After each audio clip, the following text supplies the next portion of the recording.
rock gi atamalo 44 mar budget margi kuom counties duto makaluo. Counties abich mane oketo tengi omenda mathoth weche mag dongruok e budget margi oting'o Kilifi mane oketo tengi atamalo 53.4, County Makwale atamalo 49.0, County Masiaya atamalo 44.5, County Maturukana atamalo 43.9, kaachiel gi Trans Nzoia atamalo 42.3.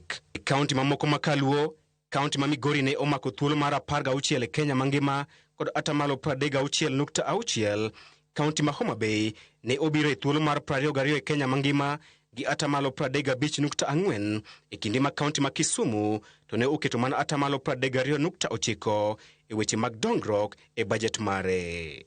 Report mar Nyakango yango ni thoth counties tiyo gi omen mathoth e tayo chenro magi kaachiel kod chulo osara kipimo kod weche mag dongruok. E County ma Siaya, bilion 2.26 ne oket tenge e tayo tije county kod chulo osara e kinde ma milion 967 emane oket tenge e weche mag dongruok. County ma Homa Bay emane oketo omenda matin mogik e weche mag dongruok e budget mare ka ipimo kod counties duto makaluo. E County ma Homa Bay, bilion 3.53 ne odhi ne chwalo tije mag county kod chulo osara e kinde ma milion 717 kende emane odhi ne weche mag dongruok. E wi chenro mar choko osuru, thoth counties ne oyudo piny mar osuru mane gichano choko. County ma Kisumu ne geno choko osuru maromo bilion 3.8, kata kamano kwan osuru mane gichoko en milion 670 kende. E County ma Migori, tend Ochila Yako ne geno choko milion 690, kata kamano ne gichoko mana milion 220 kende. E komachielo, County ma Siaya noyudo medruok e choko mar osuru bang' choko milion 259.19 kipimo gi milion 202.18 mane gichoko e thuolo maket gi mano e higa mokalo. Report makamano bende oseyo counties ma Homa Bay, Isiolo, Mombasa, Nyeri kod Narok kuom tiyo gi omenda mathoth e chulo MCS omenda mambalang' kata sitting allowance, ataro mar omenda mane oket e budget. Chris Owino, Ramogi TV, Nairobi. Kopogore gi manya korom gajwanga mi weche motende kod thieth. Komiti mochung' ne rango weche mag thieth e od bura mamalo onyiso jatend migawo mar thieth Aden Duale mondo we tamo ute thieth ma ichich ni nyayo mibadhi e okumba mar thieth mar SHA tiyo gi okumbano. Kar mano, jod bura go nyiso migawo mar thieth mondo kaw mana ondamo mar kum ne weg ute thieth makamago kaka yor neno ni jopiny ok obedo gi pek e yudo chenro mag thieth. Migawo mar thieth e pachoka kokalo kuom mar thieth mar SHA ne okumo osiptende mathoth mag ji giwegi kaachiel kod moko mag piny owacho e tiyo gi chenro mag SHA kaluwore kod weche mag mibadhi, gino ma oseroto chenro mag thieth e osiptendego. Jokanyo e komiti mochung' ne weche mag thieth e od bura mamalo kotelnegi kod jakomgi Dr. James Nikal mane otimo limbe e moko kuom ute mag thieth e kaunti ma Homa Bay mar rango kaka SHA tiyo. Ne okone jatend migawo mar thieth Aden Duale mondo okaw ondamo mar chik mana ne jotend ute thieth ma mibadhi mieno ma ok nigi kumo chenro mag SHA tiyo osiptendego eko, gino mane okoni kelo pek ne jotuo. Problem of corruption in this country is actually everywhere. You will find that patients will be involved in fraud. Caretakers are involved in fraud. Officers are involved in fraud. So if the minister has actually found that there are those who have actually frauded the system, it is good that he takes action on them, as he already put the names to the DCI. But we'd say that they move fast, deal with those people who actually are the culprits and get hospitals to work. Jokanyo e komiti no wacho ni mibadhi okumba mar thieth mar SHA bende nyayo kod jotuo moko madonjo e winjruok kod ute mag thieth kendo kelo pek kiweche mag timo chudo ka gijiwo jotuo mondo kik yie mondo weg ute thieth oti kodgi mar yudo omenda mar SHA e tok chik. Who is aiding that facility? The patient is also involved.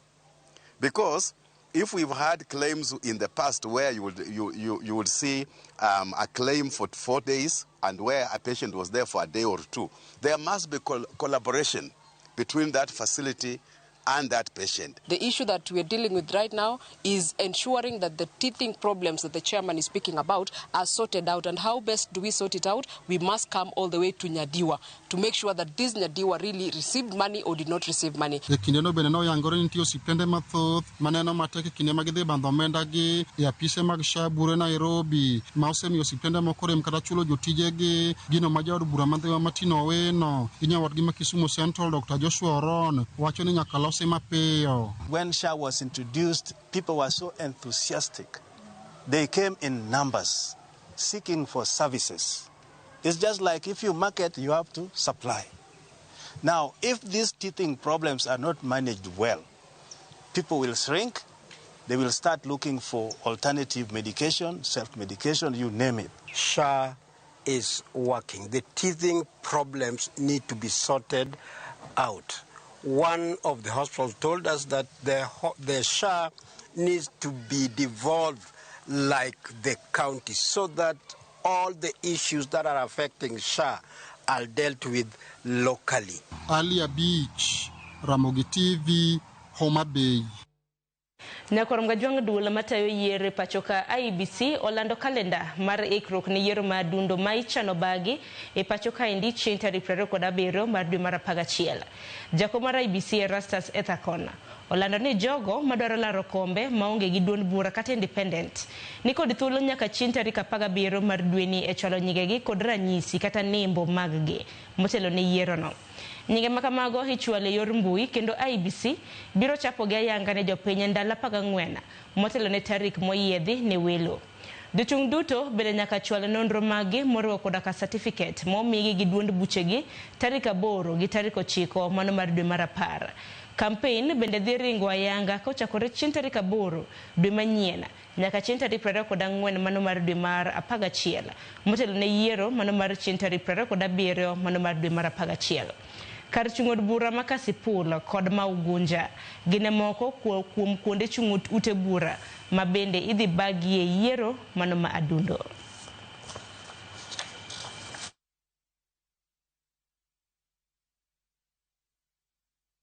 Kopogore gi mano, jatend migawo mar arita Kipchumba Murkomen okwedo weche mosebedo ka wachore ni kweth mar jolweny ma Jubaland odonjo Mandera kendo rocho arita mar jodak makono.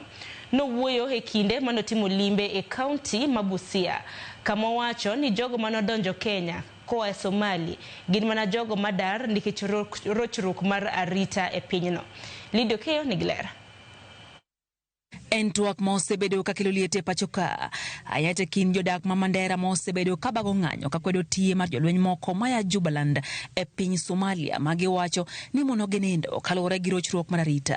Jatend migawo mar arita Kipchumba Murkomen oyango ni mana jogo moringo donje pachoka kadar ringo lweny ma pinyno ema donje pachoka kwacho ni gibiro timo nonro matut mar ng'eyo ponono ne gin jonjore. Every time there is a conflict in the Somalia side, it definitely spills over, especially if it's Bulahawa and the towns across the border. It affects Kenya. And remember that we have a good working relationship with Somalia as a country. And so when there is those challenges, there's citizens who feel endangered run from the neighboring country run to Kenya. But we cannot confirm now whether there were forces of where, who they are. It's only until you do proper security analysis and investigations that you get to know, is it forces, is it civilians and so forth. Okwayo ganda mondo mi owetio gi thuolo no mar siao tulo mag siasa ahinya to jogo maketo sirikal tesre ko wacho ni ponono nitiere gigo mowinjo jopiny ng'e to gibiro lando ayanga. I know there are some people who want to score cheap political benefits from it. It is not in the interest of this government or this administration to do politics or to do a political ping pong. Okwedo weche mosebedi kiwacho ni nitie skul moro ma kweth no donjo e kendo dakie kowacho ni ok en adier ka bende osingo ne gitimo duto ma ginyalo maneno ni arita jo Kenya ongirore kendo mwandu magi oriti. There is no school currently being occupied as a matter of fact, and so if there are other parts of Kenya there is a spillover of citizens from the neighboring countries, with Somalia particularly, that will be, that's why I said the security team will work on it to make sure that they return peacefully. No e kinde limbe mare kaunti mabusia e chendo mare mar jukwaa la usalama. Lydia Okeyo, Ramogi TV, Nairobi. Kopogore gi manya korom gajwanga tire county mano ma Kisumu kama tenda rita kwe maluora ma Nyanza kod ma county ma Kisumu ogolo siem e wi rochruok mar rita kwe. Bang' kweth mano mar njore honore kendo chako keto ngima oganda kama tek e gwenge makono. Flora Moroa ma en county commissioner ma Nyanza wacho ni apedha mager koro gidhi chako marakore kod jonjorego. Millicent Adhiambo mioler mathoth.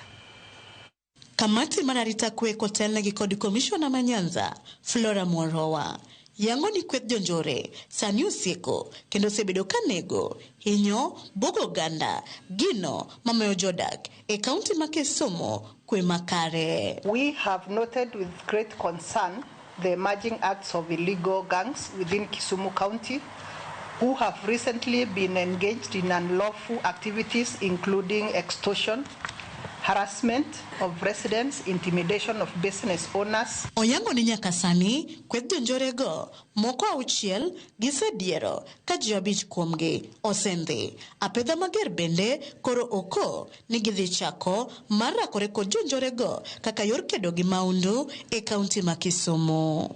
The security actors in the region take this development seriously and warn that illegal gangs will not be tolerated in Kisumu or any other part of the region. A crackdown is already underway and several suspects are in police custody. Ewi mano, oyango kotelo ni kuneda kaka ofunyo Jerusalem, Manyata, Obunga kod Nyalenda, mama undugo etach, kendo gisingo ne jodak, ni kundego, gibiro time apedho mager, marakore, gikweth jonjore, kendo neno, ni kwe, obiro duogo ewange. So far, 5, but there are many more who are out there and we are going after them. And we have identified the areas that are very notorious on this. Some of them that I may want to mention are Aufunu, we have Manyata, Obunga, Nyalenda, all criminal elements who are operating in these areas and threatening the peace of our people are dealt with. Komachielo, bendene oyango ni weche kuom mag jamni, medonya, kendo siko medore piny maru, gisingo biro keto nyong'ong mar rakruok gi njore makamago. We are made to understand that some of these people liars with the local, and we have that information and very good leads. I want to believe that the stock theft in Nyakach and of course the other areas is going to stop. Kamati nikoro kwayo jopith mundo beda kicha kendo konygi e cholo lipot mora e wirochruok arita kwe. Bende gikwayo rowere mondo kikiyeti kod gi marach kod josiasa mar nyayo maundu kendo mondo kik gitor kawo chik e lwetgi e kedo gi jonjore. Millicent Adhiambo, Ramogi TV, Kisumu County. Kopogore gi mano, en ni riwruok mar jotend din ma pachoka koro chiwo pachgi e wi ringre kod fuoni mag dhano moseyudi Shakahola kod mago manyocha ofwenye kwa Binzaru, ka giwacho ni ok en ranyisi makare ni chal ma kamano timore pachoka ka nitiere arita. Kaka Efi Nyakidi lero, jatend migawo mar arita Kipchumba Murkomen ojiwo oganda mondo obed gi achiel kendo tiyo kanyakla gi migawo mar arita mar chiwo lipot e wi dinde magalagala.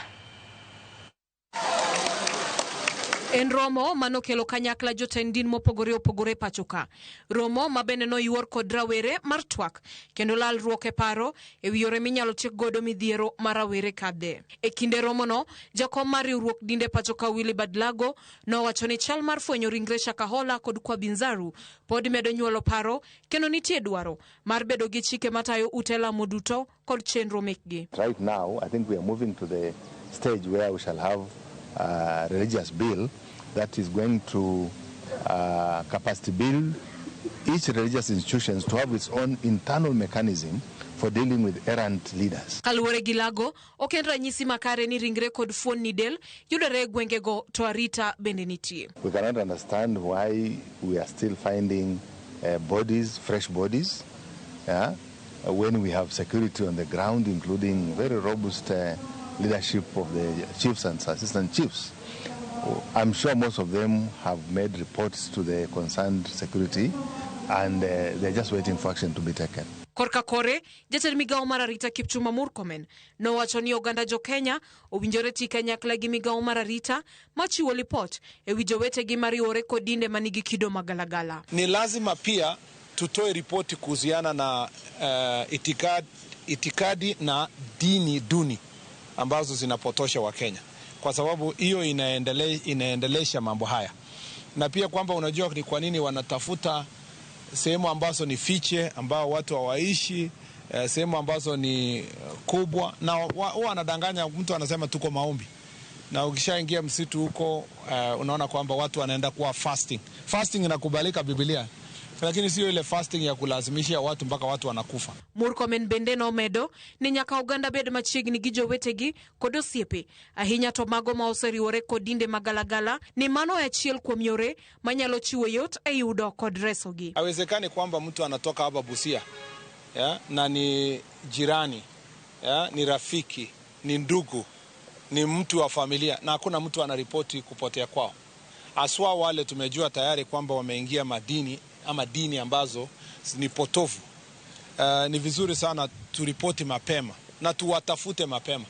Ukipata kwamba wengi wao ambao wanapotelea hizo dini duni ni kwa sababu pia ripoti hazipatikani. Magiduto timore kinde ma apisas mago kwachkich ochungo chenro mar manyo kod fwenyo kaponono nitie ringre kod fuoni del mamoko e gwenge ma Kwa Binzaru machiwo thuolo ne jobero mag sirkal timo bero mabiro konyo fwenyo ringrego. Efinye Kidi, Ramogi TV, Nairobi. Kowuok kaunti ma Kilifi nyaka Rangwajuanga Kili kaunti mono ma Nairobi kama moko kuom jodak ma Nairobi wacho ni chalo madonjruok odonjo e telo ma Nairobi makoro miyo kata ukenge mag manyo kaka gavana tiyo ithiero. Moko kuom gi wacho ni jatend piny William Ruto gi jatend ODM Raila Odinga nyodonjore gi dwaro mar MCAs mar thicho oko e apis gavana Sakaja. Walter Nyambaga nigi mathoth. Kaka yorogolo pachgi okang' manyoka kod ogai mar ODM Raila Odinga kod jatend UDA party William Ruto. Jodak ma Nairobi okoni Ruto kod Raila wedonjore kod kaka tayo kaunti ma Nairobi. An kaluwore gi kaka neno tij Sakaja i Nairobi ka, bedo ni jakom maduong' Raila Amolo Odinga neno ni Sakaja ok owinjo bed ni golo oko. MCA emoseng'eyo ga shida madhi mbele mowinjo bed ni gin owuon imiyo gi thuolo mondo gigol Sakaja kata mondo giwe Sakaja. Un jotend piny to ne joma gokoko oketu kanyo mondo wa fight corruption e Kenya ka. Ka corruption nyalo bedo mano to wanyalo hinyore sana gi gima dhi mbele. Koro Raila gi Ruto gima nyotimore nyoro ok nywa mor godo. Nyone giwe MCS gi otim tijgi kendo otim tijgi e yo maler. Lero ni kundo MCS mondo ng'won kod Sakaja en yore jiwo mibadhi ma jatend piny osebedo ka kedo godo. Kata kamano giko nigi sani to menore kendo duodogi kod lwenj mibadhi. Nimesikitika sana na imenikonfamia mambo matatu. Jambo la kwanza kwamba serikali ya Ruto haiko tayari kabisa kupigana na ufisadi. Walipewa mulungula. And that's why I'm saying those two gentlemen are the people who are actively fighting the fighters of corruption. Koro ne owinjo bed ni kopo nono ni ne jakom kata William Ruto ne neno ni Sakaja ne ber, no owinjo bed ni ginyiso raia allegation duto te mane oseket kuom Sakaja mondo wang'e ni to MCA ne makosa koso MCA no ne onge makosa. Moko kuom gedo ni mondo duok kaunti ma Nairobi bochendo mar NMS ekatich tire. Ulikuwa unapata kwamba mtu kama kwa Kanjo alikuwa analipwa. Ulikuwa unapata kwamba pesa iko, madawa zilikuwa zinaingia kwa city county hospitals, vitu nyingi zilikuwa zinafanyika. But the problem ni ever since Ruto aingie, hatujui kama si wananchi hatujui pesa imeenda wapi. Ijiwo gavana Sakaja mondo tim tije nonoto gibiro siemo ne apaya mochomo pacho. Alifanya nini basi? Nairobi akang'arisha mizima. Si kweli Nairobi ni chafu. Nairobi amesafisha vizuri sana. Ya pili, kona zote ya Nairobi, nikaenda Gichea, Kilimambogo, nikaenda Mololongo, yani ameanza kujenga masingiro ya mashule. Walter Nyambaga, Ramogi TV. Kwa mgajua report mara Walter Nyambaga kaluore kod Chalma Nairobi minima kilwe giko maruche manyine dakika en 20 kod 7 to ksapagaro maro kinyi mana kapile chenro makama ben nyalo luwe mbui magwa mupogoro pogore hanene mbui mar Facebook jo oganda oseyuoro Bazenga wuod Nyamwalu iwacho ni ineno achiel kachiel kintiere Kisumu Tiengre chogo nyathigi wini ineno kintiere Wendo niko iwacho ni intiere Seme Kolunje Magwar Christopher Jumane note marikanyo Lilian Olali intiere gwenge magwa Sembo Vitalis Ochengo would game karariu in iwachoni ichio e yomakare Kelvin Oko would awasi in benwachoni in locked kintiere awasi border ne kwarunga juang yena mar mondo miamaka gi kanyo chenro magwa pod ielach gisani yena mar mondo miaka yo matin nyabodo Josudur osekre makare kod nonro mar gazet orituri masane warad kanyo chakre sadik marukinyi nyaka saa 5 maro nyangwe chenro mano mar mbaka oromo.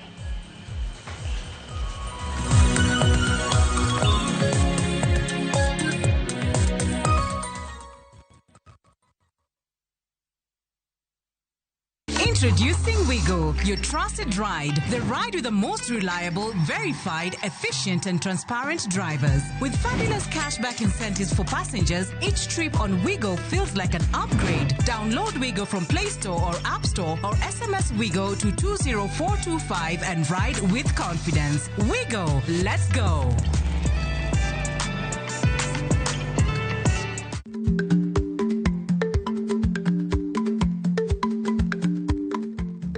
Ichagweno to ichao gwang. Matiende ni, kapok ingado bura ewi wach moro amora, kuong inon ng'ama rach.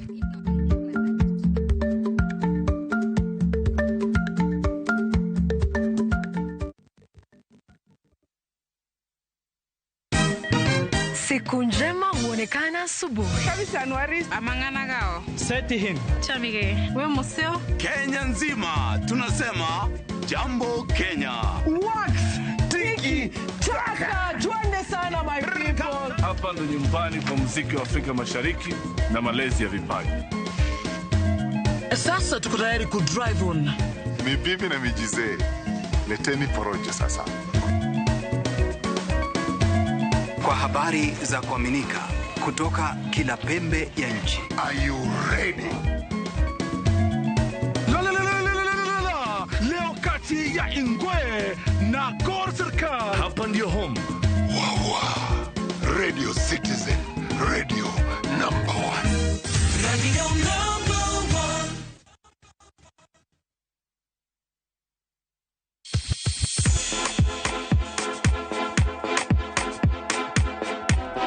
1. Be isei korine miel. To bendi sei korine tumbe mamit manyel manyasani. Wakelo ni mixes manit kabisa kod miel manyasani. And of course ngeso kangeso nyakumwa jumta Krista Mwena nyaka sauchieza. Cheki melanin top imeweza. And of course Hilo bwana. Chenro N Dark Mo.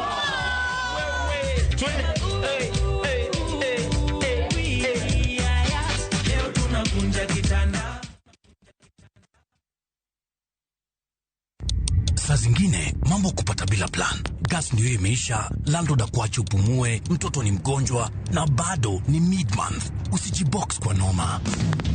Piga *531# and sort your emergencies with my Mobi Civil Servant Loan. Iwe usiku au mchana. Kama wewe ni civil servant, sasa uko sorted. Dial *531# and get up to 20,000 shillings and pay from your next payslip. No paperwork, no guarantors, no drama. Ni wewe tu na simu yako. Register now and see your limit in seconds. Build for Kenyan civil servants. My Mobi. Iko sorted.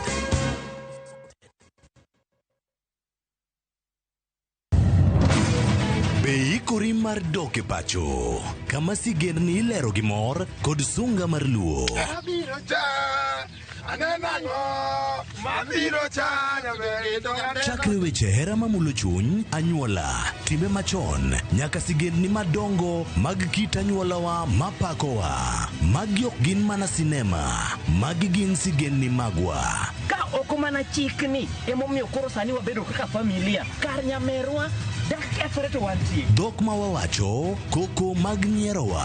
Kit luo kod sigendniwa nenore ayanga. Logi loi. Winam Cinema, Jumapil ka Jumapil, Sario kod Sangwen Marutieno, mana Eramogi TV.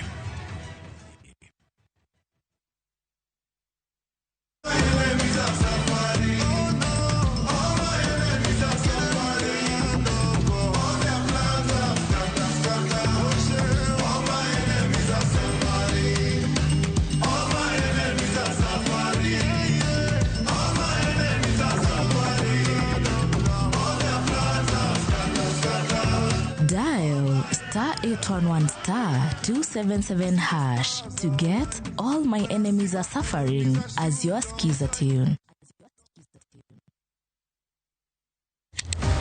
Ticha ngwen ka ticha ngwen, wafwenyo teko mar pok mari. Ochalo like gima nasomo. To nasomo polytechnic. Nena inajua kali tu. Kaka kura timeni. Poko pogore. Keto lere wi jogo mapile loko michgi, obedo ohala madhi maber kendo bedo yo mar yuto margi. Tigoni inspiration ayudo kuom jo Masai. Ineno. To ipuonja mondo an be no puonja mondo an be ang'e loso. Ochoko glass, machalo kaka takataka, to wachwakogi, kasto waloso gik mopogore madhi e ute mopogore. Ticha ngwen ka ticha ngwen, saa 2:30 okinyi. Mana Eramogi TV. Kick by.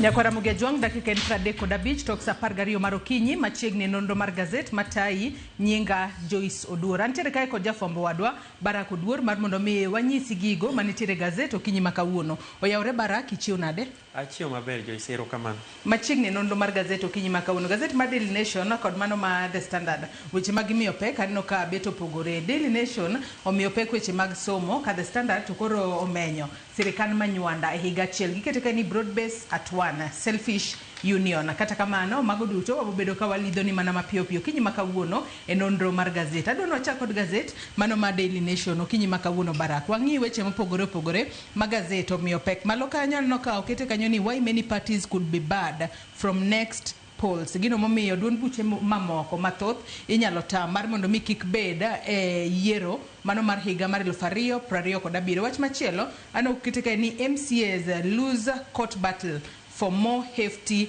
allowances. Nyalo bedo ni jotenda wards mopogore ne gidwaro mar mondo mi omedgi omenda mabalang'. Kata kamano dwaro margi koro ogore Lwanda kaluore kod ng'eto mar doho. Wach momi pek okinyi makawuono Barak madwani wachak godo en weche matimore e sekta mar somo. Wang'eyo ni kochakore dwe manyien jopuonjre bro bedo ka timo penj maggi ahinya to mano penj mar grade 9. Penjo makoro penjore kae ni nitiere jopuonjre mago madero 123 masani koro okong'e ndachgi mago mowinjo be ni timo penj mar grade 9. Kata kamano okong'e ndachgi. Ano ka gazet ni mano mar Daily Nation bendo temo menyo kanyo king'iyo transition variance mano pogruok masani koro nitiere transition ma wang'eyo ni sirikal ma pacho kae kinde mathoth osebedo ka chwalo gino miluongo kanyo kod dhongere ni 100% transition. Kata kamano penjo makoro penjore ni ang'o momiyo jopuonjre manotimo penj mar grade 6 higa mar 2022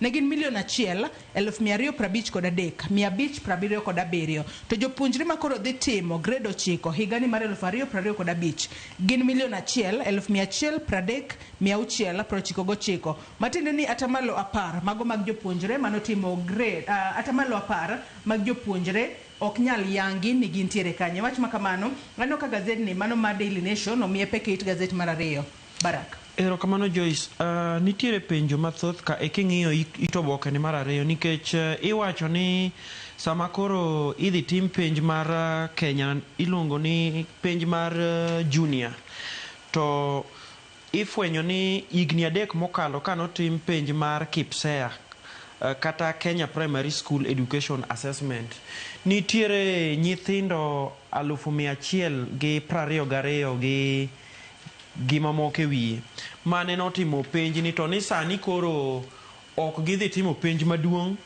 manyiso ni okong'e ni gin kama nade. Ma en buok maduong' ne sirikal, nikech ing'eyo ni sirikal motel ne gi William Ruto osebedo ka geno gi en ni wabed gi gimiluongo ni 100% transition. Nyiso ni nyithindo te motimo penjo onego bed ni gibedo accounted for, onego bed ni gidhi the next stage mondo lek ma sirikal ni godo e yo mar somo mondo giyudi. Lakini kata king'iyo mbele kati wacho ni jolony mane uloso wacho ni nitiere weche mang'eny manyalo miyo nyithindo kuoge stage machielo mondo dhi e moro. Nitiere gik miluongo kaka ni natural attrition, nyithindo nyalo tho. Nitiere samoro gidhi e vocational training kaka TVET. To nitie weche ma samoro machalo kaka chwanyruok, nyithindo manyiri ochwanyore to gi weche machalo kamago Joyce. To ken mana penja mano mar Kenya Junior School Education Assessment Exam kende makoro wanyalo wacho ni kwan jopuonjre madhi timo penj makamano tin kipimo kod kwan jopuonjre mano timo KPSEA e higa mar 2022. Anno ka bende king'iyo kwan mag jopuonjre madhi timo penj mano mar KCSE e higa ni mar 2025, kwan jopuonjre makamago bende gin 996 gi 78. To kwang'iyo kwan mag jopuonjre mano timo penj mar KCPE e higa mar 2021 ne gin 1,214,034 gi 31. Matiende ni kanyo bende nitiere dok penya kata kwan mag jopuonjre moko ma ok nyal yange ni nitiere kanyo. Wach makamano nyaka Ramogi Ajwang omi pek e it gazet mano mar 2 mano mar gazet ma Daily Nation. Ka koro nyaka sani koro iwacho ni owinjo bed chak tim nonro matut kotudore ne mar yango ni jopuonjre makamago nitiere kanya. Kapod wantiere weche mag somo, adonwa dhi it gazet mar 3 mano mar gazet ma Daily Nation.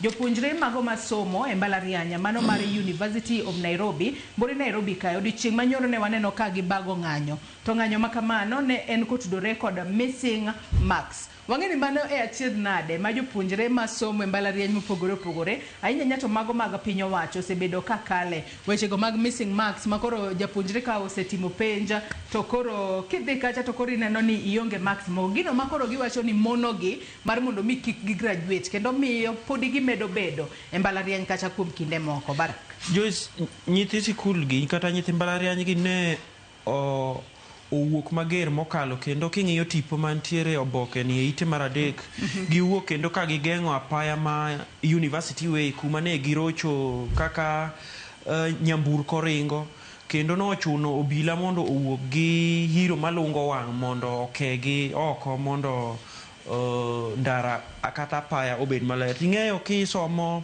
sigana ni giywak kae ni gin gi weche mang'eny matimore kanyo, nikech ni ka gitimo penj to penj go moko lal ma ok non be ok migi duoko, to mano miyo gitieko thuolo mang'eny e mbalariany mokalo, nikech ing'eyo ni hie to courses misomo e mbalariany onego bed ni dhi higni 4 e ng'eny courses, to giwacho ka ni chuno gi ni mondo ginuo semester moko nikech otimo penj ni penj no dhi olal. Mane wach ma timore kanyo nyoro. To wang'eyo ni mae timore mana wang'eyo ni yande gi yepo mano mar mondo me gidhi mbele kod somgi e semester machielo. Ano kanyo ka jagoro maduong' mano mar unsa mane Lisha Wasike wacho kanyo ni ok ginyal yie mar mondo mi puonjo odhi mbele ahinya nyate semester makoro gichako ne ka ok omigi marks kata ka poko migi duoko mano mag marks mane sani koro lecturers moko podio mako nyaka sani koro giwacho ni marks makamago gidwaro mar mondo mi ong'isgie yo makoro giluwo ahinya nyaka ka jopuonjre ng'ato nyalo bedo ka ng'eyo ni atimo maber koso katim maber winjo be natimo ang'o. Mage moko kuom ywak ma jopuonjre go nitiere godo to timore marach ahinya kalore ni magi duto timore kalore ni bende nitiere first years ma bende koro odonje skul ma ng'anyo makamagi kotimore bende koro rocho mana chenro mag somo e mbalariany makamano. To kapod wantiere mane weche mag somo adwa no ang'e ane bathe kanyo mana ko nyalo dhi piny matin ka utudore kod dwaro mago mag jopuonj. Odiochieng' manyoro wang'eyo ni riwruok mag jopuonj mar NATA mano bade ma Nairobi kae odiochieng' manyoro ne gitwako dute fwambo ka koro iwacho kae ni Nairobi teachers decry TSC transfer demand revocation of punitive letters. Nyaka sani koro moko kuom giywak ni gibedo transferred mabor kod thuchegi. Gino magiwacho ni en ataro kod chike mapacho kae. Gino makoro miyo gidwaro ni TSC oruch oko letters mag transfer makoro yande omigi. Barak. Jopuonj gi nigi buok mokalo kendo giwacho ni gikeyo badgi ne duol mandiko jopuonje pacho ka kata TSC ka giwacho ni tim mane TSC otimo mar miyo gi transfer county ma Kitui. Giwacho ni chik mar delocalization mar keto ni timo ne jopuonj transfer koni gi koni mano timnegi ok ber nikech jopuonj moko manyo timnegi transfer ka wacho ni itimo negi transfer machalo kama to gidong kata nyaka gi higni 2 higni 3 to gi retire. Nyiso ni mano japuonj madhi mana gi higa madhi mana 50 kocha. Ne gi kwayo duol mar NAT kata Kenya National Union of Teachers branch margi ma Nairobi mondo odonjre e wach machalo kamae. Ing'eni mai biro mana sama koro TSC bende osebedo katimo gimiluongo ni reorganizing mondo giket ni yani counties ma jopuonj onge gitem keto posting mopogore opogore. Joyce. Kanya kasani wacho kayo ni kwan mag jopuonjre mago ma derom 150 kod 6 iwacho ni moko kuom gi gin mago ma osekalo kata higni 50. Iwacho ni mage moko kuom gi ma otera e county no ma Kitui gin ema koro giwacho ni mano moriwo kanyo deputy head teachers 50 kod 2 40 kod 3 kuom gi gin head teachers ka 30 kod 5 gin deputy principals 20 kod 6 gin principals gin moko kuom jogo ma koro nobedo kod buoka ka koro none gibedo transferred e gweng'go mag Kitui ka koro thuolo margi mano mar retire chiegni romo. Kwa dhi mana mbele mapiyo piyo it gazette mar 4 mano mar gazeti ma Daily Nation wang'eni wechego mago mag electronic government procurement ma sirikal ma pacho kae sani koro medo chwalo mar mondo mi otigodo e sirikal mamalo kaachiel kod mano mar counties. Nyaka sani koro kalure kod gazeti ma Daily Nation osethiro chenro mopogore opogore ahinya nyato e counties. Odike kae ni electronic procurement system hitches stall operation in counties agencies. Kanya kasani anno ka gazeti ni Daily Nation ochiwo sigana mar miyo moro kae oyange ni recho kata kamano manok nyinge owuon. Wacho no sebedo kotemo mar mondo mi one kaka onyalo register kambine electronic government procurement kata kamano temo mare pok onyuolo lemo mora mora. Baraka. Joyce ing'eni wach mar electronic government procurement no kelo liet pacho ka bang' mana ka jatelo maduong' kata mana jatend migao mar weche mag pesa kata weche mag omenda John Mbadi kaachiel gi jatend piny William Ruto nyocho siro ka wacho ni mae kore lai maber mabiro keto ni tije sirikal kod weche mag chudo otim e yo ma idwaro kata mondo odhi maonge mibadhi kata ng'ikruok moro amora. Kata kamano ni neno ka governors nyobedo gi bura ma ogolo wach kanyakla ka giwacho ni wach mar electronic procurement system kata mana electronic government procurement kodhi go mbele to bro mono counties kata jimbo mopogore opogore dhi mbele gi tijegi kata mana chiwo services machalo kata kaka supplies to gi weche mag tender. Gikwayo sirikal ni kata gikwayo sirikal ni mondo okwongo chung chenro ni komondi mondo los weche matek mane to chalo ka gima wach ni dhi bedo matek Joyce nikech king'iyo principal secretary kata jagoro maduong' mar weche mag pesa kata treasury nyo wacho ni the EGP system is a key driver in delivering the bottom-up economic transformation agenda. Nyiso ni gin gigeno sirikal motelne gi William Ruto ni gigeno ni system ni ema koro dhi konyo gi mondo gichiw kata mondo gichop dwaro mane gisingo ne jopiny miluongo ni bottom-up agenda. Kanya kasani wang'eyo ni mbui no mano mar electronic government procurement en mano ma ne onyiew kanyo kod omenda iwacho kanyo ni ne onyiewe kod omenda madirom million iwacho ni omenda madirom $1 million mano 2.9 mano omenda mano tigodo to bende no kanyo kwanyalo mana ng'iyo bathe kanyo kotudore kod gino momiyo nyaka sani koro sirikal temo chwalo mar mondo mi oti kod mano e-government procurement. Ondike kanyo ni at a glance why government is pushing for electronic government procurement. Iwacho kanyo ni mokwongo en eliminate cases of misallocation of budget for payment of suppliers. Wangene mane achiel kuom gigo mosebedo katimore deke chulo suppliers. Kata kamano giwacho ni ka okti kod e-government procurement to nyalo miyo mar mondo mi omenda mora mora kik lal kata kik ket kama ok ni kare ahinya nyate kinde ma kori keto budget mano mar chulo suppliers kata contractors mopogore opogore. Machielo oket kanyo ni mar mondo mi ochung chenro mano mar chulo wawach ni gin projects manyawawa miwacho kanyo ni stop the funding of ghost projects through a requirement that projects have geographical location information provided for traceability. Nyalo bedo ni nitiere kaka kata chenro mo kata project moro iwacho ni nitiere project moro ma ochak kacha to kata en project manyawawa koti kod electronic government procurement to mano nyalo miyo chenro mag nyawawa kata projects mag nyawawa ok bed kae kachiel kod weche mamoko mabende oket kanyo to wang'eyo ni magi duto sirikal temo keto kare kaka chenro kata kaka chwalo kata kaka achiel kuom yore mag kedo kod mibadhi kata kedo kod omenda mathoth malala e yor mibadhi e pacho kae. It gazet mar 6 mano mar gazeni mar Daily Nation Barak nyaka sani koro yangore ni josiasa e pacho kae gin bende koro gisechako tiyo kod lony manyasani to en lony manyasani mano mar AI makoro gitiyo godo mar mondo mi gine kaka ginyalo lombo rawere mag Gen Z. Ahinya to mwang'eyo ni rawere mag Gen Z kata kweth mag rawere mag Gen Z en kweth mosebedo kowuok oko motegno ahinya. Sani koro josiasa osebedo katemo mar mondo mi gine kaka ginyalo mako rawere mag Gen Z ahinya to motelo ne yiero mar higa mar 2027 Barak.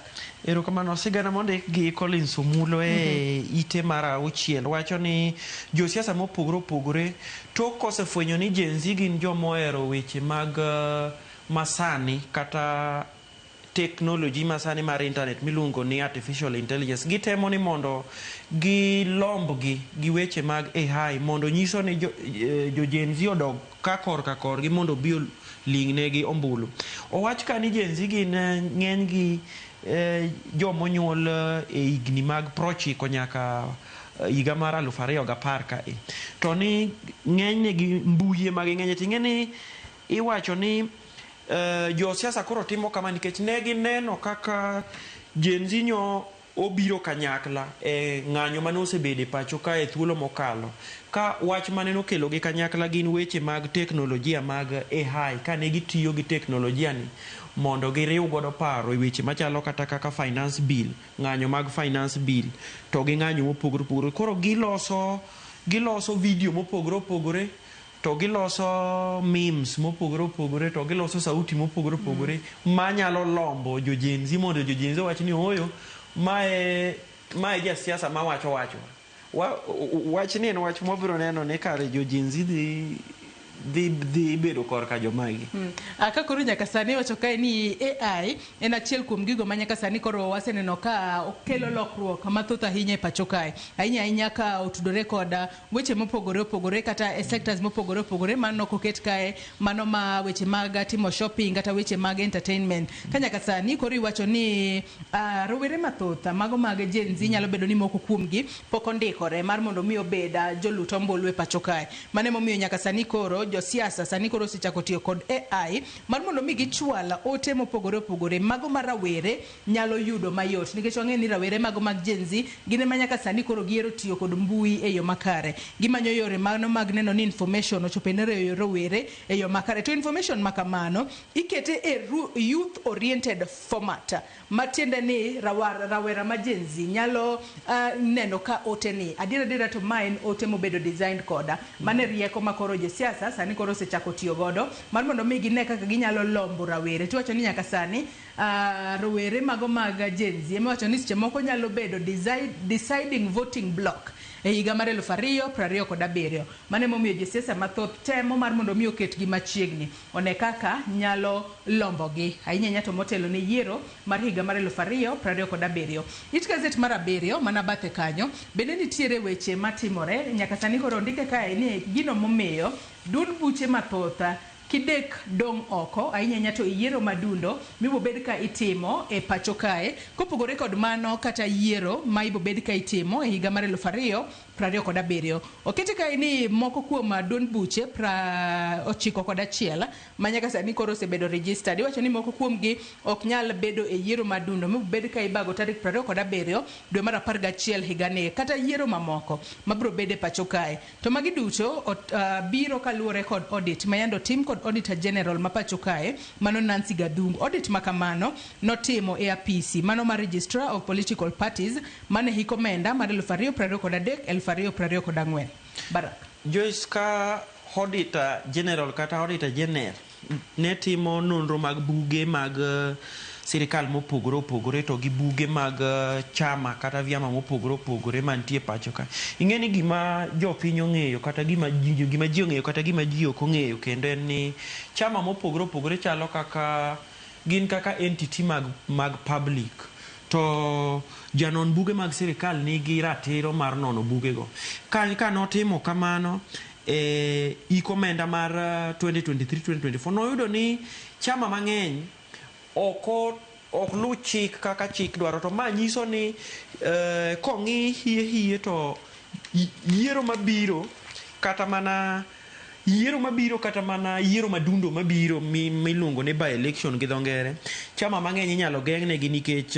ok giluwore gi chik kaka chik dwaro to ing'eni Joyce chama mang'eny kata chama madongo nitiere kiwango maka itero e od bura maduong' to gi kiwango makitere iluongo ni county assemblies kata mag jimbo to koro nitie pesa monego bed ni mi mawuok iluongo ni the political parties funding masirikal mamalo kinde mathoth miyo duond buche erokamano nyiso ni chama mang'eny kare ka koro inono chik kaka chama ok lu chik ni chama mang'eny ok lu chik ni nyiso ni gini dhi weyo chama mang'eny oko nyiso ni ko chik olu kaka dwarore chama mathoth minyisowa ni ma chama ng'ane chama mang'eny inyalo loko oko mwadong' gi chama matin haya Kenya Karamogi Juang kaluore kod report makamano bende pod anno kanyo kotudore kod omenda mopogore opogore ma bende oket kanyo iwacho kae ni omenda mano maderoma milion 808.3 iwacho ni mane omenda mane obedo allocated mano omenda mane od bura mamalo kata National Assembly komenda mano mar 2023-2024 ne oketo tenge no winjo bed ni miyo duond buche e pacho kae to kwang'iyo kanyo omenda maderom trilion 2.7 e omenda ma duol machoko osuru e pacho kae KRA nochoko higa mar 2023-2024 ka koro nyaka sani wacho ni political parties no winjo bed ni yudo omenda mano maderom bilion 8 kowuok e omenda makamano mago duto Kenya Karamogi Juang inyalo somo it gazet mar 7 baraka pok watiko nonro mar gazet nitiere sigana mano mako wanga it gazet mar 14 mano mar gazet ni mar Daily Nation tena chiel kuom sigana ma bende gazet mar Daily Nation ne omenyo it gazet mokwongo ondika kae I chose chickens instead of cars as gift. Oket kanyo question mark. No, Envoy was joking. Oket sigana mano mar jago moro kae ma jahigni 34 ma osebedo ka tiyo ne German ambassador kata osebedo kotiyo e kar iwacho kanyo ne German ambassador iwacho ni en jahigni 60 oyange kaka Hesbon Imbwaka kuom higni 34 osebedo kotiyo kata kamano kanochopo sama koro winjo bed no rutaya to leko rino duchi maka uone e kinde makoro bro bedo kodok pacho to bro bedo kodok pacho koting'ore kod gwena makoro dok go pacho Barak Joyce ma en wach mokelo weche mathoth ahinya e mbui nikech ing'eni balozi kata ambassador ma Germany iluongo ni Sebastian Groth nyocha oketo post mare kowacho ni kogoyo ne godo erokamano Osborn Imbwaka mowacho ni osebedo ka konye kuom higni madhi 34 e pare ma official ma Nairobi ka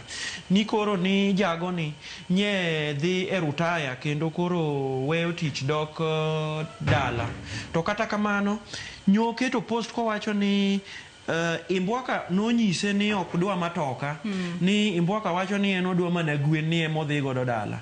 Mae wach manyonyuolo weche mang'eny mbui ng'ene ji wacho ni jomoko nitie mohero gweno maloyo kata gari, koro nokelo weche mang'eny. To kata kamano oboke ni ite mar 14 waneno ka Imbwaka ka gi min ode iluongo ni Nancy Malesi okono jofwambo ni oyo balozi kata nyowacho ni natamora matoka, ok en kamano, ni balozi ne timo mana jokes. An ok atamora matoka, to gwen momiya badhi chako godo pith mar gwen nikech kata jaoda be pidho gwen. Akaja Kasanin bende wacho kae ni weji mar mondo mi ong'e ni ang'eyo gimom I couldn't have made such a deal. I know the value of a car and a chicken. Kata kamano wacho ni gwena beach makoro dogo do pacho kae en bendo bobedo kochako godo project mano mar pith mar gwena mopogore kod mano mamin ode timo. Adwa watie kod machinglo manitiere e gazen mano it gazet mar 16 mano mar gazenne mar Daily Nation kwatiko nonro mar gazet okinyi makawuono Barak.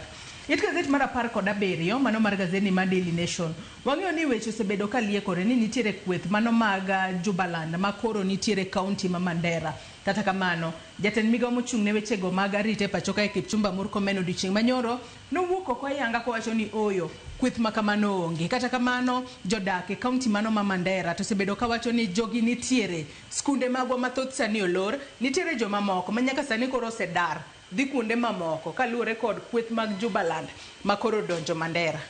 Aneno machienglo ni ka aneno tielo machalo tielo gi gabut kata boot machalo mar jalweny ma ondik ni Jubaland Troops, kendo kachaka ng'iyo kocha taneno tipo mar ng'ato kata machienglo mar ng'ato machalo jatelo mar arita e pacho ka iluongo ni Kipchumba Murkomen konyon bath koti ne gi jalweny ni. To ing'e ni Kipchumba Murkomen oket kaka loso gi jofwambo gi keyo kata kowacho ni openjore ni to jolweny miwacho nodonje pacho kae mag jo Jubaland Troops ko mago te mage. Ing'e ni nyoro Joyce ni neno ka governor ma Mandera nowuok oko tuk mosuo kowacho no oyo ane governor ma Mandera anyiso ni nitiere jolweny mag jo Jubaland mosedonjo e county na kendo sani gitimo weche mag lweny, omono hospital moko tiyo to omono nyithindo dhi sikul. Akwayo sirikal nodonjre e wachni. To bende wach makamano aneno komiye peke it gazet mar 2 mano mar gazet mar The Standard okinyi makawuono kwaloro gazet mar Daily Nation.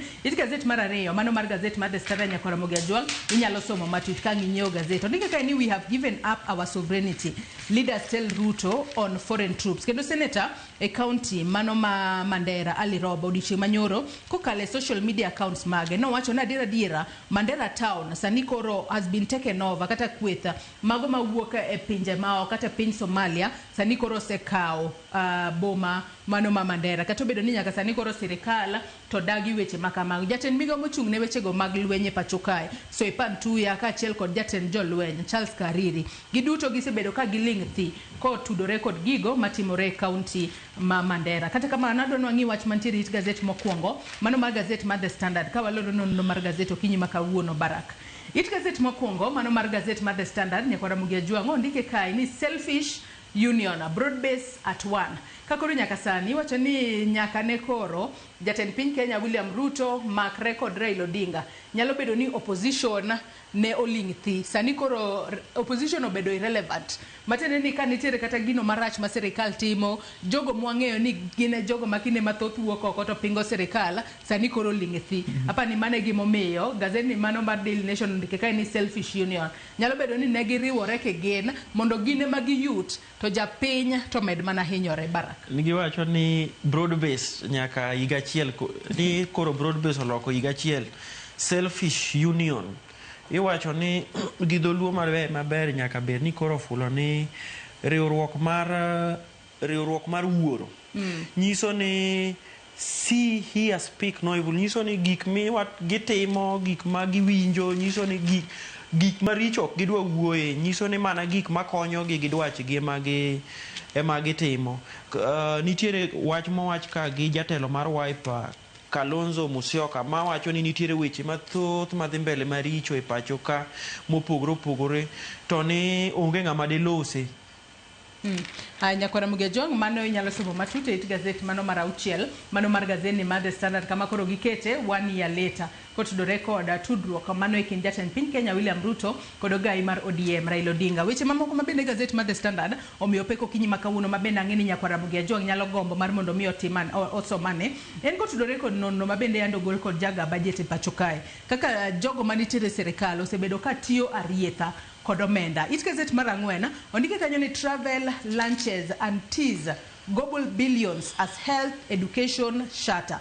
Omenda mathoth itiyo gode wuoth, itiyo gode migago, itiyo gode chai. To ang'eni sekta mar thieth kaachiel kod sekta mano mar somo sani koro nyagore. Mago Nyakora Mugejong nyalo somo it gazet mar ang'wen. Ka it gazet mar abich kanyo bende koro wach kae ni pending bill surge to 525 billion crippling business and straining SMEs. Nyakora Mugejong mano gotudore koda nonro mar jaga budget nyalo somo matut e it gazet mar ang'wen kaachiel kod mar abich mano mar gazet mar The Standard. Wach ni mogik Barak kawatieko. Erokamano Joyce, hamoso jo gweng'wa duto iluongo ni ludhe dongo e Kagani oyawre uru. Erokamano Joyce. Erokamano ahinya Barak Oduor kuom kawo thuolo mar okinyi ma kawuono ibi e nonro mar gazet Nyakora Mugejong. Gazet momori e kind The Standard kod Daily Nation inyalo dhi nyiewo tibedo piny somo e yo makare. Yiena mar mondo mi akaw yo madindo gi sane bang'e taduogo kod twak mokwongo e chenro mar opiny. Kik idhi mabor.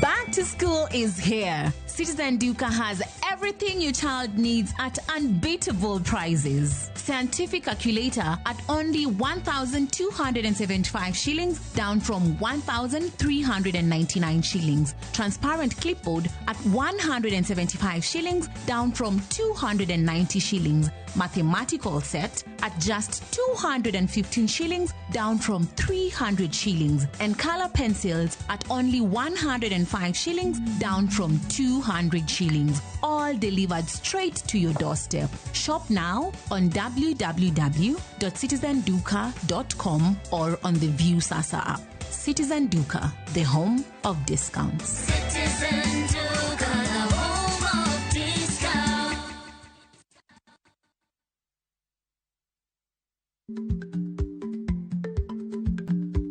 Chako chon loyo dhi kajuoga.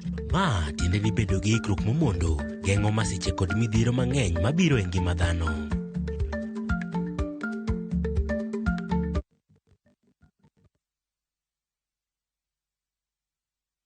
Be imanyo tich e piny mar Dubai, Bahrain kata Qatar? Lek mari mayudo tich gikone ochopo e wang'e. Ei Talent Bridge Careers, watudi kod jondik ji tich madongo dongo. Wechiwo sire yor ndikruok e tich kochakre oro kwayo, kiti kama itiye kaachiel kod nyisi kaka inyalo yudo visa mari, dari kod kiti e ndege. Kik irit, kaw okang' mar chopo lek mari kawuono. Ywa tol kata tudri kodwa e WhatsApp namba mar 011-345-4075. Lim website maro ma en www.talentbridge.co.ke kata or email e jobs@talentbridge.co.ke. Talent Bridge Careers, your trusted recruitment partner, helping people move, grow and thrive. Chudo itimona ka iseyudo tich.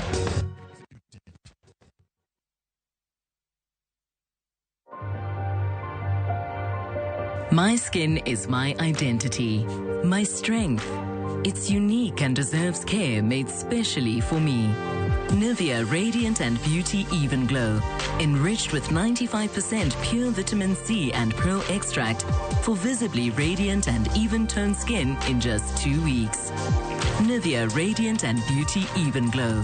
Skin is for celebrating my shade of beautiful. Nivea is for skin. Chakre Donam Lulwe, nyaka enderni mag boma maduong'. Pesa ka pesa nigi sigande. Kae en kardak mar joloko hala. Growth wa mostly bedo attributed to consistency and hard work. Kokalo kuom jo ohala manyiso rieko margi e ohala mopogore opogore. Ka gima nyaka ikwong ing'i en location kamidwa kete dukano. Wapuonji timo ohala okang' kokang', kaka ilose, kaka ipidhe modongi, nyaka kaka irite mondo odagi. Siri mar business wane gimomiyo osebudho kabisa en ni itiye gadier. Kae, kama timo gik moko gi kinda, romo gi rieko, kod lek mabedo adiera. Watemo choko artifacts mag luo, to watiyo kod gas decoration e ot ka. Ohala gi mwandu, gi Cleophas Oluoch, tich ang'wen, saa 1:45 otieno. Kik bai.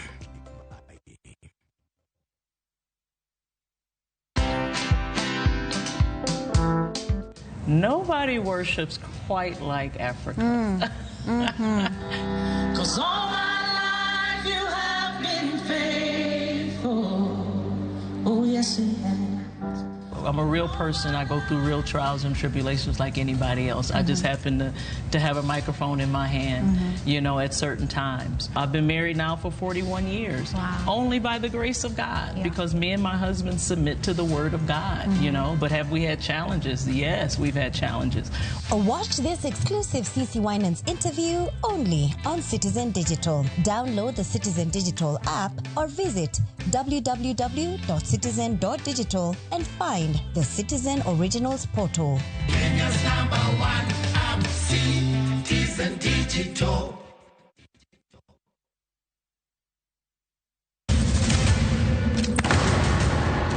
Duto teka unusie gi wachno.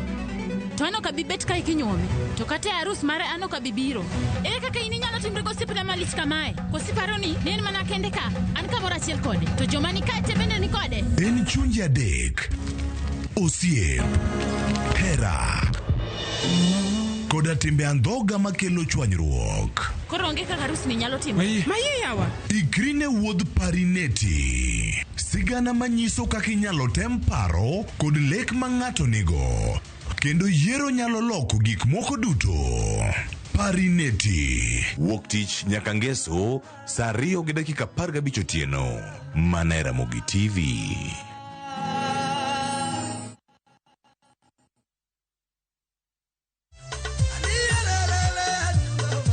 Thum en juogi, kendo en pok. Na ke band mane koro awer ke dhoga to jomago ngengo goyo, jomago yieke goyo, jomago bul. E gwenge ma Magunga mantiere Gwasi e Suba, wamanyo ni jao hangla maratipo mane jothum mathoth onwang'o tiegruok e lwete. Wayudo wanga Jakolando. Jothumbe asekonyo mang'eny. Ng'ama oluwo bang' Grace en Odos. Dos an madhi amo dalagi. Weche iweyo Jijo Gweng'. Koro mandini Eliso kwane simbi okodonje. Tuesday Eliso ne odhi kanye. Nyako nong'e ni en gi wanga. Koro penjo mana wanga to wanga ng'omiyo remo ne atong'ona mana piano gi drums gi kiango. Nyako no dhong'e ne Eliso gi temo mi Eliso gari miriembego. Tich abich ni kochakore saa 2 okinyi kendo wanuoye ngeso saa 5 onyango e Ramogi TV kitae gi Solomon Atito Kafaya.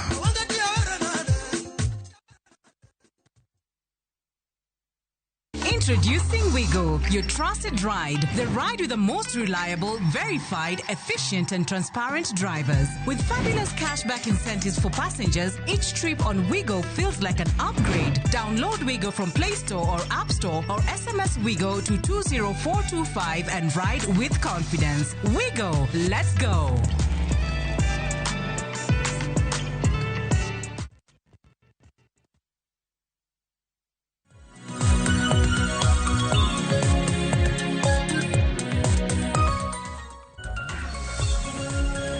Nyakwara Mogejwang' machiegni e twak maro mokwongo okinyi makawuono e chenro mar piny matai nyinga Joyce Oduora. Sekelo ni weche ma nitiere gazet sani kora bedo piny ka nitiere kae kod welo mar mondo mi koro wang'e anene to piny Kenya to ringo e yo machalo nade. Okinyi makawuono Nyakwara Mogejwang' e chal mar Kenya wadwa twak kotudore kod weche mopogore opogore. Kama mokwongo wadwa mulo kotudore kod report mayando gol kod jaga budget e pacho kae. Ka koro nyaka sani koro yango ni nitiere kaka itiyo arietha kod sirika pesa e sirikala. Nitiere migepe mopogore opogore e sirikal makoro tiyo arietha kod pesa. Kopogore kod mano, counties magwa bende ne omulo ni nitiere kaka counties moko oketo omenda mathoth magitiyo godo e chulo sara ka omenda matin kende ma oket tenge ne wechego mag dongruok. Mago kachiel kod weche mamoko moriwo nyaka kaka jatend migawo mochung' ne wechego mag arita Kipchumba Murkomen nowito oko weche mosebedo ka liekore ni nitiere kweth mago mag Jubaland masani koro nitiere kaunti ma Mandera. Adiera nitiere kanye ka jogo mawuok e kaunti ma Mandera mano moriwo seneta kachiel kod gavana e kaunti ma Mandera to wacho na adiera kata boma ma Mandera sani koro kweth mag Jubaland nitiere kuro. Ng'ama wacho adiera to ng'ama riambo. Mago duto nyakwara Mugejo wabedo ka waledho e thuolo mwantiere godo e twak maromo kuongo e chenro mar piny okinyi makawuono. Twak makamae ok abibedo godo kenda, antiere kae kod wela dek mantiere godo e studio okinyi makawuono. Antiere kae kod Ben Onyach janon siasa machigne nya Ben e studio mar okinyi makawuono. Kamana Joyce. Wendo machielo antiere kae kod Ken Babu jatenda rawere mano mar United Opposition. Oyawre Babu kendo machigne twak okinyi makawuono. Wendo machielo antiere kae kod Daniel Juma ma en jatatije mar Global Peace Foundation machigne nya twak okinyi makawuono. Oyawre. Kwachako twak mar okinyi makawuono, Daniel Juma in madagom mar mondo mi achak kodi okinyi makawuono. Mano kotudore kod report ma yando gol kod jaga budget e pacho kae. Makoro nyaka sani koro yango ni kar jot mano mar jatend piny kata Office of the President tiyo kod omenda mano madirom $2 million mano pile ka pile magi tiyo godo e wechego mag printing. To magi duto timore e kinde mane tok kanosewit oko paro mar chik omenda mar higa mar 2024. Jatend piny no yango ni gibiro bedo ka giduoko piny omenda ma itiyo godo. Sani to koro kineno kanyo omenda ma itiyo godo annually e printing services en $817,000. Dwe ka dwe en $88,000. Pile ka pile en $2.2. Mano nyiso nang'o? Nyocha somo report mar controller Marinto Kawagi Woro. Nwach sechegi tinde wacho ni wadak digital age ma gik ma kaka printing sani onego bed ni sirikal ose transition to digital. Moko onego bed ni watiyo gi omenda mang'eny ahinya kuom timo gimoro kaka printing. To gima wacho en ni nyaka ing'e ni sirikal ka sirikal, sirikal ka sirikal gin ga gi paro mar giwacho ni gidwa kungo pesa, gidwaro save pesa. Lakini kidhi e practical ino anka ok yot. Koro ino anka all the governments must be kokalo. Ino anka Office of the President, State House. Gin gi vote, gin gi omenda mang'eny, gitiyo go omenda mang'eny moloyo kata na gine moko mag sirikal. Ano okawo gi wuoro lakini okabuok. Okibwok nang'o? Okabuok nwach kata bed nani awach kata ne bed ni en sirikal mar ng'a kata bed en sirikal ma jakom kata ma sirikal kosebed kanyo ji kosedonjo gi paro pesa margi. Jono pesa jopiny margi. Koro gitiyo kaka gidwaro. Lakini akwayo sirikal marwa mondo ging'e ni sani Kenya pod nigi shida mang'eny. Wan gi shida mang'eny makata ginwang'o gik moko kaka nderni. Pod nwang'o kaka gibiro Nairobi ka nwang'o ka pod nitie potholes. Iwinjo ga? To kidhi gine sirikal mag gweng' nwang'o ka pod nitiere shida mang'eny. Monego bed ni gikungo pesa. Pesa mondo one kaka jopiny machandre nyalo nwang'o services maber. Yeah, koro aneno lakini kaka awacho ni okabuok nwach mege tim mag sirikal matinde. Ken Babu into korka kodi nikech wang'eyo ni maneno omenda makore lach ahinya tiwacho ni nyaka sani koro medore ahinya to mano ma itiyo godo e printing pile ka pile kalure kod kwan mathoth mano mag jogo ma jatend piny Kenya William Ruto romo godo mano e kar jot mare pile ka pile nikech wang'eyo ni yando romo kod pile ka pile romo kod jotelo mawuok e gwenge mopogore opogore yando romo nyaka giro were penjo mabende sani koro ringe e pacha rawere mathoth mane waneno ka ne odhi kar jot mar jatend piny giduto ne gibedo ne print negi kata ne ogone gi chapa oboke mag invitation kose nang'o nikech wacho ni oboke makamago bende ok en otasa mokalo ka nyaka gibed printed e quality mamalo ahinya. Erokamano Joyce, mo erokamano kuom luongo ka mondo wagol pachwa e gik ma dhi mbele piny ka moso kalure gi kaka tend piny manitie sani tiyo gi omenda ma jopiny. Adona yie gi omera mosewuoni ok ambo kabuok kineno ka sirikal tiyo gi pesa e yo mok ni kar but gimobuoga ni kila odiochieng' kodiochieng' ka chieng' dhi piny to 2.2 oseket thenge mar timo printing. Apenjora ni kwani sirikal timo romo pile gitimo nikech gocho ni mago pesa mitiyogo e oro invitations kata riembo programs maka gikacha. But sani wane digital era. Kata cabinet meetings kineno tinde ok megi hard copies. Tinde cabinet meetings gibede meeting to kila ng'ato nigi iPad, kila ng'ato gwela gimore, gwela screen. Koro penjana to pesa ni itiyo kode timo ang'o?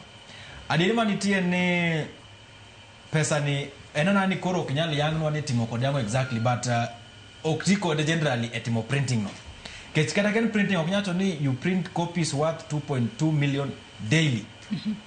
The government does not invite people daily. To nyithindo rawere miluongo State House kata the other time luongi cha. Invitation not team through members of parliament. Kech mobilization no and I information no before that meeting. Members of parliament Nairobi came and not mobilization. So they were not doing mobilization no through invitation no ndikne gi barua ni biuru. No loss ne group members of parliament luongo jok mag lieutenants gi loyalists gi ema dhi kacha. To kana gi dhi kacha ginbe gi wuon no gibed kata piny. Nena miel gi shere the whole time to jodhi dala. Koro sirikal no bende nyisowa ni pesa ni watimo go printing, to print go gik maka. To gimiwa kwan breakdown ni makelo 2.2 no. But king'iyo kaka piny dhi sani taxes and the cost of living. Priorities make city kalo kono bed ni wacho ni wuok kito wacho ni wan watimo printing at 2.2 million. Sani ma capitation jopuonj wuoyo nyoro gidwa loro school. Principals threaten ni gima nyithindo chame school onge. King'iyo hospital jopiny ok nyal yudo thieth e yo malong'o. SHA pod ok nyal tiyo malong'o.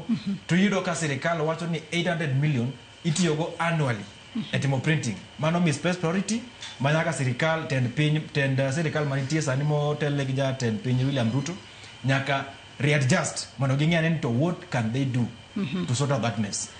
Beno Nyacha, in korka kori pesa ma kori tiyo godo Arietha e kar jot mano mar jatend piny Kenya mana kwa chako kod mulo weche pesa ma itiyo godo ahinya to e printing ama koro nyaka sani wacho ni en pesa mani mala hinya ma kitiyo godo pile ka pile to mana kaka Ken Babu osewacho nitiere chenro mopogore masani koro digni to pesa to no kitiyo godo pile ka pile e printing to ken pesa matin en pesa ma kore lach.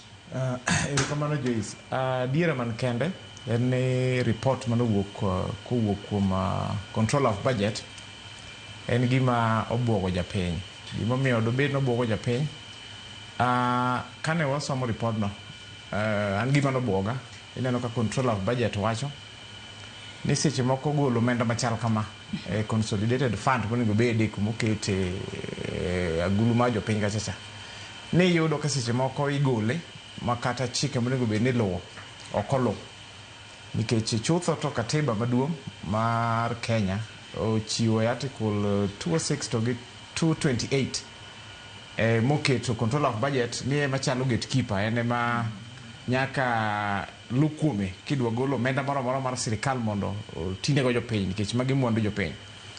E report no ineno ka 2.2 million miwacho no tige printing odiochieng' ne en omenda ma nobedo flagged ahinya nikech kata sama nogole towards kane financial year rumo miwacho ni tang'o momiyo omenda ni ogole haraka kamano to bedo justified ni uti kode printing. Mana gimiwacho mane Ken wacho ka ni buche mopogore osebedo kiluongo State House nikech giwacho ni apart from printing gimachielo mebetimo gi pes ma dongo mano igologe en hospitality to mar printing ni to dwa mako ji gi wuoro ahinya to ka ng'eno report no te iwacho ni in a span of 42 days gino timore between May I think 14th and June 28th when this huge withdrawals not him from the exchequer pesa manotigo is to a tune of almost 3.something billion including mag printing. Talking your budget mar State House itself ma sane it runs to a tune of about 8.something billion. Kuro kidwa kono japiny ni a year State House nego tigi 8 billion to in just 42 days a month mabo timore mana towards the end sama financial year rumo ni to kuro serikal otiyo gi billion adek gi nokta moko bathe kanyo ma kinyi in terms of percentage it's almost 40%. Koro ma miyo japiny luoro ni sirikal masiko wachonwa ni dwa fight corruption samoro kare ok giwach ne jopiny adiera nikech red flags bede mang'eny nikech adier ki printing kata no bed mana paper maber kaka samoro kaka mag status gitu beto ndesore kata no bed mana en konka paper moro mabeche tekcha konka paper kata kidhi ng'iewo mana chiel kende en siling 15 kata 20 kata ni dwa ma print gi 1,000 in a day. That is hardly 20 shillings times 1,000. That's only 20,000 shillings. To say print 20. Koro kidwa kono japiny ni 2.2 million inyal tiga odiochieng' achiel. En gima buogo chuny japiny ni samoro wad sirikal wacho mana gi dhoge. Ne gigore gi weche mag corruption. To gin giwegi gipondo chiwo iluongo ni justification mokoromo to iye kanyo gikwalo pesa.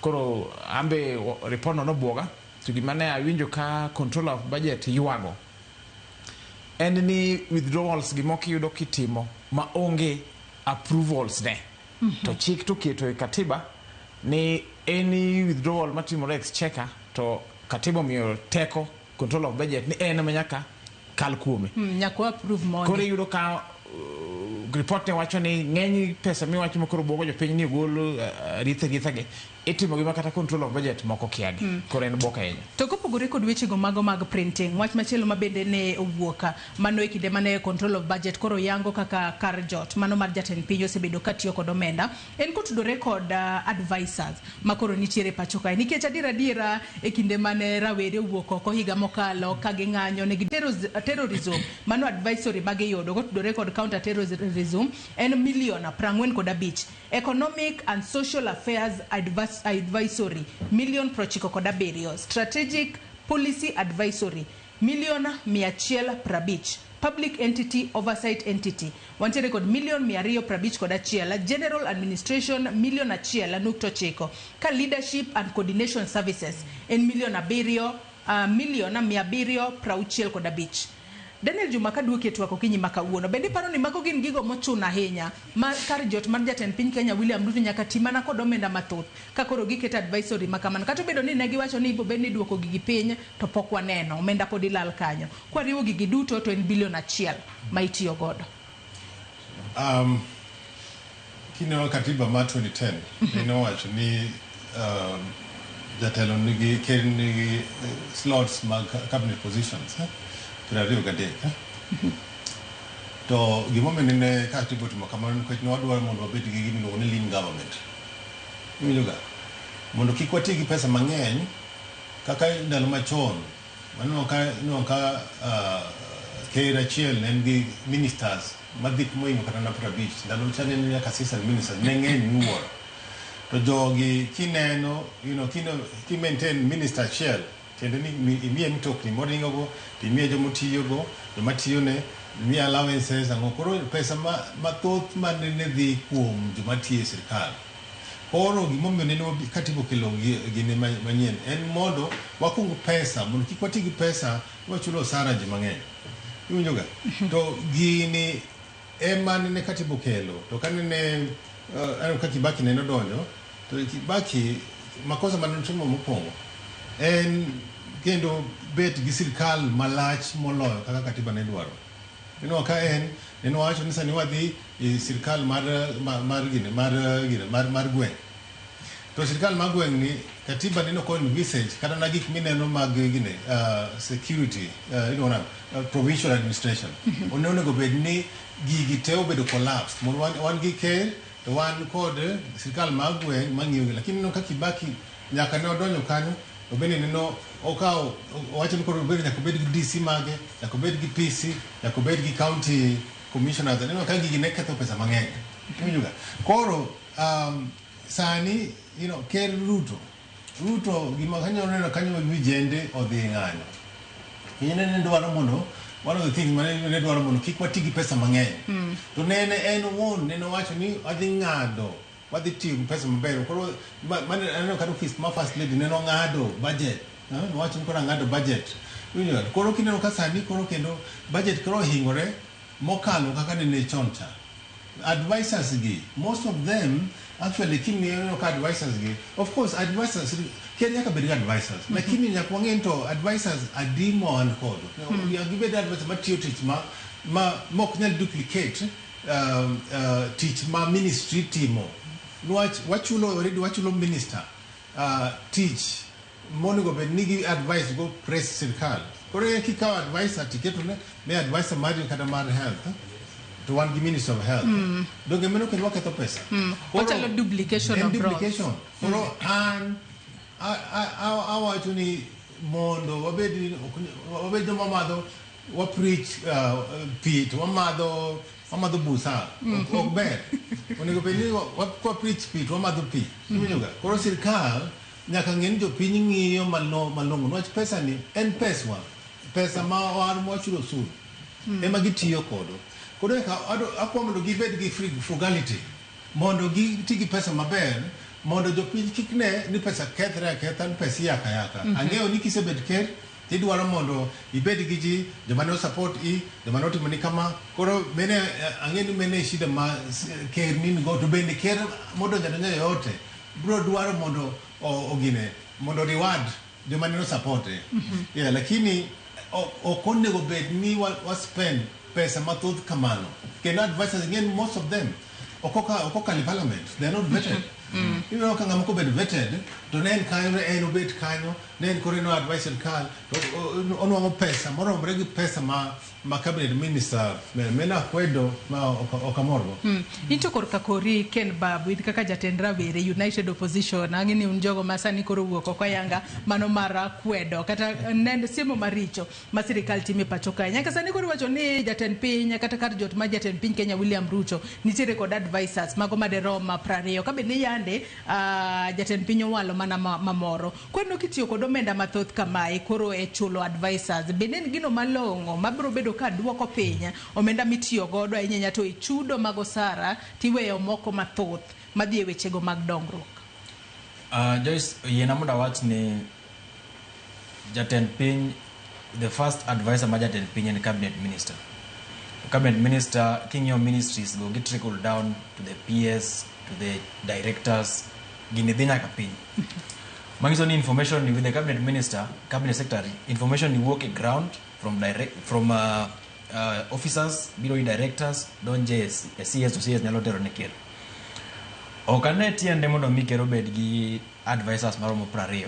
To king'iyo advisors achiel kachiel ichulo at the rate mar waziri. Mangiso ni apart from 23 cabinet secretaries, kendo wan gi 20 cabinet secretaries. Magina advisors. Miluongo ni advisors. Ichulo gi the same amount of money of salaries to gi enjoy almost all the same privileges. Mane makelo keto budget kata yudo ka sechete sasa motima allocation to budget next state house niga ni amalo sechete. Yudo ka these are the areas ma pesa gi dhie. Adieri manitie ne there is no need mondo mi wabed gi joke. It is a duplication of roles and responsibilities.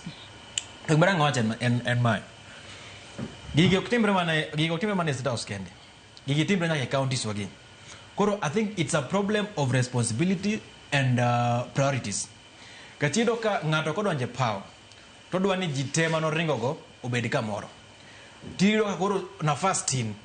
Koro ena advisor, economic advisor, sijui special economic zone advisor, sijui health, ngato advise mental health, ngato advise a different segment of health.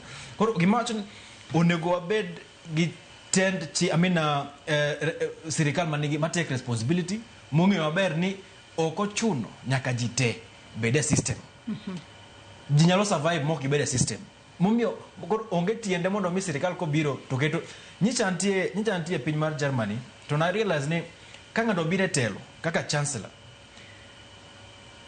election appointment mar cabinet ministers in that side kata mana advisors ngato ko bire telo okunya kidonji gidogite imana gi slots matin mar kelo jok mabro konyi implement manifesto mari to kata mana cabinet ministers go waziri go okunya kiriembi getich so long as ni gin professionally fit and qualified to run mondo mi gichiw paro mondo mi gendeleza agenda mari to korwa koni king'iyo ka ngato donje telo kawuono ka dano obedo president to ji te manokonye campaign nyaka bede State House kata ka ngik magi dhi offer value nyaka bede State House kata ka ni nitie e bana mar jatend piny nyaka bede kan koro adona wach kamae the rate at which what yogi pes jopiny e chulo things that are not priority to the people is too high.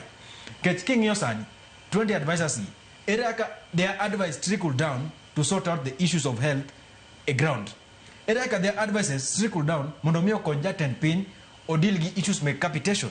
Eraka advices magichiwo dhi piny ma ensure ni conducive environment mar business nitie piny kata mangat matimo ohala nyawara e ginene kisian kumae yudo konyruok kalure gi advice mochiw gi ji 20 ka onge that structure ineno koro adier mantie ni jatend piny nyalo bet advice gi cabinet secretaries, that's enough. And then we have some few advisors, special advisors on critical issues like health, economy, taxation, to you go ma advice ma kila kitu ma devolution advisor, king your health advice, ani advisors ni kumora magi mono berni wangiyo to of importance kande nyithindo kande jenzi to birendara no watch ni wadwaro ni wakat expenses mondo mi wabed gi lean government monyalo manage mondo mi japiny kuma nticha kik bed gi pressure mar taxation gi high cost of living. Ker no ngado no wuok mo ngado gik moko mowacho ni what reduce advisors kila mo ngado nyaka budget mar office of the first lady, but adier manitie ni mawik manotimat ma for the cameras sani ground nyalo bedo ni ok notim a ground gik moko tofauti mane omiro ka bang riembo advisors ka sani wa about G20 to gimarach kabisa ni G20 gi ichulo at the same rate mar waziri 1 billion to manage advisors. Kitero 1 billion, let's say Siaya kawuono in the year of 3 county hospitals. Kitero 1 billion Homa Bay, mano 3 county hospitals. 3 county hospitals and gin subtal mabro geto impact na jo piny kacha. But because that's not a priority to the Kenya Kwanza regime, gigawa 1 billion, give me ji prario monthly, mono dia chop go life, giwinji maber. Yani serikal prioritize ji prario over the entire country. Well, I think it's a misplaced priority, and the buck still stops with the president. Ker nyaka take responsibility and remain accountable to Jopin. Mondo nyi Jopin advisors konye yo mane to jo advisors konye Jopin nadi. Onyach karwakia kaduoketo akopogore kata koda wechego mago mag advisors manyaka sani koro nitiere bilion 1 makore chuloge. Tadire diera ne wawinjo ka Karjot mano mar jatend piny achiel kuom kuonde mano wach ni bobed ka iduoko budget mar gi piny. Tok finance bill mar higa mar 2024 nogore piny. Kata kamano nyaka sani loso kata refurbishment mano mar Karjot ma jatend piny iwacho ni sani koro sechopo mane atamalo 66 to kama ine atamalo 66 no omenda madero milion 399 oseti godo kiwacho ni e kinde mibo bed ka itieke onyalo bedo no semuonyo omenda bilion 1.17 miwacho ni omenda mitiyo godo e lose sani kata e gundho kata e doso sura mare nyalo bedo mang'eny moloyo omenda mane oger godo State House. Penjo ni ang'o mabedo ga refurbished pile ka pile e Karjot mar jatend piny to bende gin gigo mochuno muwinjo be ni nyaka tim kinde ka kinde kata hikomenda ka hikomenda ni nyaka ket piny omenda mano mar loso kata duso Karjot mar jatend piny. Yoro kamano Jace, kapok adhi topic mar duso kama Karjot mar ker adwa mana chwalo gimore wach advisors ni to amor ko wadwa Daniel winjo komule issue manango. It's not about having advisors. Issue mango and having a bloated budget ma chalni yao dero moro mar kuo nikech adira mantiere eneni king'iyo jogo kata mokete roles mag advisory team iwinjo wachogo ka in ng'ama timo research kaka idwa nono background gi kata with the role mabo megi biro ka ng'eny gi be mismatch ka, so that tells you ni gigi na reward mimiyo jok moluoro jatelo to mano kuma ok onego bed ni obede Kenya kawuono. Ker onego bed ni obedo ng'ama wacho to timo mae mabiro kelo confidence kata ir japiny ni telo ma en go gi jopiny en telo mar adiera en wuon man wacho gi dhoge ne odo manyo kako kato cut off oyano duoko piny spending mare gi advisors ne to higa to kora chiel nyaka ne rawere matindo dhi ndara kagore ni expenses ni malo ahinya to moluoro kar ker tido ka gise pod en mana kacha kendo omedore koro ker onego obed ni wacho gima o practice ka jo Kenya biro bedo gi confidence e sirikande ni otherwise biro gi advisors to crutch but budget madhi towards them onego bed ni en gima Kenya nyalo manage ok onyal dhi at the expense ni dwa chul advisors mana ma political rewardees reward jo siasa mano konyi wuotho to seche go to pending bill ma in go mar piny to okalo kata mana billion 500 koro mantini priorities ma ker okodhi maber gi jo Kenya owe wacho gimoro to timo kinyume koro kabire duso ot mar ker adier en gima kao ja piny gi buok ni renovation ingeni renovation en mana kaka wache no ni en gimi duso ok ni en gimi gero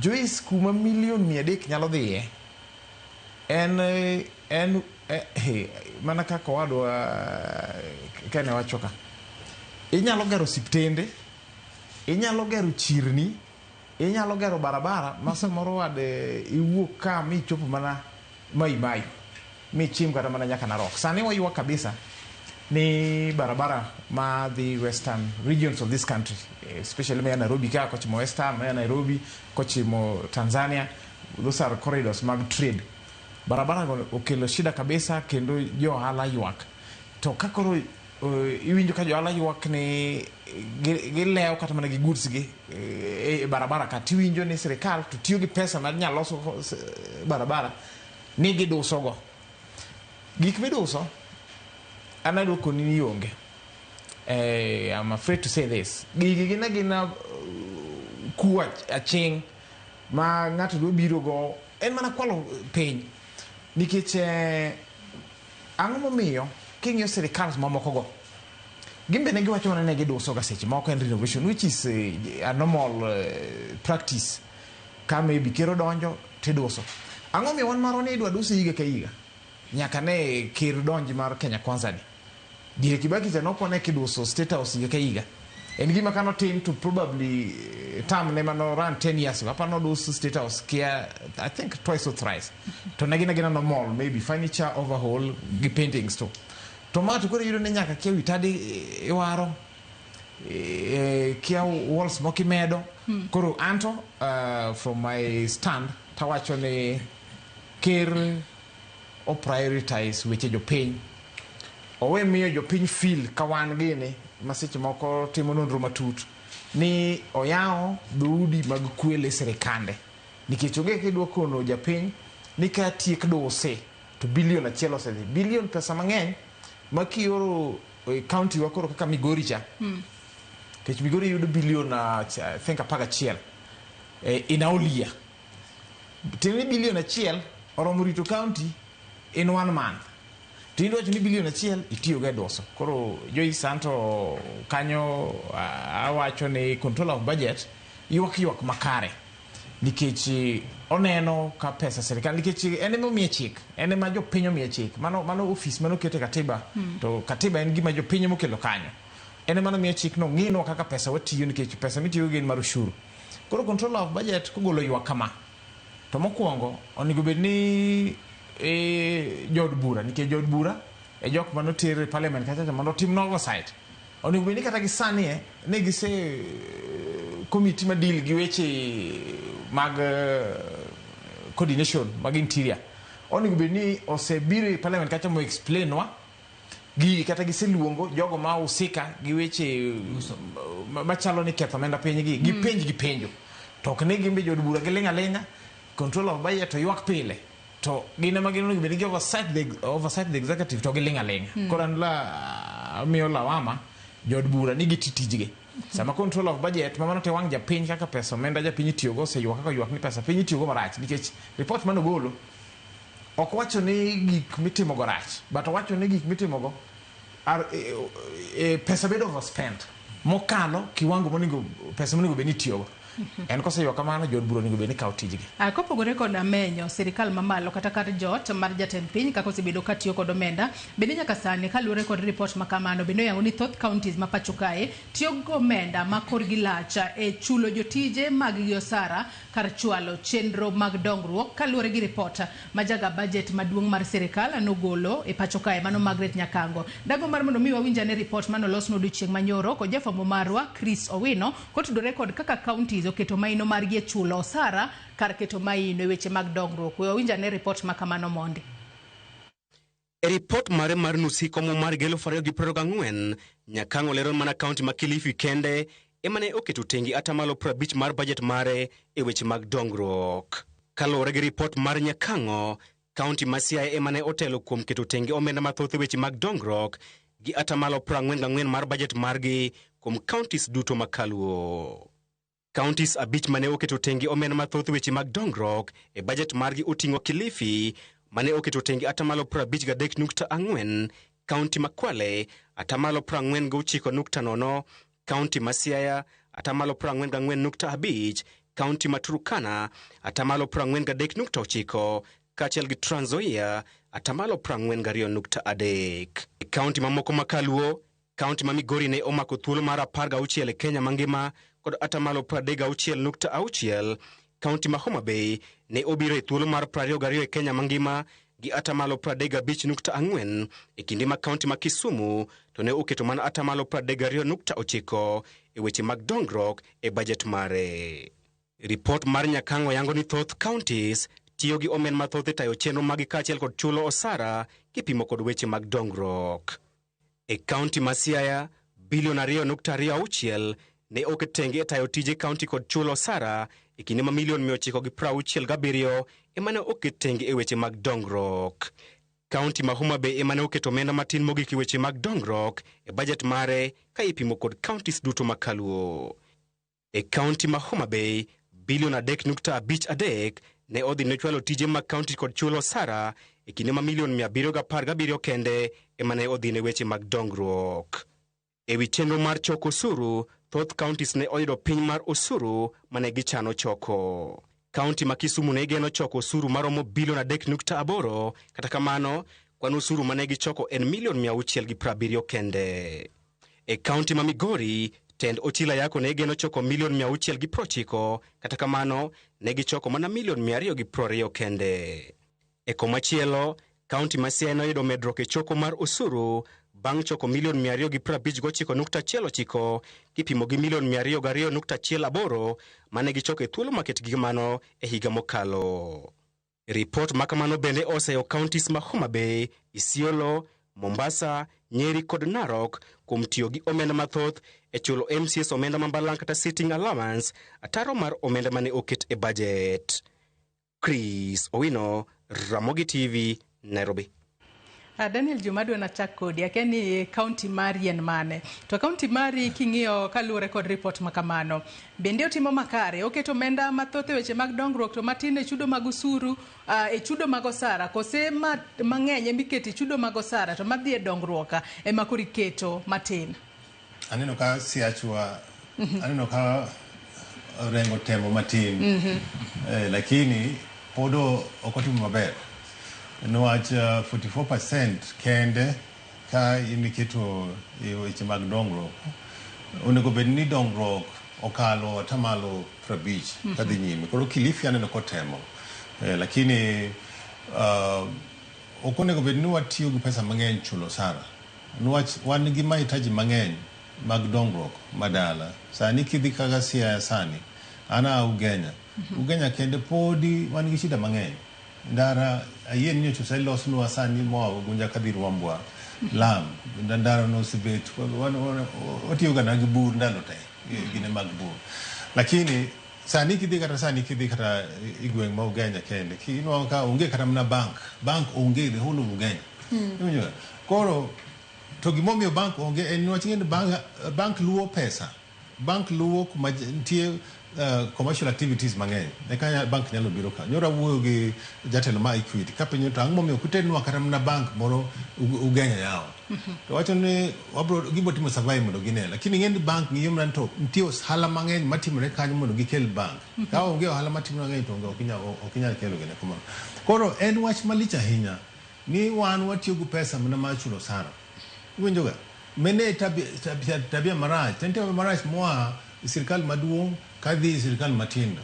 Koro en piny yako. Awacho gan Kenya wan gi pesa mang'eny.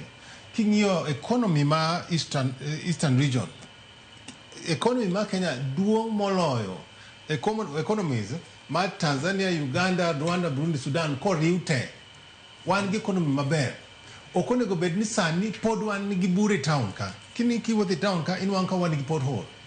Civilization makawuono ok onego bed ni wan gi buru, onego bed ni ndeche te ma town ka oselos nigi nigi kabro.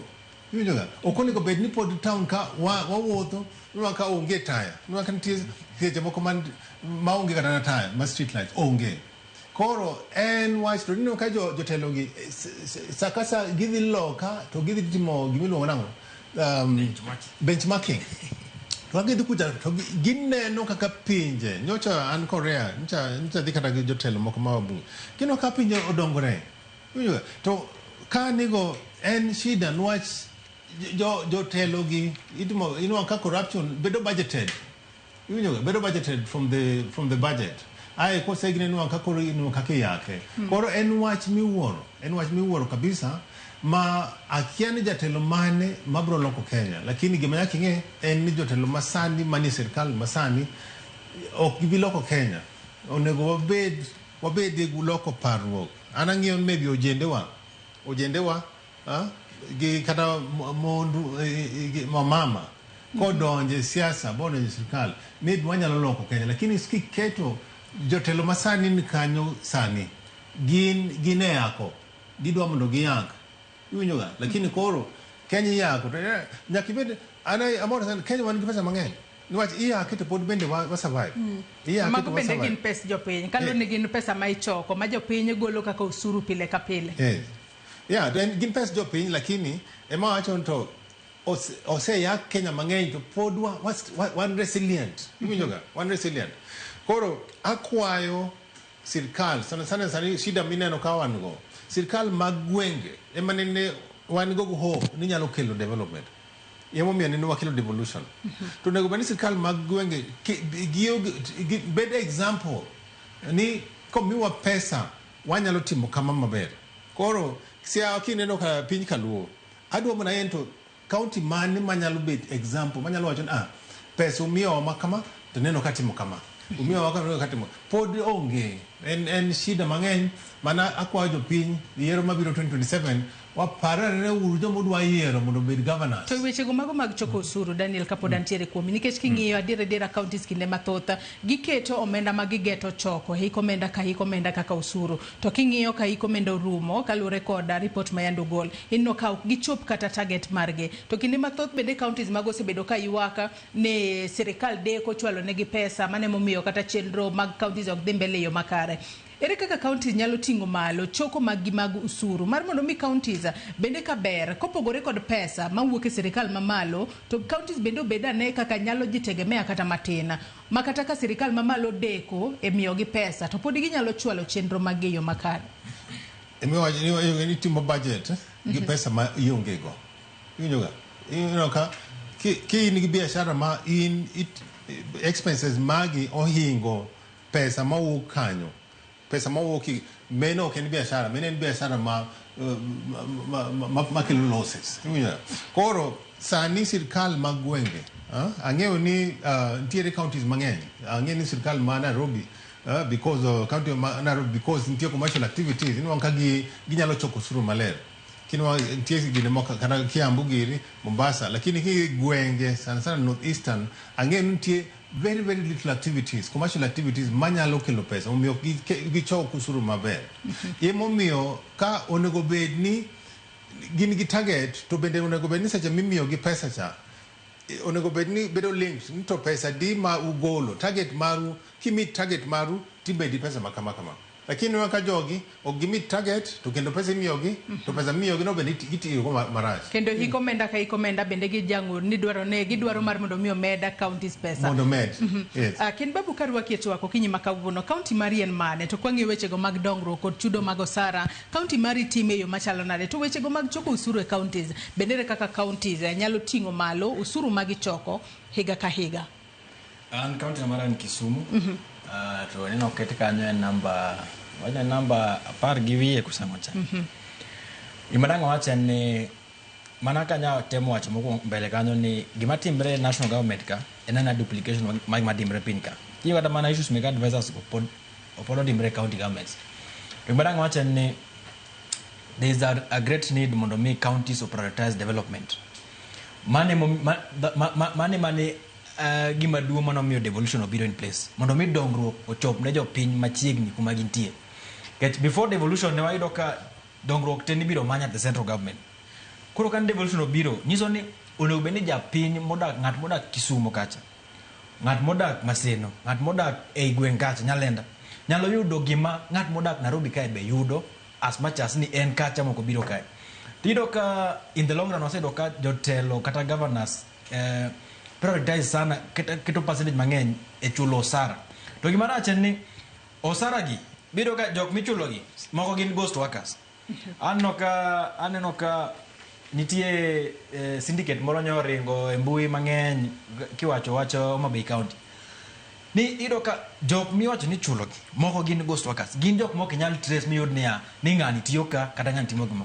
kini chak ido ka jok counties wagi ido ka gi employ ji moko qualify mondo bede positions kichunguza mosido ni ma wat ng'ane ma osiep ng'ane rio ka koro jogo ket ka mang'eny roles obiro duplicated to tijno be mag bedo duplicated no bok giti biro ka service delivery ni pin jok michulo ng'eny to pesa dhi mang'eny koro gima dang' wacho ni counties nyaka prioritize development mano e key agenda mano miyo devolution okeli mondo mi jopiny oyud dongruok in terms of health mobedo devolved gik malure gi markets and ensuring that there's proper good environment mar biashara e counties kacha mondo mi nyithiwa gi owetewa mantie counties matimo ohala be oyud kaka ginyalo move forward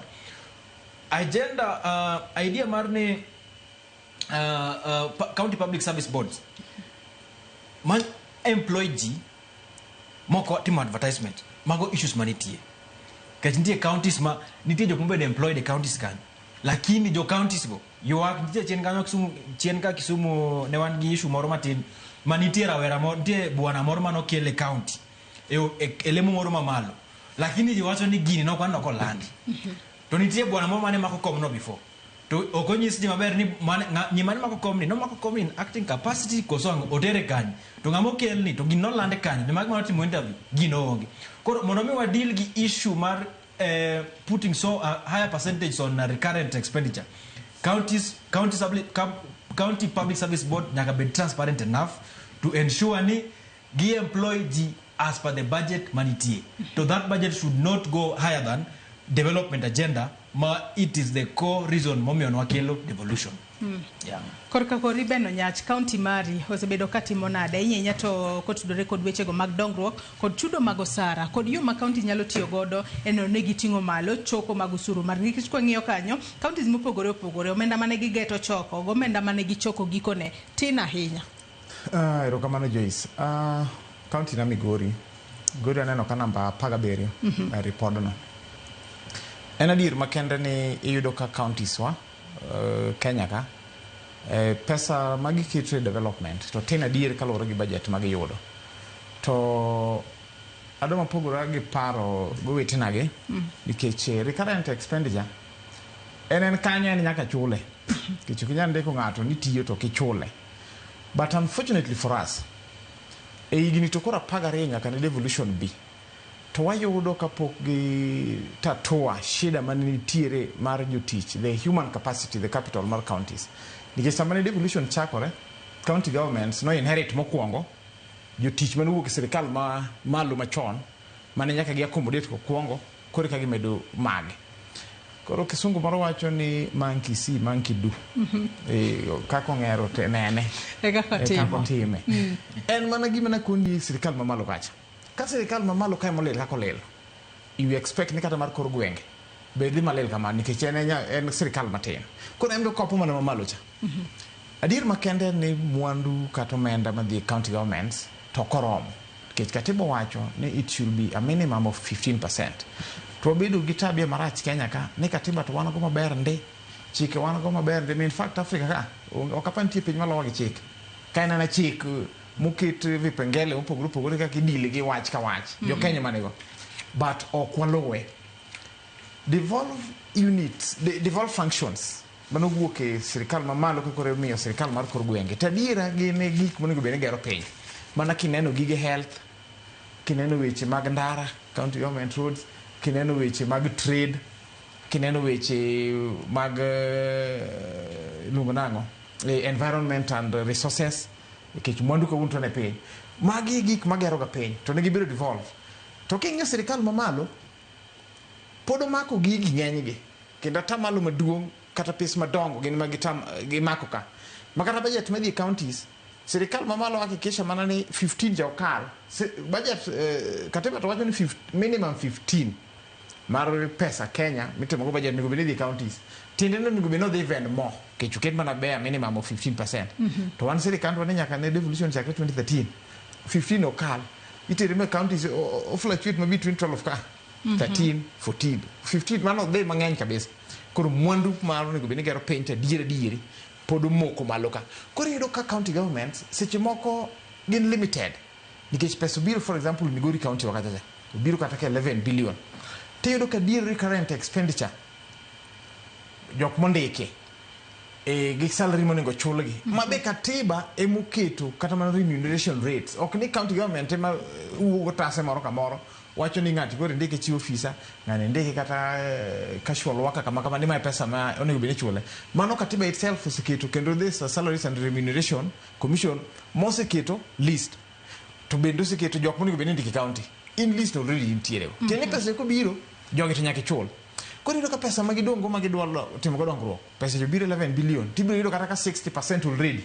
osedhi chulo jogi to ok ni jogi ni obedo office ni katibu kuyiene gibedo katibu yiene gi nikech gin offices ma constitutional recognized kendo county be nyalo mana ran ka human capital obedo koro ato ayuak ni Kenya onego beno sechope level moro ma we should practice what is in our constitution katibu wan go maber to ko practice mwandu mar jo piny onego beni dhi kor gwenge mondo ger piny tiyudo ka tamalo 85 pod odog me central government maloka mano mi ineno kata kan seche moko aneno ka migosi Raila Amolo Odinga aneno ka nyoro ka koro ywak ni onego bedni pes mang'eny dhi kata mana county for development meno neno kata ni pesa ko onego bedni lwet legislators mag wajumbe ono county CDF okete counties an kipacha aside kode nikech mano to be gima katiba wa dwaro tiyudo ka wan pesa wawe malo central government ka to pesa monego beni dhi e piny kata watero mathis koro ma miyo county governments they have a little say pesa maginyalo tingo e dongruok koro sirikal mamalo nyaka release pesa dongruok odhi atamalo ni nowacho ni en minimum of 15% ok ni 15 ne monego beni dhi tiene nyalo bedo 15 kadhi malo sirikal mamalo no ng'iyane niya kawuono nyocha ne county government sani neno kata ka jila umuga county government yango mi tinde barabara ok bed maintained ahinya adier man kende makata unangeno setimo nonro kani neno pesa mane dhiga county mane loso go nderni nyocha no sebedo recalled back moduoge national government kendo sani en under roads board authority ema control tende ni pesa idwago kata mana governor idwago kata mana jotich mar county ni ang'o miyo ndej no kuger to katiba to wacho ni ndaro nego beni ma county ger tendo ka pesa ni no seduogo magi governors moduoge national government ka obedo ma control gi kura to bedo control gi kera to bedo control gi kena tiende ni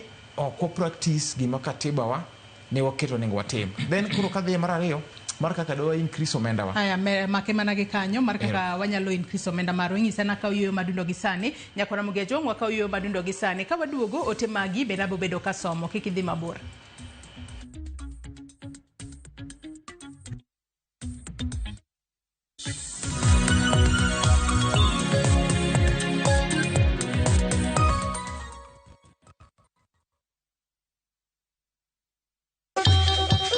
Ang'o mosetimore ne joma ne ochweyo Ugandawa? Adhi primary Kagonditi Primary School. Gin kanye sani? Amobilize kalerte ne wago poro to gibiro wasombo kidi to watero kacha jite e secondary kacha. Waromo gi jodgi to wafwenyo sigandgi magi mopondo. Siasa ka ng'amo ywaye maduong' katere siasa en Daniel Arap Moi. Ng'e ranyisi mabeyo mane giweyo. Ne japiny mopogore kata ng'ama ne nie duond loch ne neno ni kopo ni Kenyatta dhi Tom okawie thuolo ni mondo tanwa pinyni kaluwore gi mwaseneno kuome. Ang'o magitimo sani? To kata kamano be pod gin kodwa. Nakedo ne wach sukari ma jobunge jonjo kod buot nochaka ni bwana sukari. Gin kanye kod Walter Nyambaga tich ang'wen saa 3 otieno mana e Ramogi TV.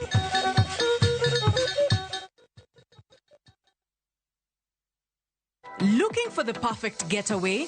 View Travel brings you the ultimate self-drive and staycation experiences across Kenya. Escape to Naivasha, Nakuru, Nanyuki, Kisumu, Mombasa, or Nairobi for a refreshing break. Drive at your own pace or fly in hassle-free. Whether it's lakeside retreat, city escape, or coastal adventure, the choice is yours. Perfect for families, couples, and friends to relax, bond, and unwind. Book now. Visit viewtravel.com, call or WhatsApp 0703 254 254. View Travel. Dream, explore, discover. Teacher Beach kocha kore saa ng'wen otieno nyaka saa 6 lakini ni mixes maliet kabisa mag luo rumba luo benga kachil koda jawa maliet kowuok e ondamo 107.1 FM kar chuny jaluo Kapela nako ni wang' ka wadok kocha nyaka wang' jowi mari mar Ramogi TV Lungania boy handsome Mandawea Roji bed and breakfast Lungani DJ Koloko instrumental Tokodan Solomon Tito Kafaya gudi Kawa wachoni ma en Ramogi Night Disco Kete Manaka Erika Kaero Jawar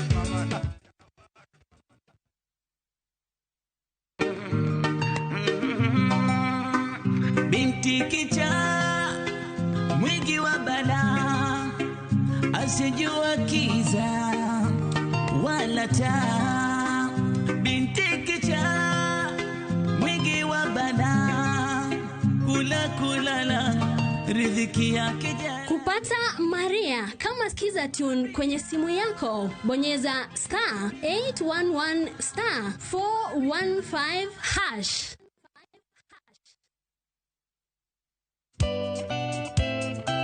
Geso kangeso saparga chiel mamidhiambo. Mbamba toko koma ye tudri koda ngeso kangeso saparga chiel mamidhiambo e chenro mar tiedero. Oka kamwabro budho manyanga kowa kelo ni ngolo motimo cathedral. See you there. Tiedero Geso kangeso saparga chiel mamidhiambo mana e Ramogi TV.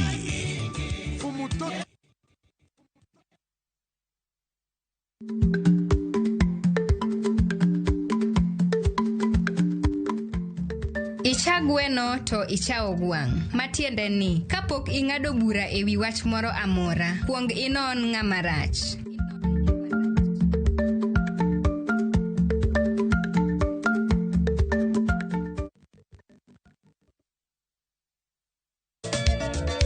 Machigni nyakoro manga juange chenro mar ngoma owake.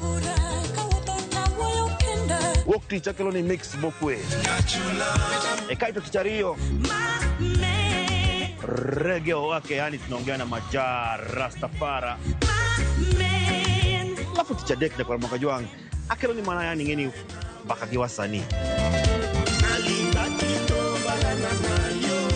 Ticha ngwene is kama nene yani kitambo zama za kale. Alafu Friday, si unajua tu Friday tunafanya namna hii nyakora magojong Friday supuzo wake. Sapar gina kapaga beat nyaka sapaga rio kod an PDG papa Vic, yani ukipenda mzee kijana.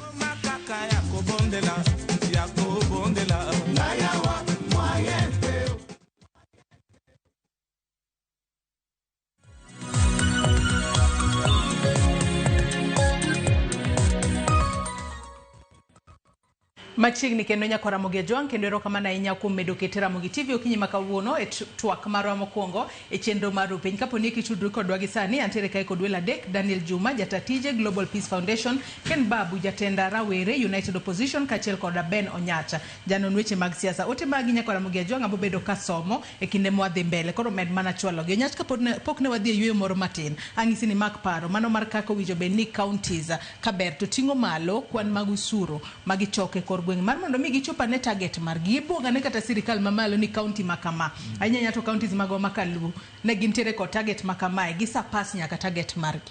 Erokamano Joyce. Neno report kanyo kane wacho ni counties ma nyocho timo digitization mar revenue collection tiende ni koro we choko ushuru manually kaka ne choko gi receipt cha. Gin kendo margi ne beto dhi malo. Mano Nairobi, Murang'a, paro ni Kilifi, Makueni. Kendo wacho ni pesa mana gichoko mana gi receipt aching ka koro ing'eyo gi michoko gi digital platforms gi o triple. Koro gini ene ma nyaka counties wa adopte nikech pes michoko gi receipt gi makelo ga kwe county.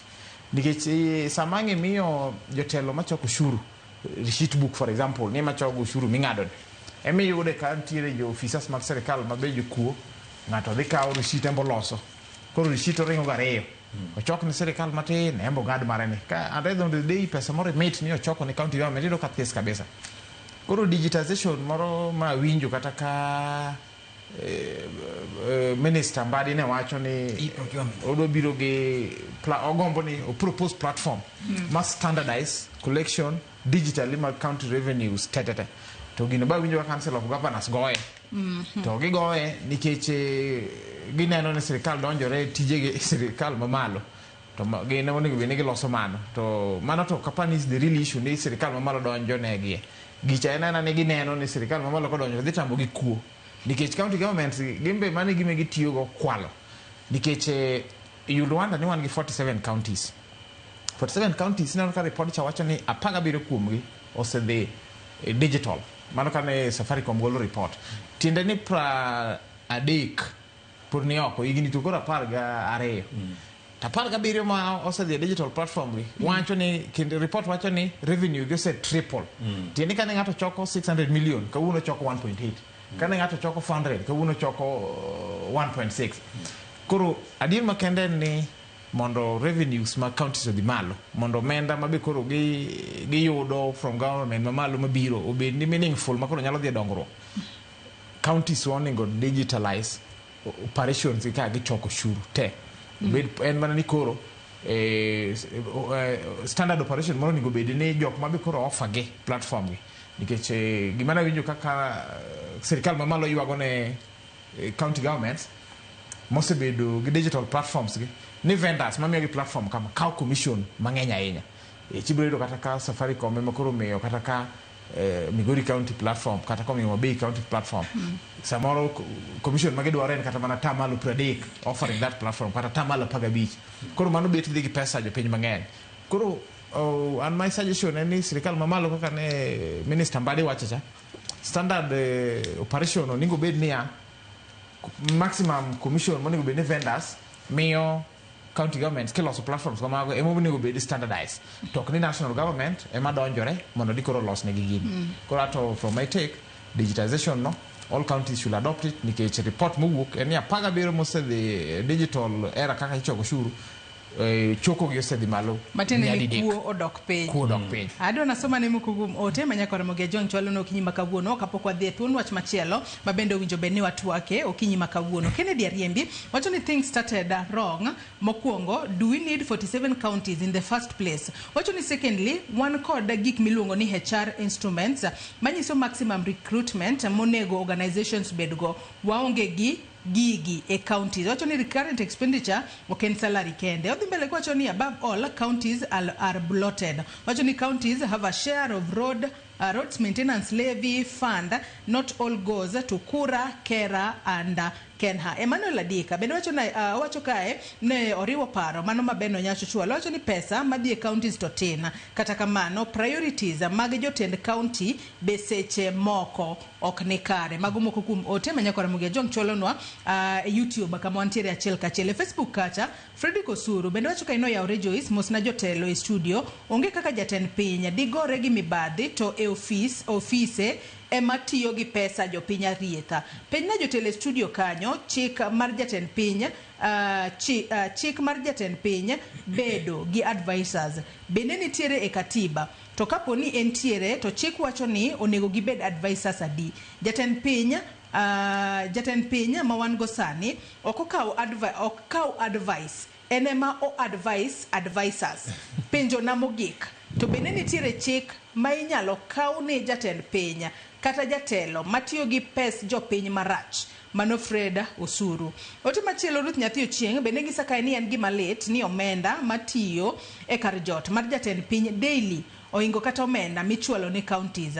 Kara koro wachomo kanye advisors mag jatend piny odhuro to gitimo nono kaber to winjo giduok namba no piny. Devolution ne osebiro nyaka counties dongre kigin omiyo omenda nyaka chwala moromo to gima lit ni omenda ichwalo matin ma ichwalo matin to matin no bende donjo fuke motuch in the name of corruption. Otek nyaka koro governors puonjre tiyo gi pesa e yo makare. Aluotwa kan umoja enako penjo moro Fred Osuru no penja kek nyalo bedo kod nyalo mar duoke Daniel Juma mano mar chik mayango advisors ma jatend piny owinjo bed godo to bende nitiere chik minyalo kaw ne jatend piny kata jatelo moramora matiyo marach gi pesa mar jopiny. Kaka ne awacho en ni gimomiyo ne wabiro gi chike mag bedo gi number mark cabinet secretaries and wan gi bloated government. To constitution ne dwa ne ng'iyo gini omiyo ne wach ni ok nyal bet gi ministers mokalo 23. To sani asiro keri nyaka bed gi advisors lakini onego bed gi kaka ne wacho gibed advisors maybe moko kalo kata mana maybe a day kata ngwen kata beach mang'iyo special issues ma ministries ka okng'e iwinjoga to gi bende mostly advisors gi kwa kawacho ni wan gi advisors gi onego gibed volunteers iwinjoga and I'm sure ni nitie volunteers mang'eny and sani anyalo chiwo kaskere dwaro na mia anyalo miye free advice on issues maybe to do with trade, international trade, peace, you know, we can give those things. Iwinjoga to nitie joma ng'eny Kenya kama loan manyalo chiwo advice moko chuno nyaka chul gi pesa mang'eny makara sani bende sani wamiyo gi advice ma free. Iwinjoga maka gin joma winjo ni giwinjo to gikawo advice to giliko piny to bende youth ma Kenya sani chiwo advice for free. Yeah, free. You know, Gen Z's maneno last year kanene gidhi ing'anyo ne giwacho ni sirkal ong'eyo gimonego gitim ging'eyo gimonego gitim. And some of those things, again, reducing wastage was one of the issues Mobile Gen Z no the engano. Koro ananeno ni sani chike be wan go mang'eny mabende ng'ato maybe ka wabiro gi chik ma wacho no ni ker kik bed gi advisors mokala bis maybe nyalo konyo lakini jogi gin joma lokore inyalo miye chik ai kendo biro gi yo moro mo bypass kodo ginego. Iwinjo wach sani kino ka oseketo advisors gi to nyiso no sekalo chik manene owacho ni inyalo bed gi 23 be nyaka ing'e ni ker masani ni nyocha ne noluwo kata mna gine gimiluongo ni CAS manene Uhuru biro go which was unconstitutional.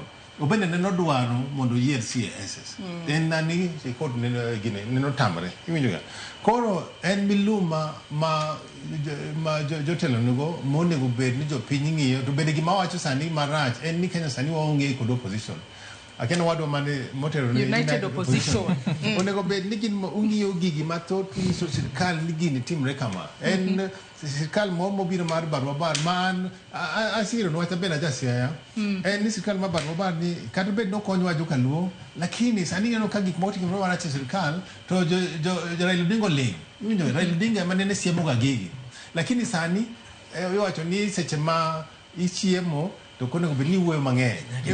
Lakini bende an akwayo ni seche sani ker sani kaka joluo osire ni obende okelnwa maendeleo. Ndara moro ma wuok Kisumu kadhi Busia cha olos no obedie kata duol carriage yawa mondo wabende wabo ka joluo sire kura wabende wan gi moro madongo okonego bed ni sani no kandara cha ndara moa Busia kadhi Kisumu cha pod nigi potholes. I civilization masani okonego bed ni seche mari mtoka to pod an gi bur moro maduong' manyalo miyo keto na kata jali. Ntie wach mida medo nyach. Kalo medo ne bane penjo no. Maja winjo penjo no. Adir makende ni katiba wagi sane to ok en explicit about advisors, the number and silent. But liwe to mikir ni nyalo bedo gi advisors with the executive power so nyalo appoint jok makonyo tayo piny ma advise kone gi kone.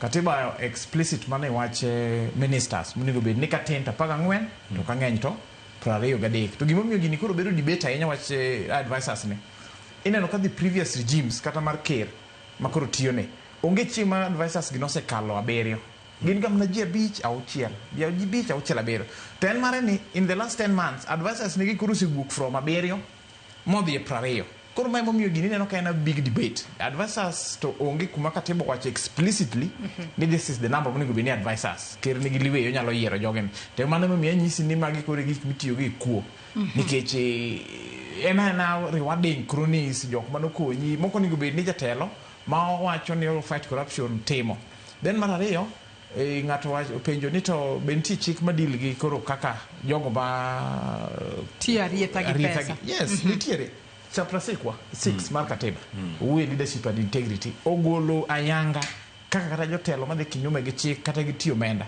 onego bendi dil godo kamano. Aya ka opogore kod mana adwani wamule wadongi daka matin kende twatiko twak maro kinyi makawuono dago mar mondo mi wamula ne weche matimore e county ma Mandera kata bedo ni odiochieng' manyoro jatend migawo mar arita Kipchumba Murkomen nokwedo weche ma osebedo ka wachore ni kweth mar jolweny mano ma Jubaland odonjo Mandera kendo rocho arita mar jodak makono. Nowuoyo e kinde mano timo limbe e county ma Busia kamano wacho ni jogo mano donjo Kenya ok kao ya Somali gin mana jogo madar nikech rochruok mar arita e pinyno. Kata kamano jotelo mawuok e county mano ma Mandera moriwo senator ka achiel kod governor e county ma Mandera ginto giwacho ni kweth mag jo Jubaland nitiere e county ma Mandera dira nitiere kanye. Kata kamano wawinja ne report mano los no odiochieng' manyoro ko jafwambo marwa Lydia Okeyo kotudore kod wach makamano. En twak ma osebedo ka kelo liete pachoka ayate kin jodak ma Mandera ma osebedo ka bago ng'anyo ka kwedo tie mar jolweny moko maya Jubaland e piny Somalia ma giwacho ni mono genindo kalore gi rochruok mar arita. Jatend migawo mar arita Kipchumba Murkomen oyango ni mana jogo moringo donje pachoka kadar ringo lweny ma pinyno ema donje pachoka kwacho ni gibiro timo nonro matut mar ng'eyo ponono ne gin jonjore. Every time there is a conflict in the Somalia side, it definitely spills over, especially if it's Bulahawa and the towns across the border. It affects Kenya. And remember that we have a good working relationship with Somalia as a country. And so when there is those challenges, there's citizens who feel endangered run from the neighboring country run to Kenya. But we cannot confirm now whether there were forces of where, who they are. It's only until you do proper security analysis and investigations that you get to know is it forces, is it civilians and so forth. Okwayo ganda mondo mi owetio gi thuolo no mar siao tulo mag siasa ahinya to jogo maketo sirikal tesre ko wacho ni ponono nitiere gigo mowinjo jopiny ng'e to gibiro lando ayanga. I know there are some people who want to score cheap political benefits from it. It is not in the interest of this government or this administration to do politics or to do a political ping pong. Okwedo weche mosebedi kiwacho ni nitie skul moro ma kweth no donjo e kendo dakie ko wacho ni ok en adier ka bende osingo ne gitimo duto ma ginyalo maneno ni arita jo Kenya ongirore kendo mwandu magi oriti. There is no school currently being occupied as a matter of fact, and so if there are other parts of Kenya that there is a spillover of citizens from the neighboring countries, with Somalia particularly. That will be, that's why I said the security team will work on it to make sure that they return peacefully. Nowe kinde limbe mare kaunti mabusia e chendo mare mar jukwaa la usalama. Lydia Ramogi TV, Nairobi. Aken babu ine madwa na chakode ka wachako twaka mano mar jolweny ma Jubaland masani koro liekore ni nitiere e county ma Mandera. Diera nitiere kanye ngama wacha diera to ngama riamo nikech kate machinglo ne wang'iyo kinyi makawuono kate katuna mano wang'iyo kinyi makawuono kotudore kod weche go mago matimore e county ma Mandera. Jatend migawo mar arita wacho ne jo Jubaland onge gin mana jogo manodar kalure kod rochruok mar arita e pinyno mar Somalia. Jogo ma odak Mandera to wacho ni moko kuomgi osechako ringo kowuok e miechegi kalure kod jokweth mag Jubaland makoro donjo e miechegi kendo koro kelo rochruok mar arita ka gimbe koro giluor gidhie kuonde mamoko kata gwenge mamoko. I think mokongo adona chako wacho ni Kipchumba Murkomen nyaka ng'e ni en okodak Somalia. Okodak Mandera jok ma wacho ni ni kweth mathoth osedonjo ka Jubaland gin jok modak Mandera kanyo. Nano kasani na Mandera alirobo wacho ni adieri manitie ni jogo ni kanyo to gine ka community gidhi stand out to gi protect their own people. Murkomen wuotho Nairobi ka di luoro piny to dhi kuma gimoro timre Mandera to wacho ni bwana wan wasechunguza adwa ni jogo ongi to jok macho jogo nitie gi jogo ing'eni nyaka bed gi sirikal ma take life mar Kenyans serious and then prioritize territorial integrity and border security. Ma issue ma oknyal bedo handled the way ma waziri dwano til kode kama. Winjo beno bedo handled na. Magingi madhane miwuoye. Ka jok modak kanyo wacho ni gini timore, gini nitie. Onego bedni sani there was an active response by the defense, the Kenya defense to go and check nito bwana gimwacho ni benitie. Onego bedni basamo weni ose or troops kacha Matimo surveillance to confirm adier nia ginindieto what can we do instead of waziri with left right Nairobi kae to wacho ni gino team reto jok mantie kanyo macho Mandera senator mafoma governor kacha wacho ni from the information mose the ground to manga mose campaign Mandera mangiso ni NG troops NG routes NG roads kacha information mose the ground wacho ni joko se take up that place to NG mantie ni Jubaland Mandera has been occupied by strange forces. The best thing that the government ought to have done is releasing our troops to go and take cover. But the lives of Kenyans have been prioritized. Again, the other time, Kerogo issue mara ID vetting. We raised issues. Wanako position wacho no penye maswali. Tunaigwacho niyo jiteginjo Kenya, jitenya kamina fast okwadagi jiteginjo Kenya. But gini no get a borders mundo mi wa limit wachunguza. Jomage madonjo to jomage mawuok. Sani you cannot even tell ni jok madonjo gi gin gi ID ko so gionge ID. To kero ka gin gi ID to gin jo Kenya, what will you do? Koro gima Murkomen wacho ni jomoko ni opposition temo kelo issues mondo mi achieve cheap political mileage and everything. Onge moro ka cheap political mileage. In fact, kan itinga mondo achieve cheap political mileage kai. To en Murkomen gimudosi ne. Kech negi yao negi remove the issue of voter vetting.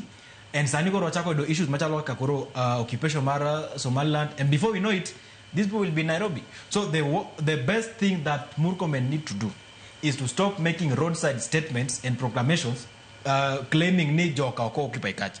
Eno wono wok Nairobi ka or they Jubaland kanyo. Bueno wok odwa kene kanyo ni joka ma antie ground jogi onge ka. Odi Mandera. Odi Mandera ka wati bwa. Antie ground jogi rambo mera jogi oko biro ka mera. Joga wacha gimagikia. So until then, owe wuotho kae nyoro nyano ko wacha ti bwana. Wanodwa stopisha disco matanga. Ni disco matanga nyakaru. At the time ngima jidwa lal kamoro ini focus is stopisha disco matanga. So the ministry must get serious. The CS must take responsibility and he himself we call upon him or the ground kanyo Mandera kanyo mundo nyiso wagi matimre ka en kanyo. Onyacha korka kori kotudore kod gino makori lieko ni kwetha jolweny mago mag Jubaland donjo e county ma Mandera kendo koro jo piny yuaka ni skunde nyithindo ok nyal dhi puthegi bende okawo jatend migao mochung' ne wechego mag lweny kata mochung' ne jolweny Sopen Tuya Olinga. Jatend jolweny Charles Kariri bende pok ogolo duondgi. Jatend piny bende pok ogolo duonde. Murkomen ema nowacho ni oyo mago gin mana miriambo. Ng'ama wacho adiera to ng'ama riambo. Nyalo bedo ni jomandera mane owuok oko ka ng'anyo gine makoro giriambo kose nang'. Erokamano Joyce. Adiera makende en ni adwa yie gi owadwa Ken kuma wacho ni ng'ama odak kamoro nigi information moloyo ng'ama onge kamoro. Kine joka dhi e ng'anyo tiende ni wach nitie. Oganda koganda nitie kaka odaga. Oganda mamalo ka mar ja-Somali de kata oganda ja-Islam, especially northeastern kanyo, gin ga jogo modaga ma very closely knit. Tiende ni gidaga machiegni, gin weche gitimo ga ki community. En opogore oganda mamoko mahero ga timo gik moko giwegi ni ng'ato timo mana mare kende. Koro kiyud ka gidhi nyaka ng'anyo machal kamacha, en gima has disturbed the entire community. To kendo ka giwacho ni nyaka school koro bedo disrupted, you cannot take that for granted. In as much as ni Murkomen pok odhi kanyo physically, government nigi structure kendo gin gi jotije matimo upelelezi. Gin kata gi branch mar NIS monego bed ni osemiyo gi report kaka en. But gimomiyo wach Jubaland bedo matek, momiyo samoro sirikal kata mamalo nyalo wacho ataro mar gino monego bed ni giwacho ne jopiny. And probably because of sovereignty and security issues mag border. Ing'e ni Jubaland forces emosebedo ga ka konyorega gi KDF wa Kenya. Igni koro mokalo wad mapar gi wiye e weche mag Al-Shabaab. Kendo Kismayu ma Al-Shabaab nosekaw Jubaland forces emane ore KDF. They have been training hand in hand. Kore mo miyudo ka ng'eyo adiera kata ne jogi ne bathe koni kata ne bathe kocha tek nikech over 10 years jogo osebedo ka tiyo together. Somalia is a very interesting state and a very interesting country. Ka koro wan kawuono kwan Kenya to gi devolve unit 47. Somali en ga federal government of Somali, mano the central government. Koro ka en gi states adiwa a beach. Ma Jubaland ni en achiel kuom the states. To koro Jubaland ni en the southern koni ema koro touch borders mag Kenya. Jubaland ma city gi maduong' capital gi oken Kismayu koro. En moringo Lamu, moringo Garissa, moringo Mandera. Koro gimomiyo tackling gini tek, Jubaland forces gi Kenyan forces osebedo ka tiyo hand in hand. Ma joka kowacho ni joka ni kacha to ging'eyo. Nikech magi jok mosebedo ka wuotho society mar so Kenya bathe koni Mandera kachacha pile kendo jo piny ong'egi. To KDF ma jo Kenya mabe rito kwe mar Al-Shabaab gimi gisebedo ka giwuotho Jubaland kochacha. Koro kine ka jo Mandera ywagi ni joge ni ka en adiera. To kopo ni Murkomen wacho ni ok en adiera ni forces go ni kanyo ok gimiyo gi training ground nikech federal government mar Somali chal ne dwa laumu Kenya. Mana kaka ni neno ka Sudan be nyocha ne ywak ne Kenya. Ni jo Kenya mo host rebel group RSF. Koro mae gima be chako timore ka. Sirikal mar Somalia ni Kenya donjore miyo jogi ka training ground. Madier makende ni kata ka federal government osebedo ka yudo ga kony from Qatar, Turkey wachi laro piny nikech jogi dwano bedo autonomous. Mana mapiyo piyo nyach kachiel kod wach ni kiriwo kanyo. Katieke tado wacho ni Murkomen obede jo Kenya diera.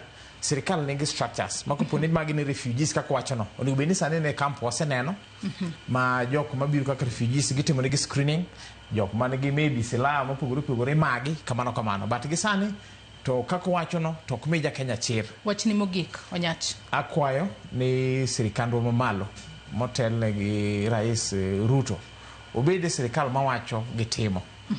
Mae gimomiyo jo Gen Z no dhi ng'anyo kane gineno ni sirikal ok tim gigo magi promise jopiny.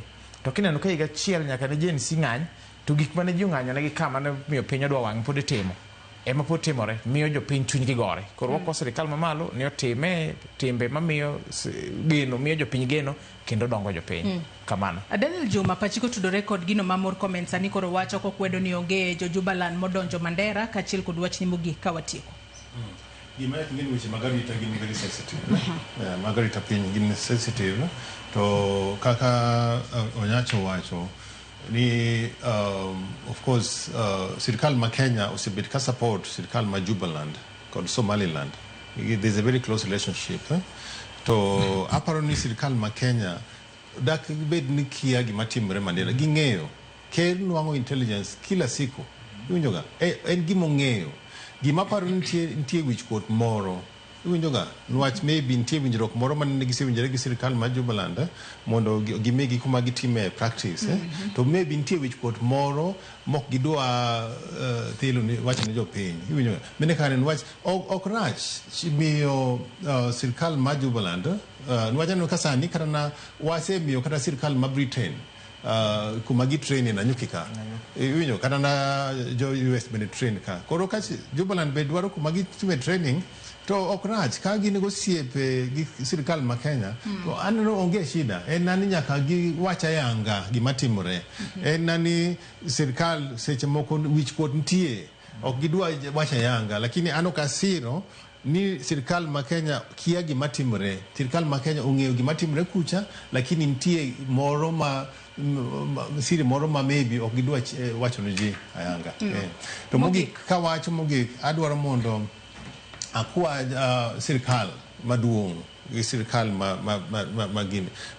ma gwenge mondo gitigi pesa maber nwach pesa ma Kenya wan gi economy maber to wanyalo sani onego bed ga ni wase Africa ka onego bed ni wan mwayombe kanyo chakata na mpira kanyo jo wancho tugo mpira maber ni kwanyalo invest pesa maber walos ndechni watim gik manyalo develop wanyalo Kenya onego bed ni sani nitie jo mabiro kowok pinje madongo ka biro dwaro tich ka iwinjo koro kwatiyo gi pesa mang'eny maber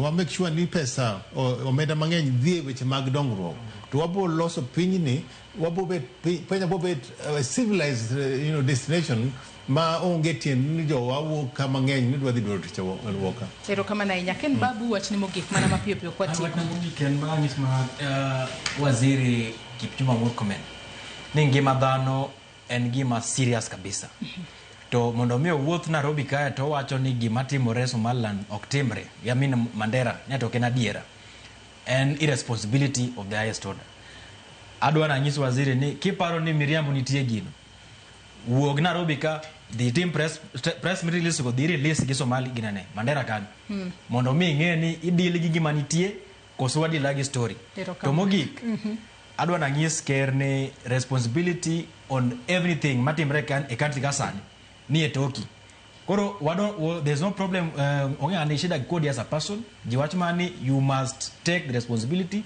and do the right thing between now and 2026. Ero kamano ni nyaken babu jatenda rawere United Opposition Ben Onyach janon siasa kachiel kod in Daniel Juma jatatije Global Peace Foundation kum kautulu maru kinyi makawuono mar mondo mi ubi wabed kod twak odiochieng' manyoro ne waneno ka Senator County mano ma Mandera Ali Roba ko kalembui mare mar X nondiko kanyo ni Jubaland forces are now inside Mandera town, schools have been shut down, business paralyzed and families displaced in fear of stray bullets.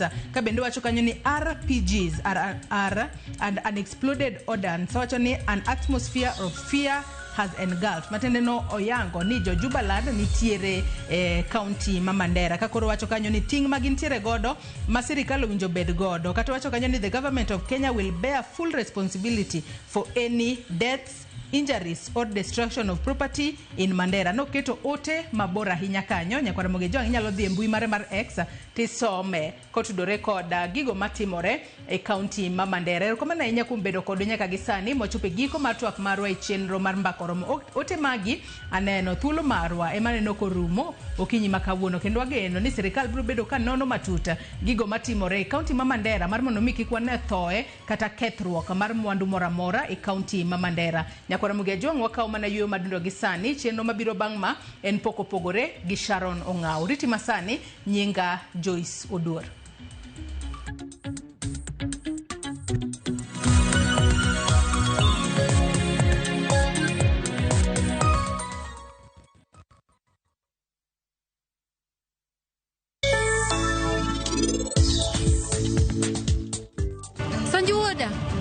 Sanju Woda. Temane winja, anariwo ni lwete na winja. Kikiwe nyathine e altar kamano, anakwai sanju. Ma ok en niti. Daler winjane. Nyako mwaka ni ok en niti. En nyako moro machielo. Ang'o momiyo inirwako lepona rusgi? Wachna, anakia hata gima dhi nyime kae. Adiera ma inikia en ni, an naseriwa rus chon, to jaoda en pari. Buy Smarter Bundle today. Dial *544# or use my Airtel app. Na bado tuna grow. Asanteni wa Kenya.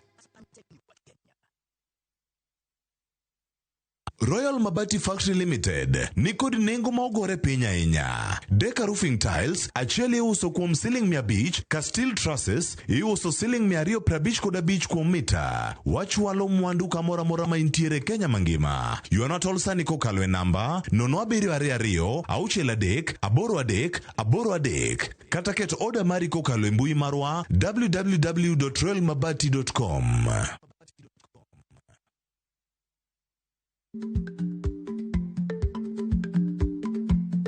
Jarik ni jamuod nyoyo gi goyo. Matiende ni dhi matek ma ok inono maber samoro nyalo miyo ng'ato midhiero.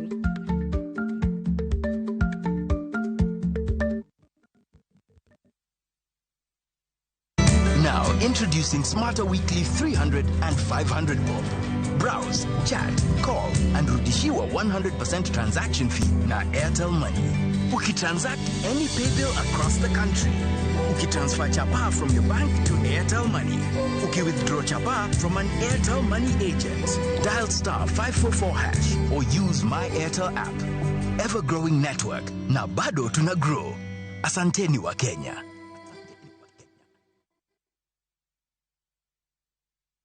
Iseido nyodo nikelo nyako chia cholokore nyeje lunga lisandi nango nyako chia mimi yere kondo jelo sigo kachandi gimo nyako chia utemo kakano.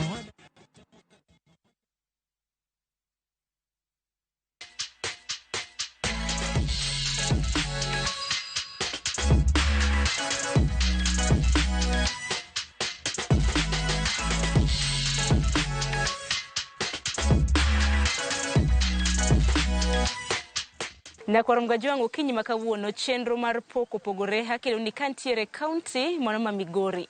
Onyisa ni gweng ni ilongo ni Kanyadgiro to kama wantiere ni ong'ere kaka Ober SDA. Omiyo kinyi makawuono gin pok mopogore pogore mabindo daro timo kaw. Kinyi makawuono ineno mating'o ka en achiel kuom jomoko luonge ni poncho, jomoko luonge ni sweta, mana kinene gir koyo. Wang'eni magi gibende ni kinde mago mag konyo kwa mgaji wanga pok mano mar chweyo mwandu mopogore pogore koda usi. Antiere koda madhe mabende biro bedo ka nyiso wa nyinge to nyisa ni nyinge nga Onyakure. Madhero kini machiegni e chenro mar poko pogore teruru kama na nyakuom rako wa okinyi makawuono ber chach. Erokamano. An iluonga ni Margaret Akelo Amuka. An nyar Karachuonyo Kokoth kumiluongo ni West Karachuonyo, Homa Bay County. To sani tayudora Ober SDA ka.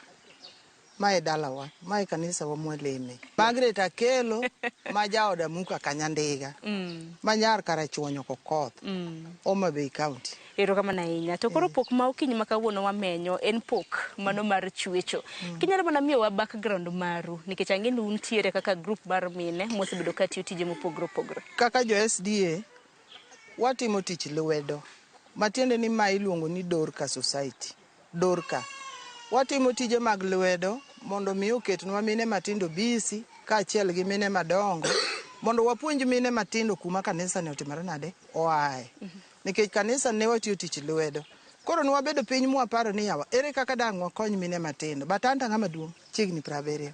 To koro wakelo nyiri matindo mondo mi watimre nade wapuonjgi. Mak mana ni kane wachako to nwayudo ka koro piny odhi malo. Kanisa be samoro wan gi yuto mabet katin. Koro nwayudo nyako moro Nyaembo.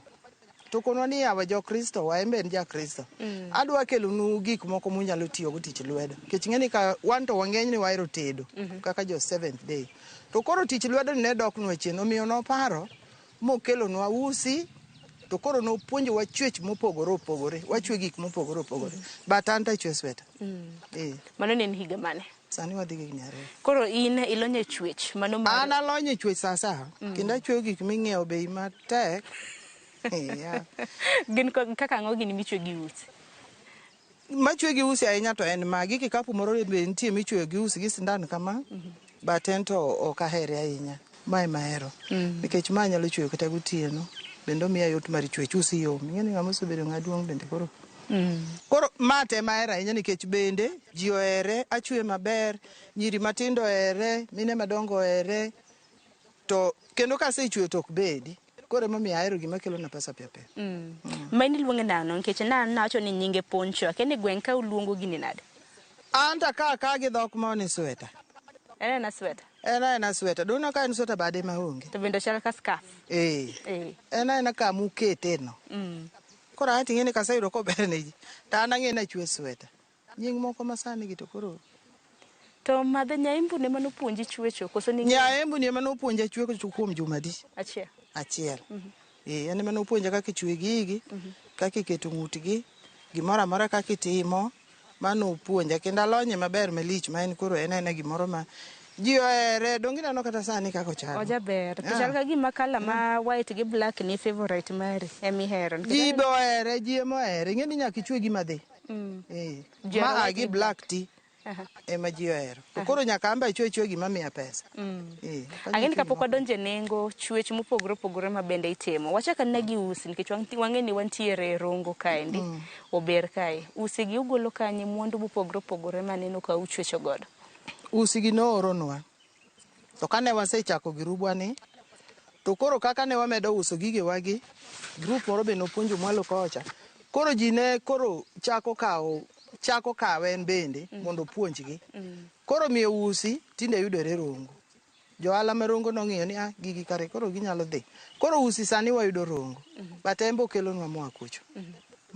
To koro kata mana kopogore gi mano, en nyithindo gi joma dongo. Koro into nawacho ni koro ma rang'iny mar sweta ma aina ne michweyo gwenge makone.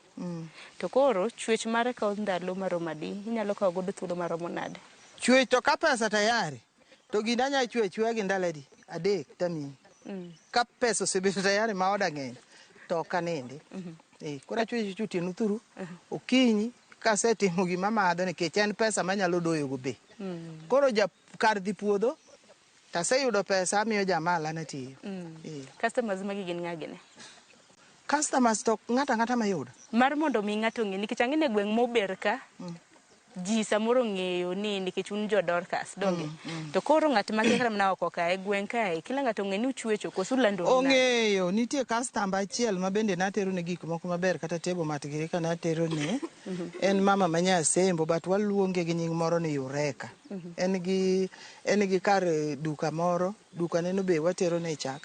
Koro en bende en achiel kuom customers asetero ne gik mabeyo. Koro en be katero ne kamano. Tembo luongo siepene moko. Koro ng'enyne en momiyaga customers. To nengo ni ringo nade madhe? Nikech ang'eni chwecho ne nyithindo gi joma dongo. Nengo kaka ma kende be gi wuone be samoro nyalo nyisowa. Wuone to pok adecho. Wuone tich gi tek. An adich gi mine. Wuone to pod tich gi tek matin. Koro kaka maa kasetieke usi madhi ka roma 1,100. Tan kasechweye to chuni ni miya 2,200. Nikech ok anyal chwe gima chalo kama to gi pesa matin. Koro 1,000 ne pesa matin ohala mayudo. To en kama 2,500. 2,500 nikech bopek. Ya donge neno kata in sano ki pim sweta ni yawa. Ing'eni daber to di pim neno kako chalo. Nikech ang'eni koro ma yudo godo yuto kopogre koda puodho. Ber mane miseneno ohala ni kin thuolo mar koro higni malawo 2? Ber maseneno taneno ni gini ok okethre, onge gima time, ok en gima waro ma ng'a wach ni nawero anda olal. En ani samoro koponi koro owalo chung' matin, kaka sani dhi yaw skul. Jong'iewo koro tin. To kogi kar kama dhi Desemba kama, to pesa donjo mang'eny. Ka dwe mar 8 kama, bende joma dhi e kiche, bende pesa donjo. Koro en ni en gi sani ma pesa donjo mang'eny. But ka dwe ni biro rumo, to koro customers wachako dok chien. Dwe mar 8 ing'eni adwen wahero gik ma smart ka ji dhi kiche. Koro kiche to gidhi. Desemba be gidhi. Koro dweche 2 go wayudo pesa kabisa. Tachiedh nade? Achiedh nade ting'eni koalo chung. To koro nyaka bed gi pek. To kobed pek ahinya nikech jagweng' nyaka ang' ayudie moro bende moa kata rongo ni yawe gir mama Margaret cha. Adhi akawa dwa dhi wuoth. To kosedhi go wuoth, donge nyaka yud na customers kuro. Lakini ohala ahinya to dweche 2 mapimo ni. Gimoro amora nyaka bed gi rachne yawa. To nengo king'iyo kata mana nengo usi nikech usi dong bano neno ka teno piny maru anno ka nengo mwandu bende ojamedre. Komedre kama medo bei. Imbe ni medo bei. Komedore tamba medo bei. Koro ber mar gira ema biro miyo ng'at cha ok ywagi. Nikech kuopimo gigi sani. Koro wakaw ni dhi ng'iewo chiembe chiro. Rech 4 siling 2,000 tichamo sano. To rumo. To girani to biro teri wuoth ma samoro nyalo tho iweyo. Koro mano bing'e ni injili manyaka yal ne ng'ato mondo wacho donjne maber mondo miya pesa. Koro lewne chiemo dichiel tikaw gima budho. To madhe kaka hiki oniang' nikech niwacho ni hiki law mana 70 ting'eni twang'o gigi gi usi nikech aneno ka sandan mitiyo godo. Thuolo mibedo godo. Dongo ka thuolo malach. Beda kitwang'o kichako ruwo usi. Ing'e ni wajo SD wang'iyo gi tije mang'eny mag bedo gi. Koro kar bet aonge gi shida. Ka ol tadhi aninda. Kanyo to kel na shida mang'eny. Kopogre gi mano madhi bende wang'e ni lewni ma otwang' koda usi bende nitiere kaka inyalo ritgi. Hakeni nitiere kaka ing'e kaka inyalo rit lewni gi mondo kik yure. Ka ng'amo ng'iewo tema mi advice maber. Anyise kaka onego dhi orit gini. Achiel kik omoye sing'enge. Nikech komoye sing'enge to sing'enge dhi golo usi. To dhi kethore. Kik omoye gik machalo chiel kama. Koro beda gi tol moro ma plain maber. Ma komoye to onge gima timang'o, gima kethe. To kodhi omoye amoya ni koro yudo thuolo embe koro oseluoko moye chiel. To ing'e ni usi en gima dhi wuok. Koro mano chik manyaka mi ng'ama ng'iewe mondo kik oduog chien ni sweto kethore. Te gweng' ka nikech wacho ni nyaembu moro mano puonjo tije lwedo. Madhe sadi ni mako lwet ji adi. Ji adi misepuonjo kata mana mar mondo omi ong'e tich motimone. Gweng' ka injo wapuonjo ji kata rongo ka. Kanisa moro ncho luongowa. Bende ambaye wase train ng'atwa e waka. Nyako matin mondisore ka in kama. Puonjo kamili. Koro en be wasekete en japuonj. Ating'e ni ok anyal wuotho kuondego. Koro kaka en nyako mosekalo penj man gi certificate tijni. Kendo en osomo mang'eny. Hata somo mana chiegni 2 kende. Koro en mwaore kama jogo dware puonj. Tichule. To nus matin oduogonwa e group. To nus matin bende. Nikech madhe in achiel kuom jogo eko bende oseng'eyo ber mano mar tij lwedo. Tineno ka tij lwedo kelang'o? Kelo yuto kendo kelo pesa. Lakini paro mane madichune minewa matindo kata mana minewa madongo kaka in ma samoro ngene mine bende wan gi achiedh nade mathoth. Ngene magi tich miya ng'ato nyalo mana timo ka obet samoro. En paro mane madichunegi mar mondo mi giyud yuto. Kwa chako gi mine madongo miyo maduong' ka chi wuode odonje dala. Ok onyal nyise ni ok adwa ni dhi ka. To gimomiye motimo to timang'o? Koro ambe usi nani. Nyaroda modonjo takoni nyathiwa. Kiseiko gige ni katia e puodho. Bi apuonji tich. Mane nyako mawendo. Koro abedo kode piny apuonje usi. Koseng'eyo ok owuogi. Onge kuma dhi unless no dhi chiro kata odhi timo gire moro. Koro ma kete modich. Miyo nyiri manie kor gweng'wa ka awachi ni wacha die nikech wan e compound ma kanisa. Ok giwuothi kata nyako mathis mineno kelo kapet. Onge kuma gidhiye, gina ka. Koro mano puonj mamiyo gi. Gidich. To mine madongo ba nyiso ni yawa. Kik iket nyar ng'ato e dalani gi weche manono. To giminyise monyalo timo maber be onge. To pur ok inyal chiko go nyar ng'ato sani nyiri masani ni ang' odhi e puodho. Mano to duochi ng'ato. Koro mondo nyako bed smart maber e dala. Nyako tim tije mabe miyo oyudo thuolo mar bedo maler. Nikech okinyi makawuono koro wamenyou. Iwacho ni piny ngima ni nuo okinyi makawuono TV mano mar Ramogi. Ne ng'at madiher mar mondo mutiege samoro ng'at mawuok e alwora mar Rungu, Migori, Ober ka en dika muntiere. Tiegruok akeni kuchitimo utimo nono koso timo nade. Wachak gi tiegruok monde. Ate ya penje sana. Nitie kos mitimo nono. Nyako chulwa nikech wambe wakaw thuolo. Wambe wakaw thuolo. Ipani gima kama danga puonj ng'ato nono yawa nyaka gichul. Kos ka kos ichulo. To ka thuolo maromo nade nikech luore gi wich yot mar luore gi wich yot mar ng'ato. Ing'e nitie ng'ato be makati puonje bok opuonjre. To lakini ka ng'ama wiye yot to dwe achiel kama to seng'e chwe nyaka kapet mineno cho. To design sigolo kanye madhe? Design ting'e ni an ng'ama riek ka nosepuonjwa. To koro amba time mama yudo. Kama bede piny ta be koro wiya nyaka ti. Koro aparo mana ni gini kachake kama to dhi bedo gima kama. Kachake kama to dhi bedo gima kama. Koro design to oka many kuom ji. Amanya wiya ka. Mane wiyi? Wiya ka. Dong'e ni wajomo somo chon to wiwa mako. Design tamanya kata ma sono sani ni. Japuonj no konyisa. Chon ne wapuonjo usi adek. Dong'e ma usi adek. Ma adek. To ma ariyo. Okay. Kendo ma kiywa tol kama tiwa achiel. But ma tariyo. Yani kichwe kamae, to koro ing'e ni kamae, to mani ing'e ni achweyo diriyo kamae, taywa tol achiel kama. To macha tichweyo tiywa tol ariyo. Koro dong' nitie pogruok. Ang'in madhi kapok odonje weche mag motenore kaka uchwecho, kunyiswa ni ng'at madwa yudou, oyudou nang'o?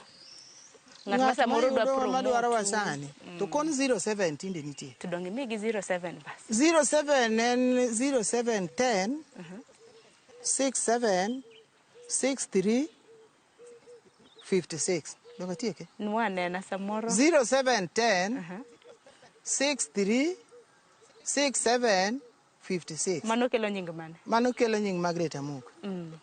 Koro ne jok madwaro sweet, jok madwaro tiegruok, gi ywa nambano. Aya, to koro madhe nikech chenro mar pogore, wapuonjo nyaka jopiny dongi kaka jal ma koro lonye. To king'iswa ni mar mondo mi chwech, ginang'o gini madwarore, keso process chal nade, mana kinyalo nyiso ni kwarom ga jwang' mang'iewa sani. Wacha gi tools. Donge sandan nyakibedgo. Usi nyakibedgo. Gi design wi koro. Ma te usi to wan kaka ichake kamae. Ineno usi ni emitimo kamae. Ineno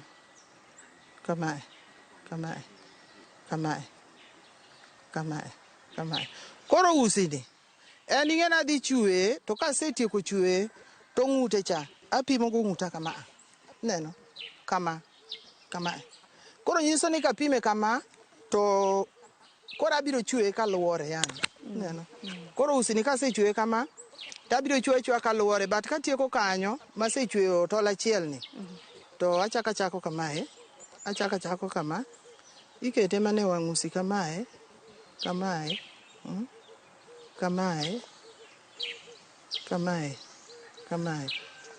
Koro ena gima dhi kama. Neno. Madhi kamae. Koro kamae itere atera miluore nyadi uchiel. Ineno. Koro kiseluore nyadi uchiel to nitie kamoro ma koro kogik tidhi riwe. Ineno kako dhini. Mano koro kola. Ma koro kola. Koro kola ni luora kamano. Alafu kiseluore nyadi uchiel to nitie kama idhi riwe godo kama. Kiseriwe ka biro wuok vi kamae. Ineno. Kae dong' neno kaka kona. Alafu ka be dong' neno kaka kona wuok. Koro kaka achake chae kaka ng'ute ni idhi luora mabed kama ng'ute ni. Kaka ineno chake matin ja. Koro idhi luora ma ng'ute ni bed kamae. Alafu kosebedo kamano tichako gine ka ng'ute ni oket kama choth. Tol cha ema iluora kamae. Alafu kiseluore kamano ng'ute ni nyalo biro kata bang'e. Koro ichwe kodhi kamano. To mar mondo mi nikech aneno ka gipimore, mar mondo mi nikech aneno ka ma rom size ni rom kama ikwano line abich. Oko kal ma ikwano line abich. Kaka ma idongi neno ka achiel 2 3 4 5. Ma bende achiel 2 3 4 5 mondo giromre. Mondo gol design. Ok twang'a gi pachi ni koro racharo gi. Ikwano gi. Mari ne oserumo. Podi dongi neno tiende negi. Poko romo. Koro kosegi kore kiketo tiende negi. Neno. Ma kasetieko kore kaketo tiende negi. Tiende negi be ng'eni ma medo bedo smart maleo. Kabisa. Koro mae magi to moserumo. To koro kaka ma mar ng'angongo? Mano to mar ng'aduong. Koro mam omonyo usi adi? Ing'e usi kwan momonyo? Ma taparo no tero usi ka 10 kama. 10. Kech usi gitin kaka ineno gini. Gitindo. ma otero uso kapar. To Nairobi kocha aneno ga designs mag usi mamoko. Unu timo na gima? Ntie aneno ga moko machwecho moko. Dong kaka ma duong' moloma. Koro rang'iny mag usi mutiyo go. Ma mar kitamba. Ba dong ineno koloma. Deno kama thin. Koro madongo gi wuok mapek. Okay. To nikech jomoko dwaro malight. Koro ng'ama dwaro mayom ahinya matin, mayot to nyalo tiyo gi usi. Tiyo gi usi. To aya sama ibiro chwecho karwa kae. Achiel be nyaka ibed ja Kristo madieri. Ok ibi abiya ni in kora yudo group adhiye. Nyaka ibed ja Kristo kata ok in joberwa ka ja SDA. To nyaka ibed ng'ama oluoro Nyasaye. Kibire gi rubwane. To kibira bira gi pachi miago odi to ok wanyal rwaki. Kech dong inano ka wan e kanisa. To kanisa ok wadwar e weche moko ma ok donji. Mar ariyo kami penjo ni 07 cha. Mano to mara. To mati ahinya to mar jakom biro nyisi be. Ng'eni girup ka nigi jotende.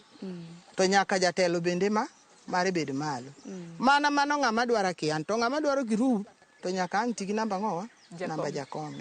Gi secretary. Makoro gik madwarore mane chwecho ka to dom na chake en mana usi to bede gi sandan. Usi gi sandan to kendi bed ja Kristo. Ti bede ja Kristo. Malong'o. Kata mana ko kiwuok e SDA ti bede ibeda ja Kristo. Ing'eni SDA to marwa. To kwana tamo jo Kristo wa mamoko nikech gimbe gin jo Kristo. Sani group unji edi? Group wan ji 16 yani. To pod urwako jomoko. Jomoko go be waparo rwako mak mana ni samoro ng'eni group kosedhi malo kama. To jomoko nyalo biro ka giweni tich yot. To ka gibiro giyudo ka pek to gia lakini ji to wanyalo rwako to ok mang'eny. Chunywa to gombo ni wabed ji 20 mogik. To sir moro amora ma samoro diher mar mondo mi sirikand kaunti ma Migori okonyu godo. Nikech group aneno ka en lach to aneno ka group bende oja sir koda sirikande mag gwenge.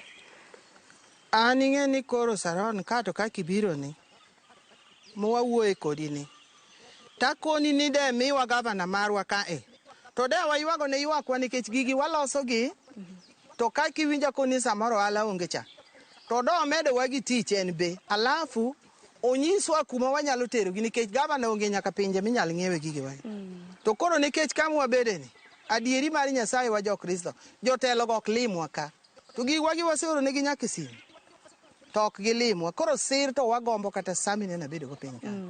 To kopogore kata mana gi namba mar ong'we yamo bende nitiere koda mbui nikech tinde piny olony ji nitiere koda Instagram, Facebook, TikTok e kind mamoko. Bose donje mbui go? Mago to podi. Pok wadonje, pok wauso gigwa gi mbui. Ing'eni be inchoketi yawa Saron ni garamo dhi mang'eny diere sime kae. Kudhi e TikTok akia di chulo. Kidhi kia ichulo. Koro gigi waneno ni ato donge dhi tero wamagul. Mak mana kimiyo warieko sani to wadonja raka. Udonja TikTok. Maler. Donge simbe ni kacha. Nyiri minano bedo piny ka nigi simbe go ging'e gigo te. Nikech aneno ka tinde TikTok mar mondo mi mwandu ousre kowuok ober ka. Mar mondo mi odhi kata mana e gwenge mamoko donge ni mbui koro landre mapiyo. Macha to lando. Kendo lando sasa. To kata mana namba u mag ong'we yamo muwacho go dong tiere kata mana status kanyo mulande tije u. Kata mana kulando gi bende. Mar mondo kik bed mana ni jogwenge jo kanisa kende mung'e ni nitie women group maloso mwandu. Ok ing'e ni wan to ne waparo niya. Ni kwalando gigi mwaoro ka jotelo mamalo. To gin bende gibiro neno gimwatimo mondo gin bende gimed jiwowa. Mak mana niya ok gibi koro wana jo Kristo Yesu kende makonyowa ka. To dhano mawuotho kama to dipo ni ne mokwongo limowa kaka ng'ama jatelo madang' wawuoye mana dieri. Ok wadwar ketho nying jotendwa be. To dang' akoni kaka ibiro ni in e jatelo mwango neno. Mana tadieri ma kata jowa gi ong'eyo ni in e jatelo mwakwongo neno ka. Mani ywak na tendi ngena weni awe. Dongen mana geno ni mondo giwinjo nikech koro ywak ni koro ichiw negi. Ywak na ne madwaro nikech wago kura dieri ombulu ema tego jotelo. To koro wan kata gavana pok olimowa, kata ng'one pok olimowa, kata mbunge pok olimowa, to wachandre mana kama. MCA magweng'ne. MCA to nyalo biro ka ng'ato tho mana dieri. Kiche kako biro lemo to koro kiche dang' iwuoye gi jatelo ni wadwani mondo ikonywa e grup. To pok okawo thuolo mobiro maneno wani ajo girubo ber ka. Gin kanye. Mane shida ma wan go. Koro kadang' mbunge wayie obi onewa e bomaknwa kamoro. Gavana nikech gavana wani ene wan To chandruok ma wan go saron kata ka gineno wawe awachi. Jotendwa ma joluogi kosedhi to gina ruodhi ma ok inene. Koro kata wan yo mwanegi go be onge. Koro ma ing'e ni be chandruok achiel ma wan go. Koro kaka miya ng'ama ng'ongo kama man gi nyikwaye. Kidhi e dho ofis gavana, mamidwa nang'o? No ya wadwa neno jatelo. Jatelo ok ne sani. To sakura tagoyo matwo e chieng' sawa to kakoro osedhi jatelo ok ne sani. Koro wan wabedo abeda ka kiyo ber ka ni Nyasachwa mwalamo ni. Dipo ka chieng' moro nokonyo mana ka kori biro ni. Lemo wa odwoki ne wa e kicha lemo wa odwoki ilemo wa. Aya, Mama Margaret kora dwaro mar mondo mwatiek chenro. Isetwak makare nyikwaro Mgajwang' oseng'i tich mabendo timo ober kaindi. Wachni mogik ne nyikwaro Mgajwang' debed nang'o? Te wachni mogik kanyo imednegi inyisgi gik miloso, inuonegi namba mar simu kaka ginyalo yudo weekend mamoko kwa tieko. Wachna mogik tawacho niya. Mine matindo gi madongo we beda beda. Piny osegik kama rach. Kila ng'ato oyud gimo nyalo timo. To chwecho mar usi wani to ber. Onge gi garama mang'eny. Ok en lot miwaro lokore. Ok en gima nade. Koro anyalo jiwo ni mine matindo obed busy e miere. Mine madongo bendo puonj mine matindo tich. Mondo mi mine matindo kawe ber kuomgi. Kuomwa yani. Ok abeda dayo ma inisikire dani chiwuodi. Kia madake timo kia itago nyathina. Mano ok gik matindo wawacho. Koro abonenga bede gimoro ma puonjo chi nyathina kacha. Mondo tin. Mano ema nyalo jiwo ne jowa ni mondo de kik beda. Ni gin ging'iyo mani nyathina no a Nairobi. Okelo ang'o. Gichando mon matindo. Wabed gi gik mwanyalo puonjogi. Makata an samoro ka chi wuoda obiro to ayude gimoro manyalo timo. Manyalo miye ka ok en kende mang'iye. Koro kendo wabed jo Kristo maber moritore nyaka mierewa. To jok madwa sweet poncho scarf milosogi. Dong nuonegi namba tinyisgi ni nyalo. Namba na en 07 10 67 63 56. Donguru. Mano kelo Margaret. Mano kelo Margaret Amuka nyako koth. Mama Margaret anagoni erokamano ahinya kuom nyisowa kit pok mabende itimo kiny makawuono. Puonj makare mabende somo gi nyikwaro Mgajwang' mananeni. Koso nitiere wach manidwa medo kaka an puonj tagoni erokamano saron to di nena mana gavana wa kawuono. Mi chwe nena mbunge. Yawa ting'eni de pacho bedo maber. Mine gi ok bigo kura mane gima kora siri go mogik mondo ing'e. Kech wan jo Kristo ok wadwaro janja. Koro ka koro konygi kama negi ka koro gibedo piny. Gima giyudo onge to tich to watiyo machalo kama. Koro kuma tiyo machalo kama, ang'o ma mono wan bende mondo biyo miwa kata gi tich mondo wabed piny kik wadang' ni e kor piny.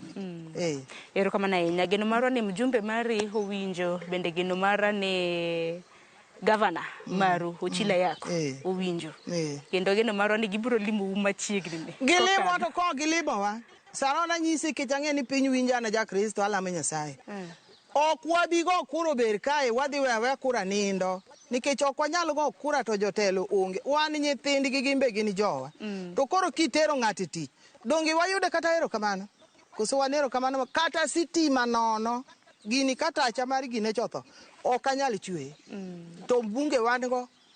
Gavana wan go, mbunge wan go. Yani kata sitima miliel go kitimo tije ni gotieno onge wan warito maka pinyuru. Koro mana to kata indo na ka gino ok ber. Tek. Sitimo se wuonwa go karwa kae. Wan e chula kamae nyaka. Onge kata kanisa wani waliel magi generator. Koro mano be wan go ala.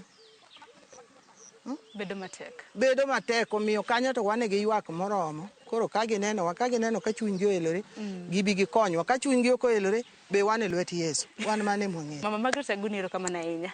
Ne nyakwaro Mgajwang' gi kanyo bed makelo e giko mar chenro mar pok opogore. Kiny makawuono antiere kanisa mano ma ober. Mantiere kar chung' od bura mano ma Rongo e kaunti ma Migori. Mine ma bende tiyo tich malong'o. Dong ineno Mama Margaret olando tije. Owacho kako chwecho yo bakare. Tina diera. Kendo kaka mule olose motegno.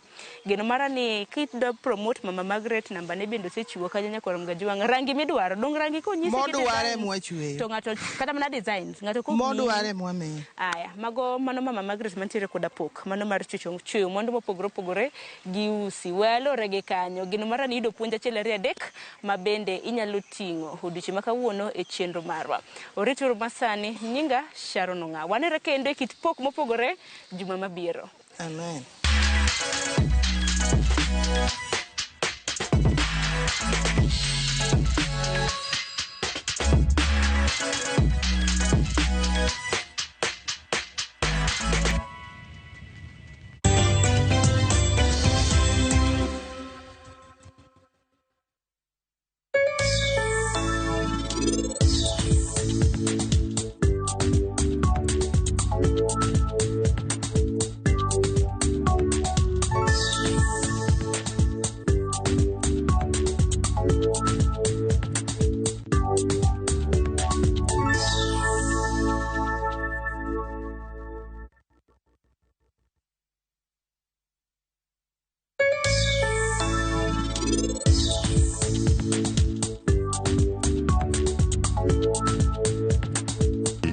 madonjore kod kit ohala ma itimo, pesa ma ichako ohala kata capital, hola mar ng'iewo gige ohala kaka nyamburko, omenda mar okumba, hola mar iwuon e kind mamoko. Yud ber mar omenda ma ichiwo nyaka 10 million ma onge gima itweyo kaka lambun ma ipuodho e yo mapiyo.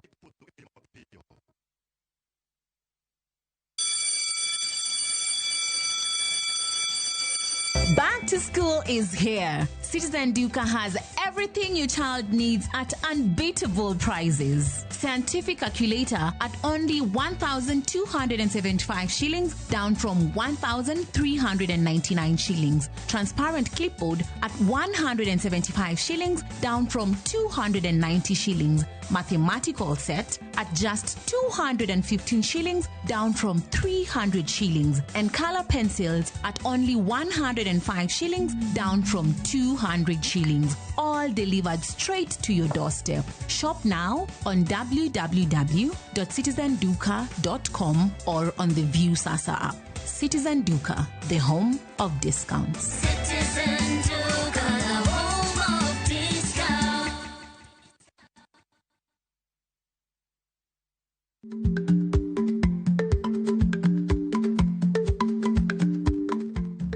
Icha gweno to icha ogwang'. Matiende ni, kapok ing'ado bura ewi wach moro amora, kuong inon ng'ama rach.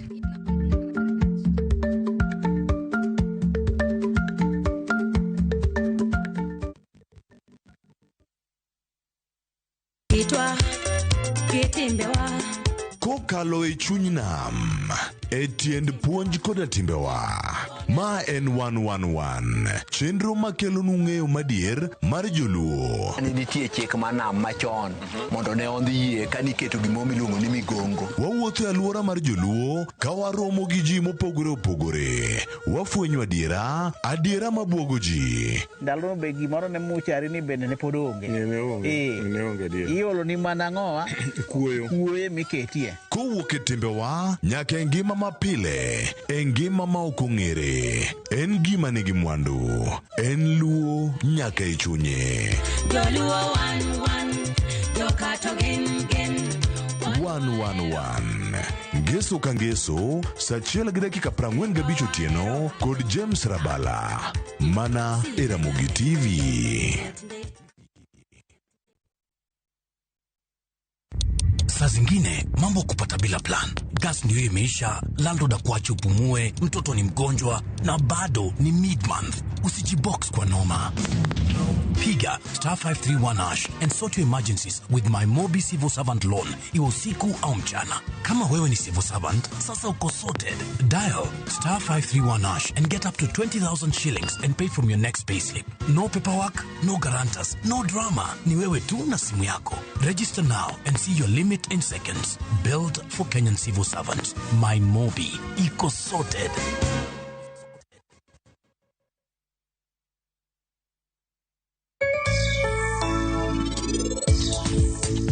Nitiere pien ma onyongi to weyier kuome. En nengone ni malo. Kendo nitie pien miluongo ni the oil pull up. Ubende nengone ni malo.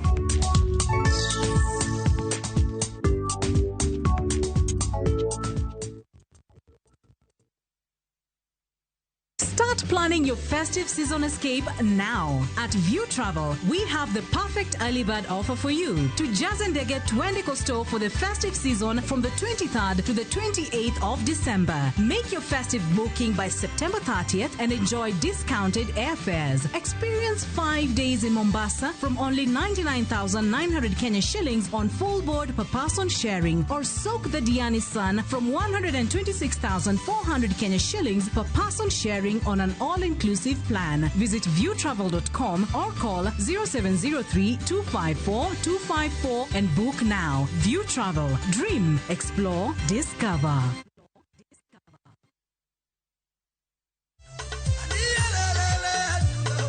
Thum en juogi, kendo en pok. Na ke band mane koro awer ke dhoga to jomago ngengo goyo, jomago yeke goyo, jomago bul. E gwenge mamagunga mantiere Gwasi e Suba. Wamanyo ni jao hangla maratipo, mane jothum mathoth onwang'o tiegruok e lwete. wayudo wanga Jakolando. Thumbe asekonyo mang'eny. Ng'ama oluwo bang' Grace en Odos. Dos an madhi amo dalagi. Weche iweyo Jijo Gweng'. Koro mandini Elisa kwane e simbi ok donje. Tuesday Elisa ne odhi kanye. Nyako nong'e ni en gi wanga. Koro penjo mana wanga to wanga ng'omiyo lemo ne atong'eona mana piano gi drums ade gi kiang'o. Nyako no dhong'eyo ne Elisa gi temo miyo Elisa gari miriembego. Tich abich ni kochakore saa 2 okinyi kendo wanuoye ngeso saa 5 onyango ei Ramogi TV kitae gi Solomon Atito Kafaya.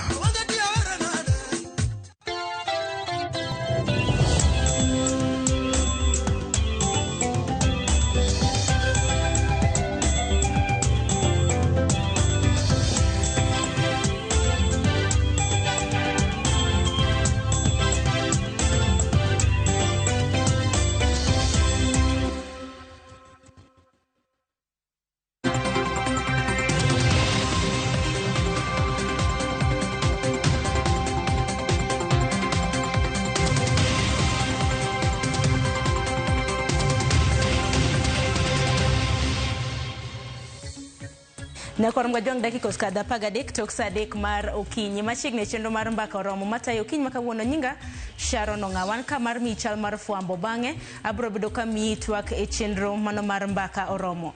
Chal mag fuambo gin weche mwaluoni duto te mabendi bro bedo kiyudo e weche mago manyien chakre migago ang'ichwelo kanyakla koda oimore. Odiochieng' makawuono achaka na chenro gi county mano ma Mombasa.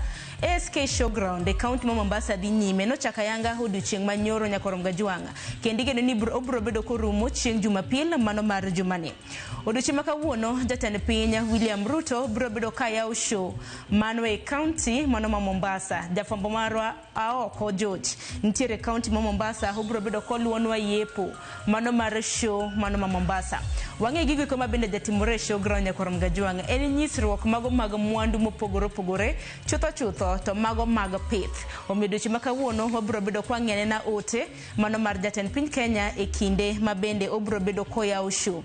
Kintiere gwenge mag Mombasa gi aluora mar nyakorom gajwanga show makama bro bedo karumo chieng' Jumapil. Kintiere gi nyathi e county ma Mombasa tere mar mondo mi odhi one gigo koma bende jatimore e Showground.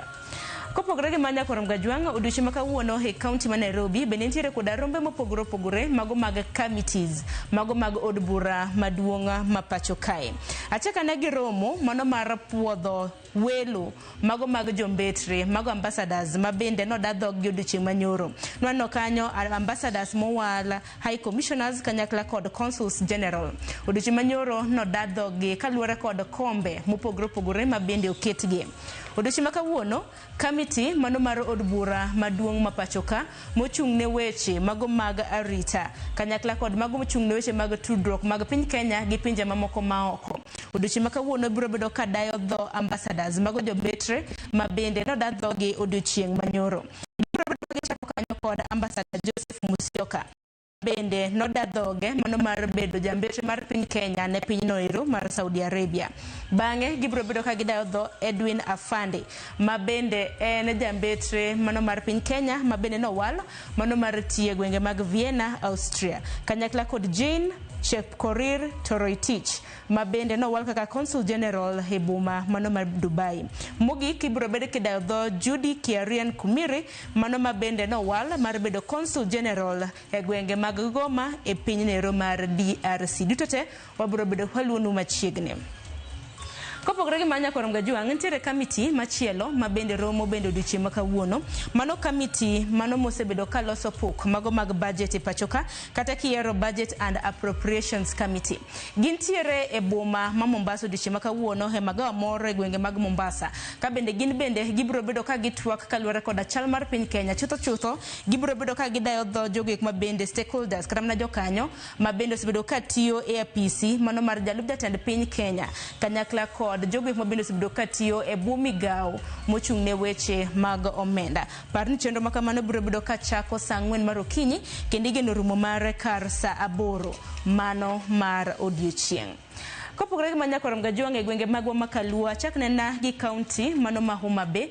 E county ma Homa Bay sub county mandhiwa nyakorom gajwang' jafwambo marwa Ali Abich oyangonwa kanyo ni nitiere ringre mano mar miyo mabende pok oyange Bende sani koro nonro ne bende pod inono. Miyo no yudi ka oiki e bur mano mathany ke mane gwenge mag Washara sub-location mane sub-county mano Mandhiwa. Nyaka gisani Ali Abich leronwa ni obila ne osegole ma otere e kar kano ringre mano mar jomotho.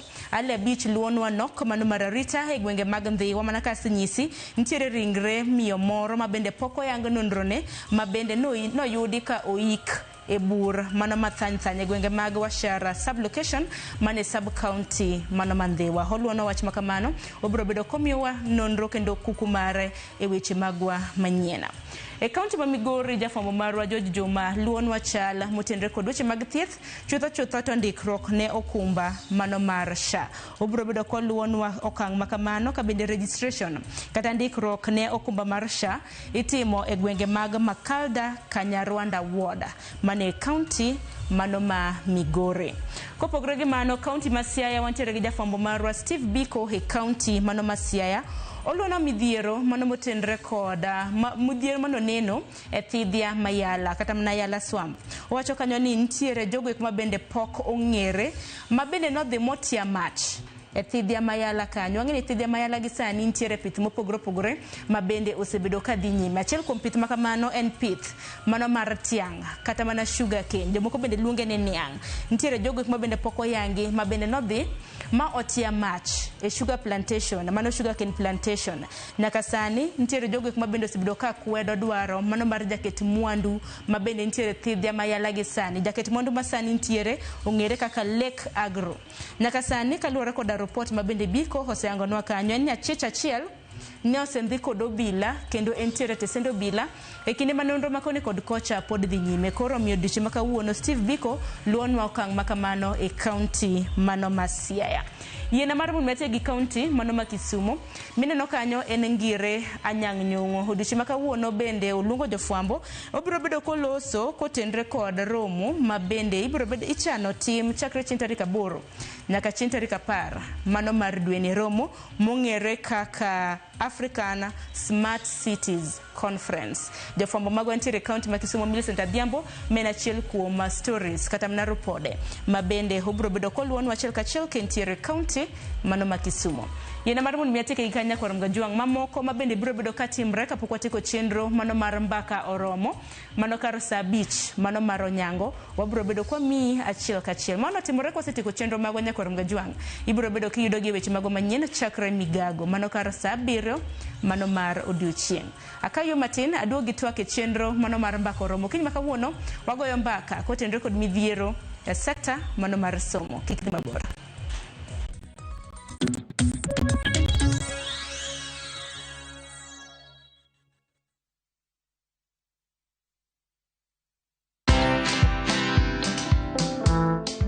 Nobody worships quite like Africa.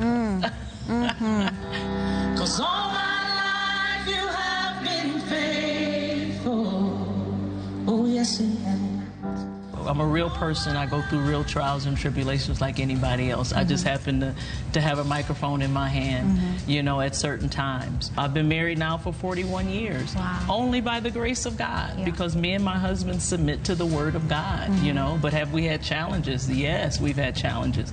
Watch this exclusive CeCe Winans interview only on Citizen Digital. Download the Citizen Digital app or visit www.citizen.digital and find the Citizen Originals portal. Kenya's #1 app, Citizen Digital.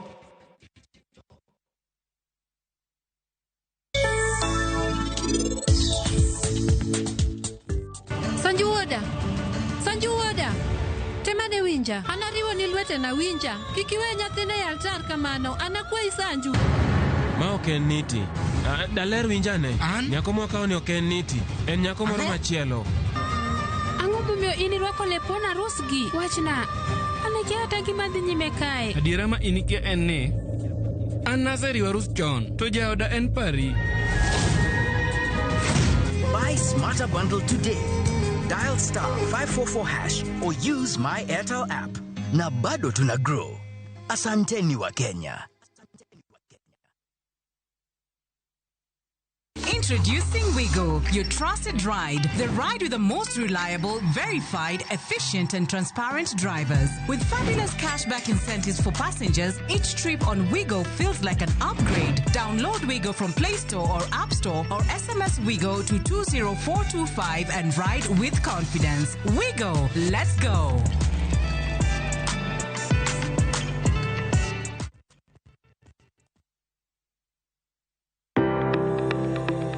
Ringreni wuoyo, to be ichiko iti, en aonda, rem mora mora, en ranyisi ni ringreni wuoyo kodi, e penj laktar, walero weche ma ringreni temo nyisi, ka wakelo ni paro mag jomolony. To wacho ni mondo mibed gi rageng' maber, nyaka bed ni chiemo makare, nikech askeche gi iloso kuom chiemo makare michamo. Paro manyalo reso ngimani. Kochopo kar food allergy kae, to kinga ma del ma ng'ato chako gore gi chiemo mochamo. Kod weche mag thieth mayudore achiel kachiel kuom joma olony. Nyalo bedo ni ng'ato nigi ratil man malo. Koro konyono to onyono to choke cartilage ka toyore konyono gi ratil mare man malo. Mano nyalo miyo bende ng'ato nyalo yudo arthritis no. E penj laktar gi Ruth Otieno, wuok tich nyaka tich abich, saa 12 odhiambo, mana e Ramogi TV.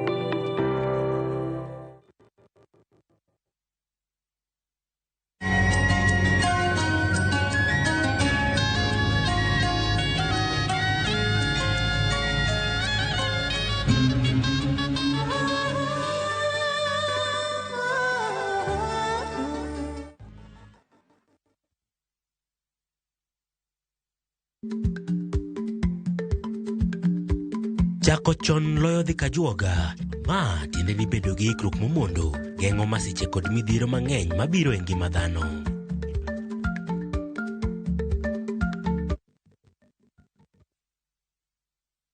Beat the festive rush with View Travel's early bird offers to Sarova hotels from December 23rd to 28th. Stay at Sarova Imperial Kisumu from 13,150 Kenya shillings or Woodlands Nakuru from 14,000 Kenya shillings. Go wild with 2 nights at Shaba from 28,450 Kenya shillings or Maragain Camp from 47,150 Kenya shillings per person sharing. Or enjoy 5 nights of beachfront bliss at Sarova White Sands from 146,700 Kenya shillings per person. Book by September 15th and enjoy our Lipa Pole Pole plan. Visit viewtravel.com or call 0703 254 254 today.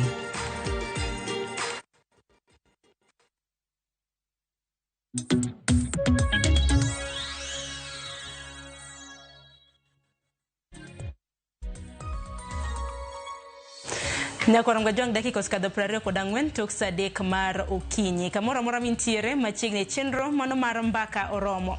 Arwaki mar mondo mi sudi machiegni mar mondo mi wago mbaka. Mbaka mabende odoro goyo kiny makawuono hotenre kod sekta mano mar somo. Chutho to ywak mopogore mabende osbedo ka neno e sekta mano mar somo. To kiny makawuono e kin thuolo mar saa 1 gi dakika 40 gi wiye Nyakwarom gajwang walosana kotenre kod thor weche 4. Mokwongo walosana kotenre kod thor wach. Ipenjo ni jopuonjre 1223 mago mag jo grade 9 mabende notimo penj mano mar grade 6 Nyakwarom gajwang gin kanye nyaka gisani kinde mabende ikrok makoni kod kocha mano mar penj mar KJSEA osbedo kadhi nyime. Mar ariyo mabende odhi bedo kwa lose Nyakwarom gajwang otenre kod ndiko jopuonje e tich. Ahinya ywak mag jopuonje ne TSC Nyakwarom gajwang jopuonje mabende osebede ka indike gwenge mopogore gi kama giwuokie. Mar adek mabende bedo kwa lose Nyakwarom gajwang gin jopuonj mago mag P1 mabende pok ondik e tich mabende ywak kaluore kod okang' mabende piny owacho osekao. Marang'wen mabende bedo kwa lose Nyakwarom gajwang mabende bedo kwa chiko godo en wach capitation. Omenda mabende skunde ichwalo negi manyaka sani thoth skunde ywak ne ok nyal dhi nyime makare kod achal mano mar somo e skunde maggi. Okiny makawuono ntiere kod yawuot luo 3 mabende ntiere sekta mano mar somo e kaunti ma Nairobi ntiere kod 2 e studio mar kaunti ma Kisumu ntiere kod 1. Kaunti ma Nairobi yena mar mondo mi arwak Opolo Kopolo mabende njal jagoro mano mar Kupet bade ma Kilifi. Opolo machiegni chutho wajanini mane gwenge mag Kilifi e yor lony mano mar Zoom. Yudo thuolo mar chopo Nairobi kawuono. Agoero kamano kawuono wayudo thuolo mondo wabi wawuoye wach mar jopuonj e studio ka mondo walos weche ma chandowa kendo weche monengore bed ni piny ng'eyo e weche mag somo. An iluongano Polo Kopolo, jalup jagoro mar Kupet dala mar Kilifi, to bende japuonj kwano gi physics e skul mar yawuoyi miluongo ni Kakuyuni e dala mar Malindi. Erokamano ahinya kendo machiegni. Erokamano. Kopogore gi Polo Kopolo Nyakoronga Jwang, bende nitiere ka gi Eric Ochieng ma bende en japuonj. Ibiro bedo kinyisa ni nitie puonjo kanye, to ipuonjo klas kata grade man machiegni. Erokamano Nyikora Moga Jwang. An gi nyinga iluonga ni Eric Ochieng. Eric Ochieng ni en japuonj mar P1 ma pok ondik gi sirkal. Gin achiel kuom jopuonje ma ywak mang'eny ma chunygi parore ka nie barabara. Onge kwe. Pok ondika a graduate 2013 ma ika mar 12. Koro antie kar keri mondo a represent jopuonj te mai Kenya ma pok ondiki. I'm the spokesperson. Abiro twak ewi jopuonj muti madongo. Jopuonj mosebedo 45 years and above pok ondiki sirkal. Kendo abiro twak ewi jopuonj ma pod tindo mo graduate at the age of 23, at the age of 24, young people ma pod nigi aspiration madono bed joma mang'eny kit ngimagi to gineno ma kaweche koro dhi. Kendo abiro represent jo nyithindo be mapuonje class ngech I'm the mentor, I'm the educator manyiso gima kaka magolo nyathi mondo bed somebody in the near future. Koro kadipono ne ok timna maber to kata nyathini biro lose hope gi education. Erokamano ahinya. Mago duto te gin ywak e sekta mar somo ma bende biro bedo kwa mule. Kaunti ma Kisumu Nyakoronga Jwang bende dhi bedo koda wendo ma bende osichopo. Mano David Obuona ma bende en jagoro mano mar riwruok mar jopuonj mar NAT e kaunti ma Kisumu. Mwalimu in bende arwaki ni machiegni ka thuolo mar moso Nyakoronga Jwang.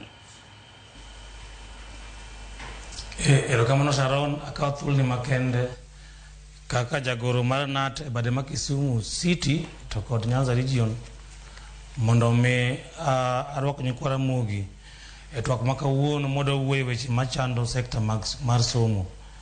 Adwoko erokamano ne jowadwa monitie studio kanyogo ni wago mbaka mabiro miyo sekta mar somo nwang' wang'e mondo mi jogo mata chenro mag weche mag somo e piny Kenya owinji gik mondo gitim, gik machando kaka jopuonj, gik machando nyithindo ma wapuonjo e klas, to gik machando jonyuolwa ma gin jogo mogeno ni nyithindgi kopuonjo e sikul to future margi is assured. Erokamano ahinya mwalimu kendo machiegni ahinya e twak marwa okinyi ma kawuono. Nyakoronga Jwang yiene mar mondo mi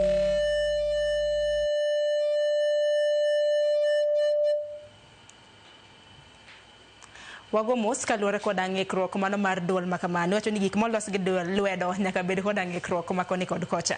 Kata kamano kwaloso kotenre kod ywak mano mar sekta mar somo yiena mar mondo mi achaka nena gi gazet mano mar Daily Nation. Okinyi makawuono nanno kanyo ka gimulo sekta mano mar somo. Chutho ywak kanyakla kod hikruok mago mag penj madongo. Wang'eni wantiere tam mano mar adek. Tam mar adek wantiere koda penj madongo. Wantiere koda KPSEA, KJSEA kanyakla kod mano mar KCSE. To Daily Nation no kuonge godo kata kamano antiere kode ka ubiro bedo kunene yamo kanyo. Gindike kanyo ni puzzle of 123,000 missing grade 9 students. Iwacho kanyo ni kinde ma bende nitimo penj mano mar KPSEA nitiere jopuonjre ma bende no register. Sani ka koro gidhi timo penj mano mar grade 9 matero gi koro e senior school, 123,000 of them are missing. Ipenjo ni gin kanye to ne gitimo penje grade 6. Penjo mathoth ma bende pod penjre kanyo. Naneno ka jatend migawo mochung' weche mag somo mano Migos Ogamba wacho ni nyalo bedo ni gin missing due to different factors. Wacho ni some of the reduction is due to unnatural attrition which accounts for cases where learners may have passed on or otherwise no longer able to continue with their education. Aparo no Polo Kopolo wachaka nage kanyo nikech mane na chel kom ywak e sekta mano mar somo. Erokamano. Kisomo king'iyo research tiyudo ni nyithindo ma kata ok mar CBC ni kata B4 nyithindo ma timo penj e klas 8 kanigo namba kata sani madhi timo penj 2025 king'iyo tiyudo ka almost 120,000 of them bende pod are missing mok dhi timo form 4. Negi timo klas 8 to gidhi timo form 4. The same time matimo grade 6 wa expect ni gitim grade 9 bende gionge og gidhi timo grade 9. challenge mantie of course waziri nyalo wacho ni gigo gin maybe tho lakini adieri mar wach ni nyithindo 123 ok nyal bedo ni osetho e Kenya ma dhi koso timo penj en mana ni ngima mar somo osebedo gi confusion to bendo bedo matek ne jonyuol an extent makoro like ok jonyuol nyithindo neno ni there is no need onge tiende mondo wadhi mbele gi somo nikech iyudo ka nyathi dhi school to onge chiemo aya jomoko dhi school to kitieko king'iyo dala king'iyo gweng tiyudo ka jok mosomo samoro chandore kendo ma oloyo kata jok moko somo jok mosomo mineno ni odhi e school kaka jomoko jopuonj wan gi japuonj kama osetieko school higa mang'eny pok ondike koro ka nyathi ng'iyo dala to neno ka gima there is onge role model onge any motivational factor mar dhi school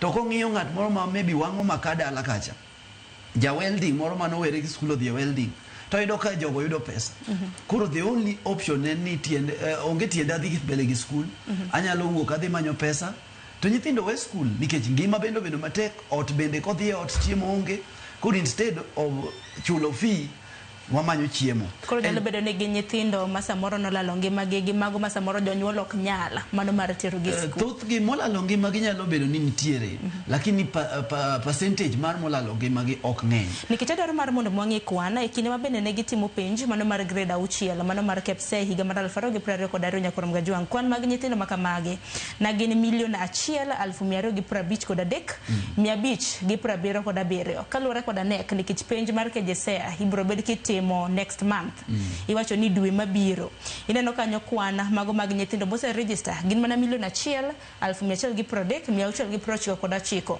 manyiso nitiere rem mago mag jopuonjre 1,122,908 manyaka sani ok bitimo penj mano mar KJSEA akeni Eriko chieng' kadwake paro makamano into diwach nang'o jopuonjre gi gin kanye ok erokamano Sharon an gima dawacho ni apani namba maber sirikal okelono gi riamba jogi ng'eny gech an kaka japuonj mapuonjo UCBC kochakore grade 1 nyaka grade 6 ka gidhi JSS nyithindo ng'eny makara skul mantiere yudo ka nyithindo gidoka chien one by one to an kang'iyo mos to reason miwacho ni jogi otho gi magi gika sirikal wuondore kabisa gima kelo gini en pek mar somo nitie nyithindo moko ma e remote areas ma with this CBC with this new technology mobironi they cannot afford to access even to digital studies in that school de giponi piny kwedo do kanya thini ka penji dhi biro to en so much worried to kare okanyal gikam penjo biro to do ka gikangenya so new for him or her so this leads brings bio nyathini ko luro dhi school kendo mar ariyo en chandruok ingeni government mose bedo chien ne gibiro gi miluongo ni free education kane Kibaki odonjo serikal koro gino dhi skunde mang'eny gino dhi school kane gi expect somo kore nono kendo somo koro kako medo idho kichako gi kindergarten ido ko oberber kibire grade lower primary ochakore to koro kidonje ke JSS ka to koro somo koro tek be koro idho kabisa ma jonyuol ok nyal kendo gima chako kelo gi kabisa gimo mancha gisego ni koro iriwo nyini skunde moko monge center manyalo timo penj mar JSS ni ido ka ncho oketho ni moko arno okoromo mondo obed gi sachi nini mondo bigi nyalo timo penj no koro ka distance ido ka koro nyathi okawda wuoth even for more than 3 kilometers mondo kochope school ma nyathi mano denye ma nyathi mano kuchiemo koro ang'o bro lead mai nyathi ni nyaka koro wewe school ngech koro ngima koro tamo wangi okonyal school bor ka kodo chipo bendo kia ko school ku yucho ido duogo kata lunch distance ni ngene lunch bi nyathi da wuotho from 3 kilometers kudu kata lunch nyathi an nyal okobe nyal nyathi ni bro give up to moso bro ngi bedo japuonj mapuonje most of these kids gine private schools ibedo ka japuonj mapuonje gi bende ochiw hope na nyithindo gi ngi japuonj gi are hopeless in the class koro ngi hope magi miyo nyithindo koro nyaka nyithindo wewe school namba ni ng'eny en gi bojo namba ni ng'eny sirikal wuondore ero kamano nyahinya kendo buon kintiere kaunti ma Kisumo kwan mag nyithindo mandach gi poko fwenye gi ma bende poko oyud kata ni ndach gi ni kanye kwan mar 1,222,908 mane bende timo penj mano mar KJSEA mano dwe mabiro diwach nang ero kamano Sharon aparo ni sirikal onego bed joratiro mondo giwachnwa ni nyithindo mano register for KIPSEA and gimo register for KJSEA difference mar number ma wachne 123,000 ang'o mokele nyithindo adi mojoin vocational training centers kaka waziri wacho nyithindo adi modhi alternative learning systems. Then we can now narrow down to nyithindo adi more drop out and nyithindo adi more tho. Kan nitie nyithindo motho nitie one register of deaths mose capture ne deaths mose timore ndalo mose kadhogi gi nyithindo machal kama to gi nyithindo ma what ages to gi nyithindo mantie dhi skunde mage. I think just giving a reason 123,000 no way school and without being specific is not realistic. Manaka jawada wasa wacho en adier ne gi omen thendo gi we school gin reasons mamoko sirikal kulamro wachi. Mokwongo thot skunde wa onge gi feeding program. Kanye thendo this school to give school cage to samoro gima dala bane gi wuok ka gima ne gi chamo bonge manya menyo thendo be school. Malario, the issue of capitation to schools. Funding mar somo school sani chalgi ma sirikal wene jonyuol. Nti gik mitimo school badwa mondo jonyuol kata sirikal okel pesa mondo tim godo. Ka gigi ok nyal timore to jopuonj chuno mondo okwa nyithindo kata jonyuol mondo support learning programs. To kama nyathi ma dhi school ok nyal yudo. Nyathi ma chal kama biro wuok e school kendo dhi dala ok duogi. Maradek, one nyithindo more funds. Mar child, one child headed homes. You think okay, gain this school during the day, to gain your during the night. At times, the needs for being parents and being learners more outweigh the other. In the end, you think okay, end up no schools. So the issues must come out directly to address, so that we get to know. The 100% transition must be introduced with the previous governments. Kanja wabiru higi mkuru wabiru CBE ni. As the government been able to follow up the learners as they transit into the next levels of education, kama oktimre, mai makelo fuok. Emomi katika samu uwene, o serikali wegi kunyala wacha ni thindoge. Giduto adimo the which section adimo the adimo drop out adimo bet kanye to de kazana kata kedongo wuoth estates ma jodak Kisumu kata kunde modake kor gwengewa ibono kan tinye thindo mantie kor gwen kur moko this school reasons momio gi this school cannot be explained just by looking at them. Elmio Serikal must go down to involve all the machineries mag Serikal to get to know the angomo nyithindo of this school. Tangomo nego team monithindo of this school mondo be supported. Key of this of the resource monithindo of this school, and schools are underfunded, schools needs school resources must be gotten from parents to parents. Kata parents go nyal kuro chopo no this schools. And these are the issue more work squarely back to the government to address this issue of this gap. Otherwise, as stakeholders, as a union, we are concerned that this number is just too large. Number ni duong. Number ni duong makaro bogo. Number duong. Thank you. Erokamana inyo buon minyalo medo. Bende nitie wach mosebedo kwa nyiso sirikal chakre CBC began. Ing'iyo kusama nyithindo join junior secondary magi grade 6 magi dhi ne challenge nentie ni sirikal was not prepared for the junior secondary. Eyudo ka jopuonj number 1 jopuonj ne onge junior secondary KICD koka ne struggle mondo oter the required curriculum to the secondary school, junior secondary schools. Jopuonj manondiki ne puonjo different subjects mane okonego bedi gi puonjo.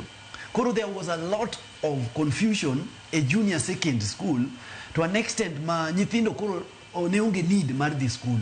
Nikech idwa this school to in just playing. There's nothing, there's no learning going on. Japuonjen mar history CRE to dwa puonjo physics a junior second.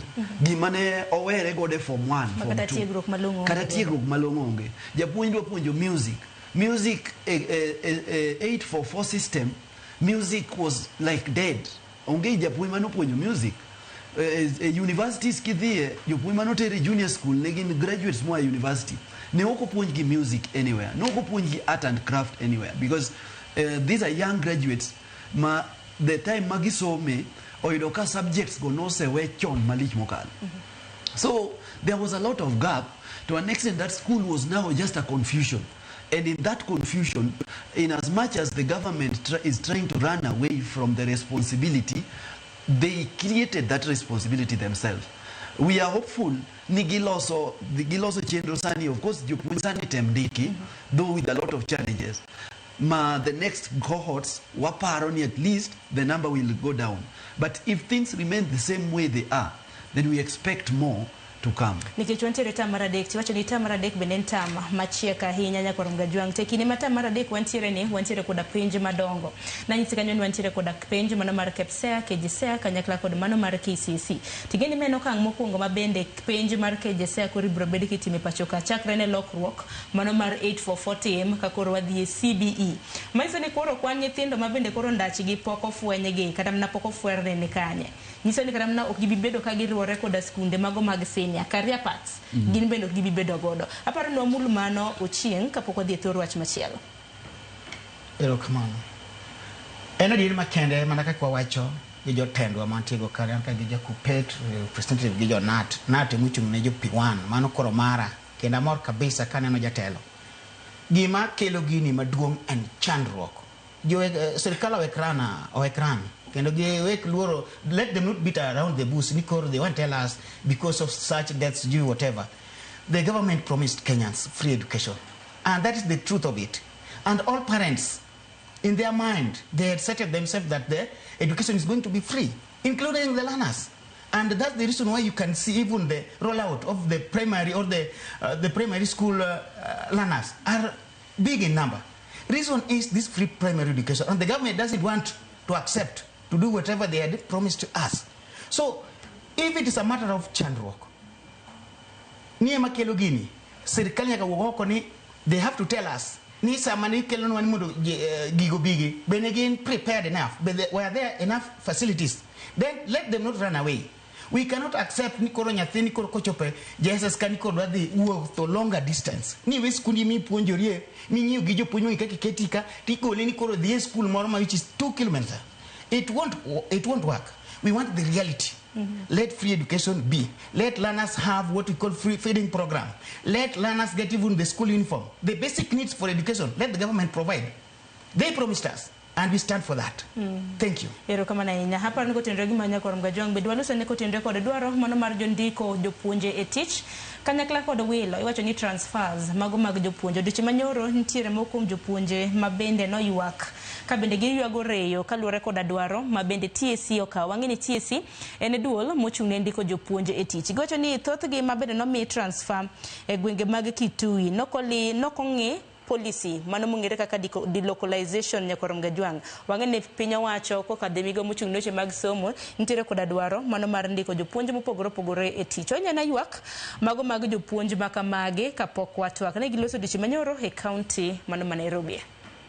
Odiochieng' manyoro tarik 29 ne en tarik mogik mar kawo nonro mar jopuonje mondiki gi TSC manotimo P1 ne ikruok mar medo gi rang'iny mar tiegruok mabiro ketogi kama kare mar puonjo jopuonjre mag junior school e pachoka e bwo chenro misero kod bengi mar piny ngima kata World Bank. Wach makama kata kamano medo nyuolo liet ahinya kind jopuonje mag P1 manyaka sani pok ondiko TSC kata obedo ni moko kuomgi to nese nyaka medore rang'iny mag tiegruok. Ne gikonwa this prior mane wan jopuonj wadhi motimo gimluongo ni upgrading ma wan gi barupege udi ni kwa tieko upgrading sirkal dhi ndikowa to gitamoro ndiko nyaka kawuono wasetimo upgrading to sani ka koro sirkal koro gikoro nyaka koro jopuonj mosebedo trend jopuonj mosendigi sirkal ema koro gimiyo chance mondo dhi otim upgrading kendo gichulo gi fee through the World Bank to wan jo mose trend mondo timo upgrading pok ondikwa degi consider nikech nitie jomo upgrade to pok okaw gi TSC degi consider jogo giketo gi iye mondo wane ni jogi osekaw gi te to pod nitie rem kata gibedo satisfied gin sawa. To ka gimiyo ji sponsorship madhi gi World Bank no to gimiyo jopuonje mosebedo employed, then gi neutralize gikaw nyaka unemployed gi gimi kata koko TSC but at least gi upgrade. Jopuonj gi ywak ni sirikal osejwango gi kuom kinde buora gima koro nego chuny gi kod tij puonjo. Kenya Kwanza kaka nodonje loch for the first 2 years kata sani pogi timo gimiluongo recruitment of P1 teachers. Jogo sebedo mana katimo replacement. Tada koni e Kenya Kwanza kaka ibe mo upok wayude gimiluongo ni internship mar japuonj mose train for the first time. The last 2 years negi kane gilando nigi ndiko jopuonj 45,000. Ingin samulung 45,000 to ni jopuonj manutingo nyaka ja TTI, en jopuonj manutingo nyaka university ngata kana manyabedo japuonj.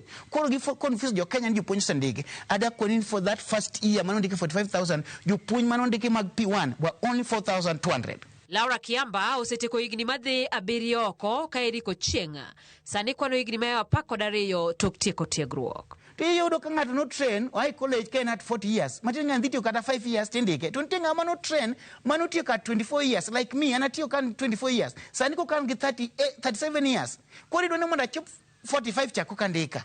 Surely, is it really fair? Sekta mar puonjo, siasa kod weche mathoth osedonje, gima osekelo akweda e chiwo tije ne jopuonj kaka owinjore. Ibo yudo ni ibo kwaya pesa. To ka onge pesa, ibo kwaya denda. To koro ka stand firm, nikech okidani beni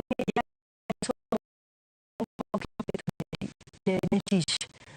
Abro wacho ni obedi. Migi, sama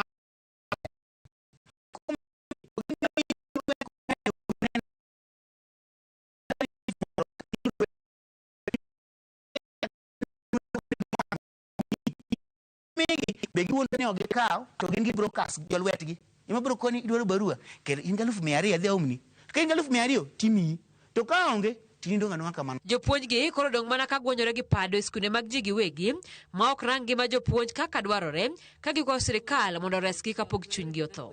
Kama wabunge wabede David Ouma Ochieng, bunge ma Ugenya kanyema koma jo wabunge ma Kiambu bebede gi amalo gi fight nwa mondo jo Nyanza ma jo P1 ma Nyanza ma pok ondiki jopuonj. Jagoro maduong' mar NAT e kaunti ma Kisumu David Obuon wacho ni sirikal osebudho ahinya kapok ondiko jopuonj mag P1 gima sani koro sando ngima jopuonj go. As we wait for the government to give us proper way of employing these teachers, already we have a solution, which is retirement, replacement, deaths, dismissals, resignation and transfer of services.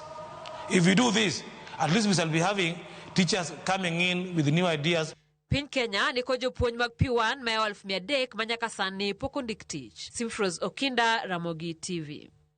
Orumga jong winjo kanyo ber ne ntiere kod Ochieng gi Obuon ka ma bende nochiwo pachgi kaluwore kod dwaro mano mar koso ndiko jopuonj mago mag P1 e tich. Mano bende wanywanda nenda bende gidwaro mano mar ndiko jopuonj e tich nyaka Orumga jwang tindikogi e gwenge mabor gi kama giaye. Wawinjo na street card kata mana thor wach ma bende mokum jopuonje noloso godo dishi manyoro. Wengine wamepata hizo barua za kwenda delocalization Kitui, wengine wamebakisha miezi mitatu, kuna wengine wanaenda Januari. Pia tulikuwa tunajua mambo ya delocalization imeisha kwa sababu mliona wakati Kenya Kwanza ilikuja kwa mamlaka, hiyo mambo ya delocalization imeisha. Kwa nini imerudishwa kwa Nairobi na kwa walimu wa Nairobi? We demand Teacher Service Commission to immediately revoke the punitive promotion letters and adhere to our government policy on delocalization. Only concern is when they promote teachers after stagnating for over 10 years, and instead of giving them promotion letters, they put a condition: you must go to Kitui. Obuon kintiere kaunti ma Kisumu chaka na kodi kaluwore koda ywak mago mag jopuonj. Wachaka na gi jopuonj mag P1 ma bende ywak ni pok ondiki gi tich kendo bende gikwedo duol mandiko jopuonj tich TSC e wi dwaro mano mar tiego jopuonj mosendike. Erokamano Sharon, ya jopuonj wetewa ma P1 pok ondiki ni kare kabisa. To nikech ng'ato dhi school kendo gidhi training mondo mi ka gitieko to ginuang' tich mondo gitim tich mane gisomo e colleges. En very very wrong ni yawa gi osekawo ndalo mang'eny kapok ondikgi mana kaka Eric wacho kanyo no osetieko higni 13 nyaka nowuog e college. Very unfortunate. Ada wacho ni ere kama koth nochako gowa go mano penjo monego penjre koth nochako gowa higa mane to kawar nyari kwadok chien up to the year 2015 jopuonj ne ndiko kaluwore gi sub counties ma giwuoke kendo anyalo recall ni by the year 2015 jopuonj ma Kisumu ka nosendik up to 2010 to ka restructuring no biro ka TSC mo obiro gi the new CEO ma since retired knockout employment ma teachers motel Nairobi and no ketho the issue of local arrangement mar employment of teachers based in their sub counties nyaka chakre kanyo nyaka higa mawuoyeni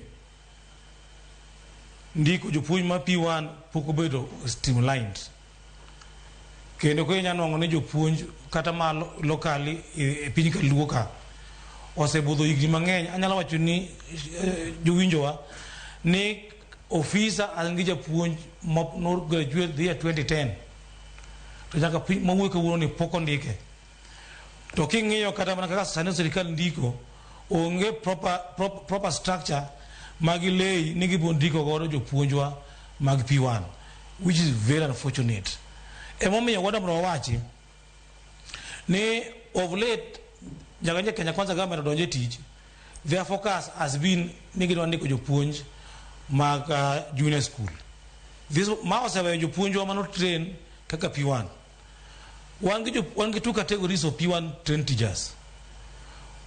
One gi P1 teachers more train to poko upgrade. One gi P1 trained teachers to say upgrade to diploma and by extension gisetimo CBE curriculum mani ginyalo puonjo under this new system. Jopuonj ariyo gite categories ariyo gite are eligible for employment. Nikech jopuonj mose train kaka P1 to poko upgrade can also be allowed to upgrade while serving as employed teachers. To kama okobedo specified ni ere ka jogi brondeki tipo ndeki karango, then our colleagues ma P1 trained teacher poko ndeki have all the rights mondo gigo nduru, mondo jopiny owinji, mondo sirikal owinji, mondo sirikal owuog oko, mondo owuog a proper structure ma ibiro ndego jopuonjwa ge. To wan kaka union mar KNUT wawacho ni magi are potential members and our members must be employed mondo mbe obed a union which is alive and strong. Wawacho man as we speak today the teaching force mantiere primary schools is equally aging. Jopuonjo mantiere primary schools are aging and they are exiting. Of late one large number of teachers are retiring from service. As they retire, how are they getting replaced? One they were here ni kas jopuonjo retire a school, to me that sub county thuolo kata that county thuolo mono replace the puonjo immediately ma japuonjno ose retire. Ma biro miyo jowa mose train gi mapoko ndike gi mondo donje system mondo gin bende giti. To kiwegi ni biro kawo ndalo mogwaro ekilando kaka gibiro replaced ma osekelo fuok, osekelo chiedh nade nikech sama koro ilando sami ndiko to namba mar retire a particular counties and sub counties are never given back to those counties. Kuom ranyisi Kisumu County and particularly my branch Kamantireni ni up to the month of July we had over 50 teachers who are retired. These teachers are not yet replaced. Eme wawacho sirikal onego winji gima jo union wacho ni wan wawacho ni ka jopuonj oseretire, jopuonj samoro Nyasaye okawo chunygi, jopuonj samoro bedo dismissed, jopuonj samoro transfer services ne to another organization, tieni kolo kupuonj under Teacher Service Commission. Replacement should be done immediately mondo mijawa manokogi kik bedo ka gibudha ok ahinya to thuolo udong e sikundegi mondo giti. Secondly, aging staffing in our schools miyo tich koro oktire motegno. Sama nitie jomadongo, sama nitie jomatindo in the teaching force, jomatindo somo kuom jomadongo, to miyo the teaching force gel together, mamiyo ji learn from one another. Jomadongo learn from yamatindo kuka e college, yamatindo e college mondiki be learn from jomadongo, and the system continue to run, mamiyo system ok nyalo fail. Mae momiyo wadwa wachi ni sirikal nyaka ugoko sama koro wueni, sama gilando thuolo ma gidwa ndiko jopuonjwa mag junior school teachers, gilando thuolo ma ndiko jopuonjwa mbele ma P1 teachers mose train mondo be system mar somo puonj mane primary schools and junior schools or in concurrently, because each sector, each section complement the other. My duolo mwaji wakenoba dojo puonjwa mojo P1 ni wano ko duka ka union make Kenya National Union of Teachers ni nyaka ndiku mundu bi uti ujon wa teach moti mone nyithindo man school wa modo your services services uka podu tegno mundu konyo teach mundu CBE to code system o masani manyi masani wariambo ne obed ko tegno ka war gi jopuonj motegno ma college mane gi teko mangeny mundu somo uchop kare ma dono wajo kaka Kenya National Union of Teachers kendo mo wajo ok jo Kisumo kende ma dono nat ma Kenya. Erokamana inya obuona ngene ochingi ni mbede ligombo loso kata kamano yino mar mon mako yo matin mar mondo mikika ngadun kanyakla kod Opolo ka bindu bro bedo ka uloso nyakoro mga juang pod wadhi nyime kod twak maro yuake sekta mano mar somo ote hioro nwa lai mago te machoka rede ka uchiel nono mbui mago ganda hiyodo wachoka chel anano kantiere live e mbui mar Facebook kanyakla kod YouTube kikete ote gi kanyo aduogo somo gi Tokyo matin kigidhi mabora.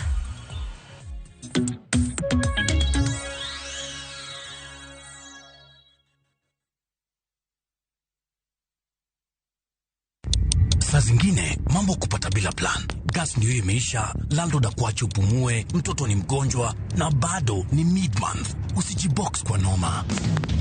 Piga *531# and sort your emergencies with my Mobi Civil Servant Loan. Iwe usiku au mchana. Kama wewe ni civil servant, sasa uko sorted. Dial *531# and get up to 20,000 shillings and pay from your next payslip. No paperwork, no guarantors, no drama. Ni wewe tu na simu yako. Register now and see your limit in seconds. Build for Kenyan civil servants. My Mobi. Iko sorted.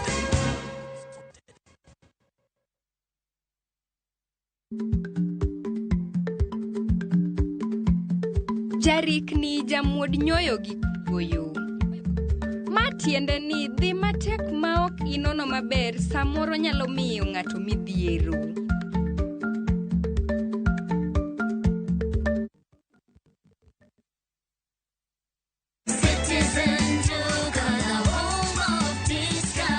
No queues, no heavy bags, no stress. Just shop on citizenduka.com and get everything delivered at your door. We deliver across Nairobi, Kiambu, Thika Road, and beyond. Shop now on www.citizenduka.com or on the View Sasa app. Citizen Duka, the home of discount. Hatutabaki hapa duniani sisi bei manyo kit lamo mamulo chuny kae kama wach bedo e mangima kendo thumbe duogo chuny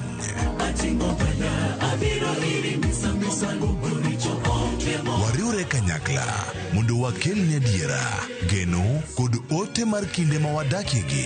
Wachak wadog ir wuon wach ma en Nyasachwa.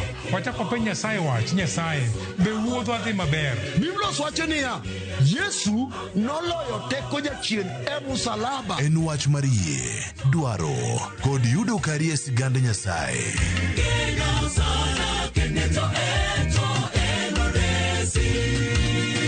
Injili ngima, sabato ka sabato, sari okinyi, kik bai.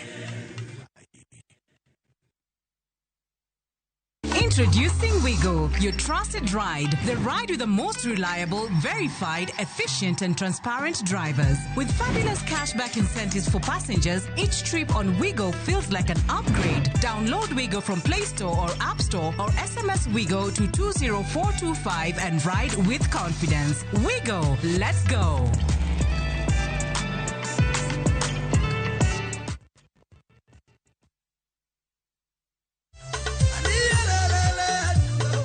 Thum en juogi kendo en pok. Na ke band mane koro awer ke dhoga to jomago ngengo goyo jomago yeke goyo jomago bul. E gwenge ma Magunga mantiere Gwasi e Suba, wamanyo ni jao hangla maratipo mane jothum mathoth onwang'o tiegruok e lwete. Wayudo wanga Jakolando. Jothumbe asekonyo mang'eny. Ng'ama luwo bang' Grace en Odos. Dos an madhi aomo dalagi. Weche iweyo ji jogweng'. Koro mandini Elisa kwane e simbi ok odonje. Tuesday Elisa ne odhi kanye. Nyako nong'e ni en gi wanga. Koro penjo mana wanga to wanga ng'omiyo remo ne atong'ona mana piano gi drums ade gi kiang'o. Nyako no dhong'eyo ne Elisa gi temo mi Elisa gari miriembego. Tich abich ni kochakore saa 2 okinyi kendo wanuoye ngeso saa 5 onyango e Ramogi TV kitae gi Solomon Atito Kafaya.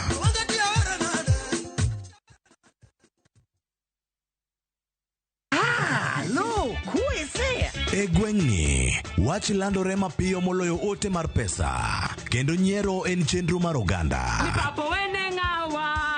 Chief ong'eyo wachno kata jopeng' ong'eyo. Ka chieng' tich abich ochopo, waduto wachokore ok ne baraza to ne Nyarkochia.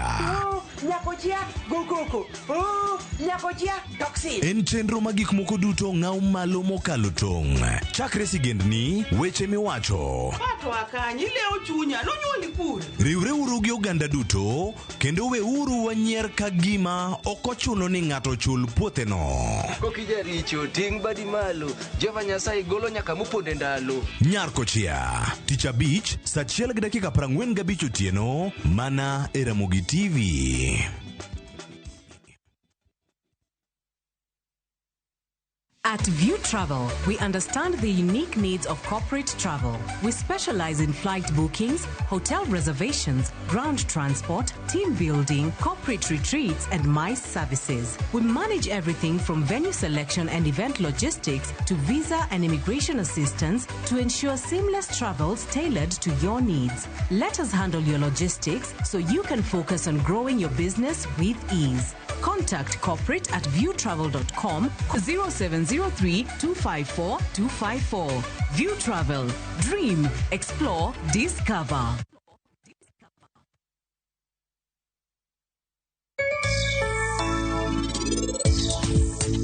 Nitiere pien ma onyongi to weyier kuome.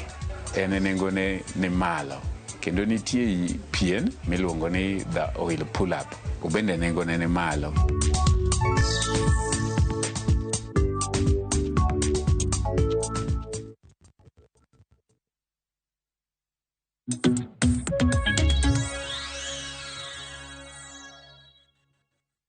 Nyakorongwa jong dakika kadha bich tok saa 4 mar okinyi machiegni okang' mar 2 pod wadhi nyime gi twak marwa kotenre kod ywak mano mar sekta mano mar somo. Par ni chenro mano mar mbaka romo en mbaka mwagoyo e studio to bende wagoye kama intiere. Omiyo weche ma bende biro bedo kwa timore kor weng' mopogore opogore wabiro bedo kwa kao achiel kachiel. Kata kamano kapod waloso kotenre kod ywak mano mag jopuonj mag P1 wantiere kod achiel kuom jopuonj mago mag P1 ma be nyaka sani pok ondik e tich. Eric Ochieng, mwalimu, ywak en mano. Thank you. Erokamano. It is true. Ne jopuonj, we teachers who trained long ago, we've not been employed, and it take more than 10 years for us to be employed by the government.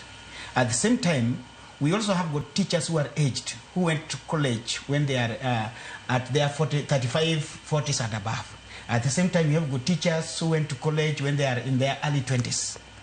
Koro gimati moreni jopuonj which koro wilgo ni koro nyande kwa. And this is the first time now I have to appreciate the NAT executive, Mr. Bon from Kisumu. What we koro your NAT koro now are coming out. However, it is now too late.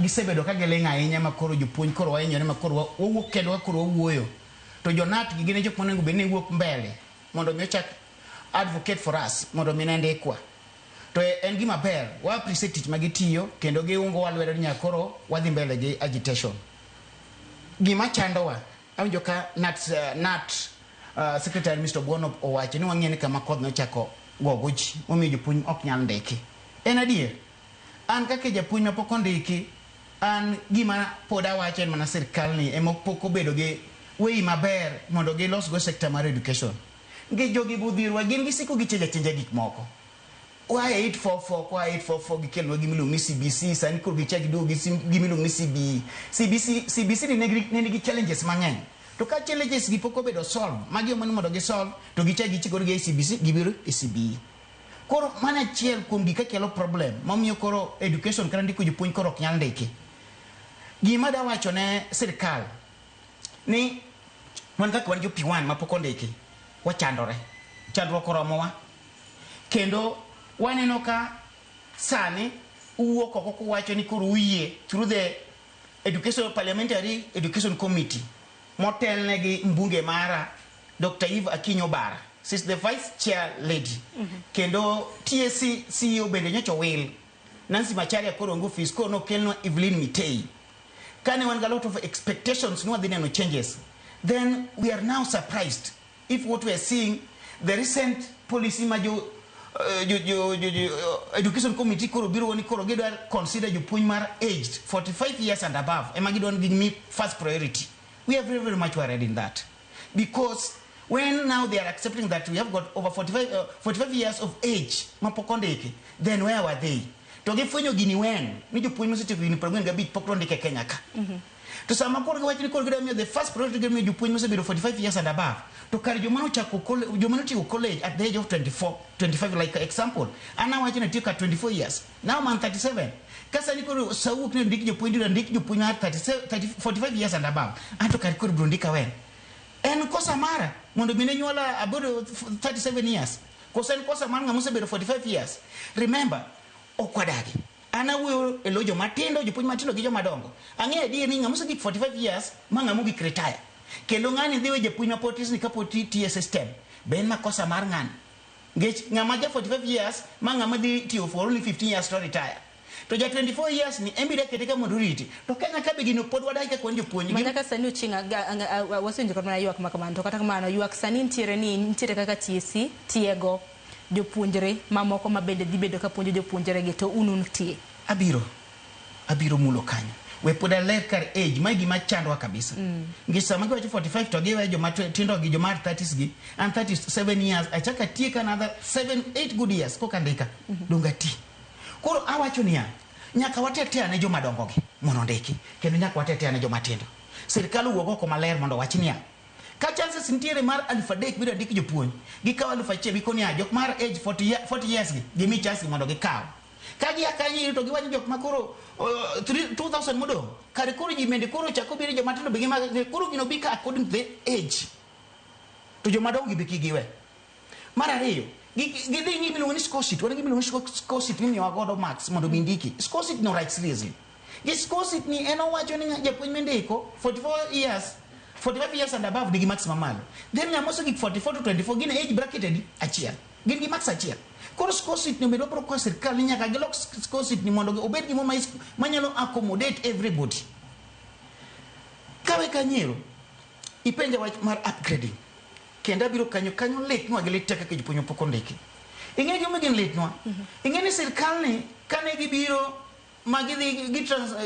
gidhi CBE ni gikono ni mondo koro ndiko wadoge class wadwa som wadwa tim ni upgrading makoro dhi qualify mondo koro handle kaka jo Kenya ro mondo som adanyi sini wadhi mwa timu CBE no for one good year iwe school kende dak kendo ichulo pesa ni kende iwe kata family mari itiyo a lot of expenses can you hope ni koro wang to kati kore ndika up to date pokondekwa we are outside here hanging to gima late mwa mugik ni koro sirkal koro kaw jok manie sirkal ni koro gimanyo ne gi pesa ni mondo koro gi sponsor mondo dhiso ada konia okrach na ber ndi japuonj manyalo be ni ok nyal lakini ngani tere school ka ngani be ngep ni oro dikalo gino ngani en odhi kanyo osedonjo system kata kalo okidhi gole to ng'ama nyalo tiyo maber mar dwar gimi dwaro mondo bi gine maber en ng'ama pok ondikri kotera kacha dhi somo.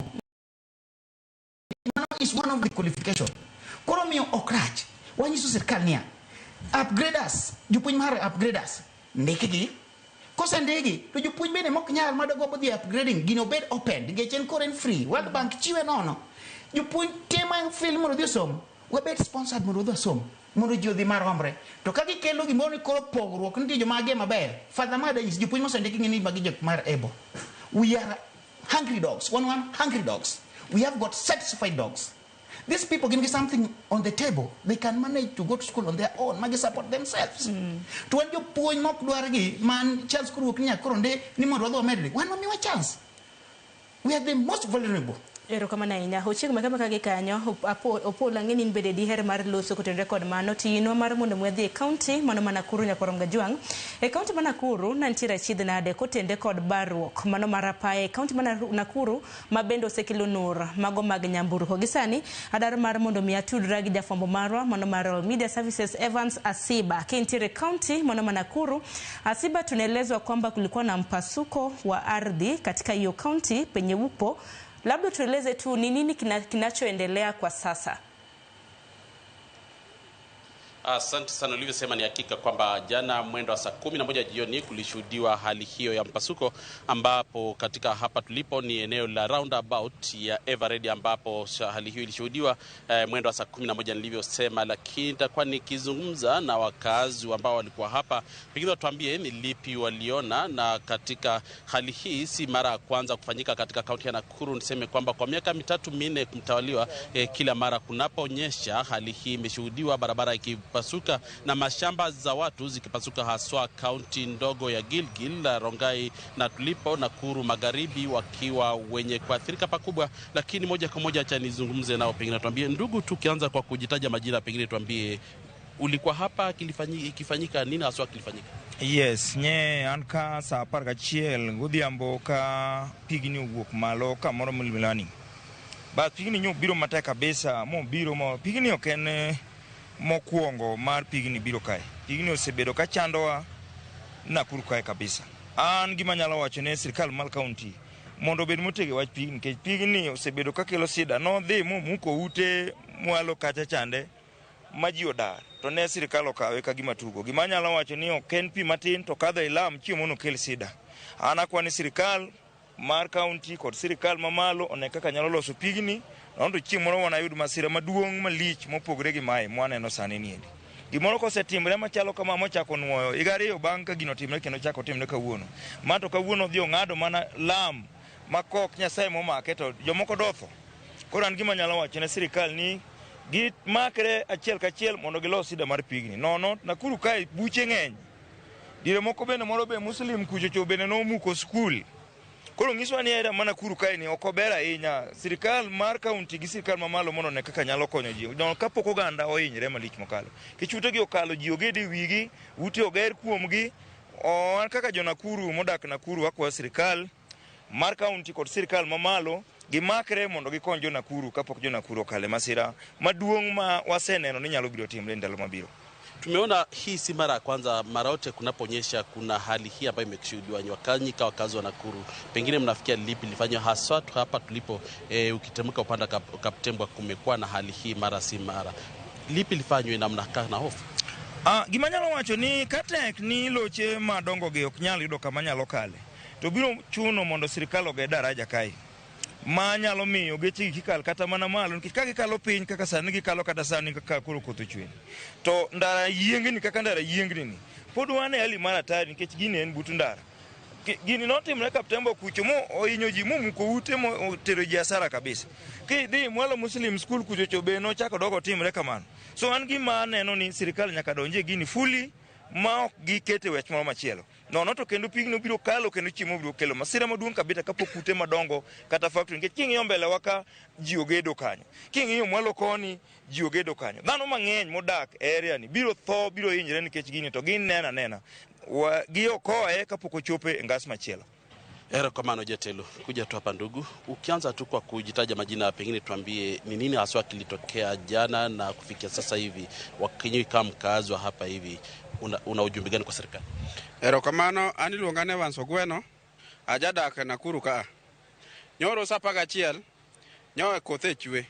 To waneno ka lo muomore, modonjo piny kabisa. Masani koro gike lam. Higa mokalo no muomore, to naneno mana ka giolelo. No gikao gini ka gima en serious. Lakini gisani, kore ka gineno ni en serious, lakini sirikandwa masani, wawuonda. Onego be ni gimbe gibiro kato gineno. Anda ero ni kata mana President Ruto, mondo bieno wuono ne gi wange. Kikowne gine simu, okowne gine media. Nikech gik ma wiwuondo godo ji maroketi ni okwaero. Wadwaro gimineno tite iloso. Nakuru kosebedo gi koth machwe mang'eny to buche ni piny. Pi lala mikiegara ni pi odhi kanye. Wakwayo sirikal mamalo, maoingo county government, mondo los ma flyover koya cho pipeline madhi nyaka Salga. Mondo geche gi obed ka kalo gi malo, wawe kalo piny ka. Nikech kar kat wadhi tho. No to kata mana kura modwaro ni wanyalo lal gi kurelo. Mwakiegara ni odhi kanye. Koro wakwayo sirikal mondo mi okonywa. Pengine weka mkazi wa hapa Kaptemba ama hapa tulipo, mara yote kumeshuhudiwa hali hii, pengine mnapokaa hapa mna uoga wote au vipi? Sasa magino timore tu wabedo ka twatemoga mondo mi wawuo kod sirikal, lakini okagibed ka gima en serious. Kech gibiro daka matin to gidok man office. Koro jopiny ma wuotho gin giwuotho samoro giwuotho gi ndege, jopiny to wuotho gi tiendgi pile. Koro sirikal to oko kawe ma serious nikech ka sari no timore nyoro to gin gisea jopiny mantiere.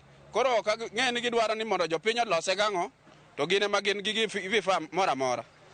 Erokamano.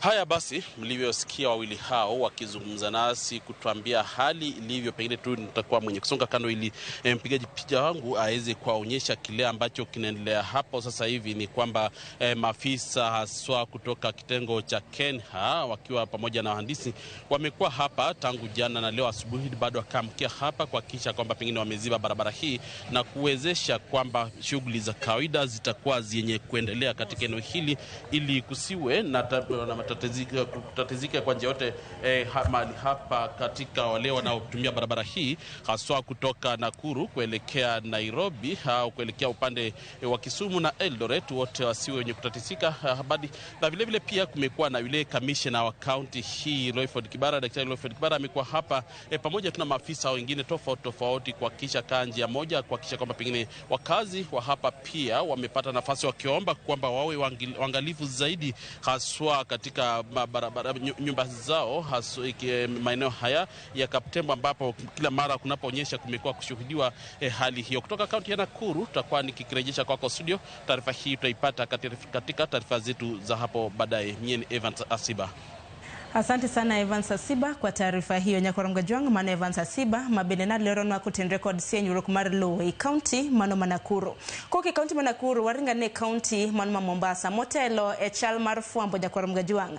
Na nyisini show County Mombasa no chaka yangu diching manyoro odichi makawuono Jatend Piny William Ruto brobedo kayao ASK Showground County mano Mombasa. Wantere gida fwambo marwa George Aoko mabende oschopo show Mombasa mabende konwa kanyo ni Jatend Piny Kenya William Ruto bendo semola county Mombasa showground mane tipo mabende inene wang jowi mari kanyo gisanya Nyakoronga Jwang. Jatend Piny Kenya dibedo kayao show county mano Mombasa. Kineno tipo wang jowi mari ineno kanyo ka orwake gi governor county Mombasa mano Abdul Samad Nasir. Ntiere kanyo jotend migepe mopogore jotelo mopogore mabende ntiere county mano Mombasa. Odhi kanyo yao show county Mombasa. Kintire county Mombasa gi alwora mare show no chaka yangu dichieng' manyoro bro bedo ka dhi nyime nyaka chieng' Jumapili. Owinja ne gigweko mabede dhi nyime gi sani.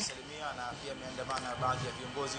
Tumemwona gavana wa Mombasa Abdul Samad Sharif Nasir, pia waziri wa michezo Salim Mvurya na baadhi ya viongozi wakiwemo wabunge kutoka eneo hili la Pwani.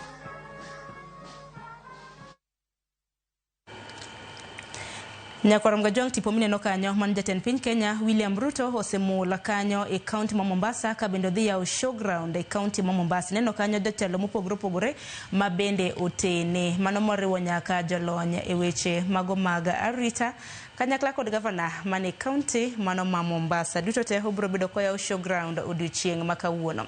Jafwamb marwa George Oko bro bedo kaluonwa chal mano mar wach makamago. Gin maga tipo mopogore ma bende ineno kanyo ka irwake gi jolweny tieng'a mopogore kaka jatende gi kanyo.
Nyakoram gajwang achiel kachiel kowuok e kaunti ma Mombasa. Waduoga ne studio marwa e kaunti ma Nakuru. Wach makamano waluoni jatend piny Kenya kapo nono ne oloso kapod adhi nyime gi chenro mar mbako romo.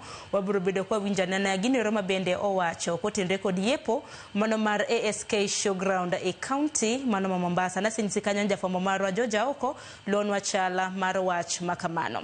Yienwa mar mondo mwaduoga ne studio marwa e kaunti mano ma Nairobi gi mano ma Kisumu kama bendo kiny makawuono waloso kotenre kod ywak e sekta mano mar somo. Kapok adhi alanda Opolo in bende nyanna pachi kotenre kod ywak mago mag jopuonje mag P1 gi jopuonje mamoko ma bende pok ondike tich nyaka gi sani. En gima lit ahinya ni ng'ato tieko skul kaso tieko higa 10 gi wiye kapok ondiki e tich. Kendo gini osebedo ga komako jopuonj mar P1 kuom ndalo mathoth ahinya. Secondary school bende nitiere chandruogni, lakini nitiere gik manyaka wawachi. Mokwongo wayakunga anyisi jopuonj ma maybe P1 bende mosebedo ka apply to samoro challenge poko giyudo tich na go kata mbaka gi owadwa nikech a clear example ne an gi nyaminwa mane otieko P1 to do budho ka pok ondiki. By the grace of God nicho ndike. Challenge man wayudo achiel en ni no loko namba ne mane o register go TSC. Kore seche mane ioro ne message mondo odhi okaw tich ne oko receive messages nikech namba mane en go mano pogore. Until ne wa realize na wach mar namba ne kano odhi yaw namba to yudo ka kara ni oro ne messages. Koro nitiere moko situation ok gite. Nitiere situation moro ma anyalo nyiso jogo mane bed ni ne oloko nembni gi ka nitie namba mane register god e system mar TSC to ni loko namba no is important mondo idhi renew namba no mondo ibed gi namba no nikech samoro TSC oro messages e namba no to ng'ato penjo ni loko namba nango nang meni japuonj nyalo ko kang mano mar loko namba mar TSC. Nitie challenges mang'eny samoro namba nitie gi gik mang'eny. Iyudo ka samoro ne namba no nitie jok mane chandi godo koro gike level ma koro kidwa ni mondo jogo go ni sime mano namba mar ong'we yamo namba mar sime mar ong'we yamo namba ni mobile number nyalo kata ni namba mar TSC no TSC number okinyalo mano mobile number mar ng'ato. But also nyaka koro wang'i kendo gimomiyo jopuonj budho oko kapok ondiki. TSC nigi regulations, nigi way monego bed ni indiko godo jopuonj. Kendo standard en gima ber, en strategy mobedo laid e TSC kaka onego bed ni jopuonj indiko. And the fact is ndiko jopuonj onego bed ni chakore gi jogo mosebudho oko. Necessarily ng'ato bende is important, lakini the basic thing en ni ng'ani no graduate karang'o. ng'ato nyalo bedo ni ncha osebedo ka timo tije moko, osebedo ka en maybe a banks, en e gik moko mamoko, kaso oduogo chako somo, odhi P1, maybe ka koro ja higa 39. Ng'ani o graduate 2 years or 3 years later, o graduate ka en ja higa 42. Ka koro idwa ndik ji, ting'eni dhi wach ni en ja higa 42, lakini osetieko ogo higa 2.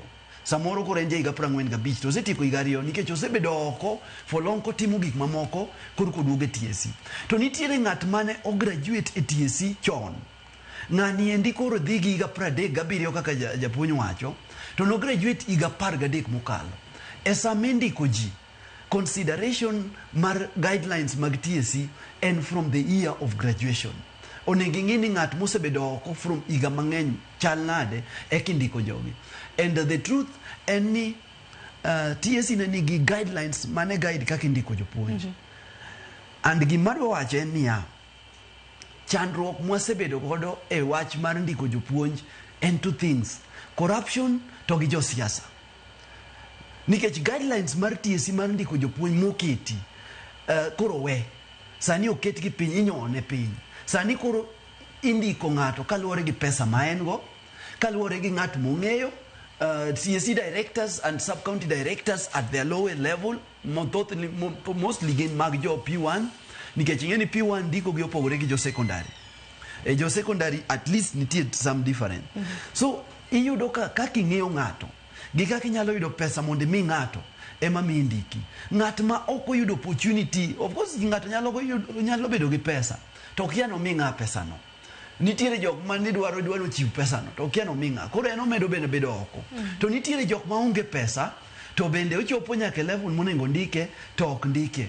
And challenge mar corruption at the level of employing teachers ema koro chandowa, momiyo jopuonj nyalo bedo oko mang'eny for a very long time, 13 years. Every time masani kindiko jopuonj onego bed ni ng'iyo ni graduate higa mane, to higa mani graduate ni chako gi higa no. And I don't think NISA up to now jo 2013 onego bed ni pod ni oko. The last time we checked, kata mnaka mwalimu bende no wacho buono wacho kata mnanja higa mar 2010 nyaka sani kana ninja higa mar 2010 pod ni oko.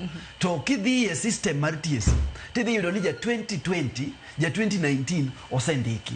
So the question may be penjori ni ere kaka ja 2019 odonje system to ja 2013 ja 2010 pok odonje system. And nikech the truth of the matter en ni nitiere ja 2020 ja 2019 nong'eyo ng'ato manyalo rwake system.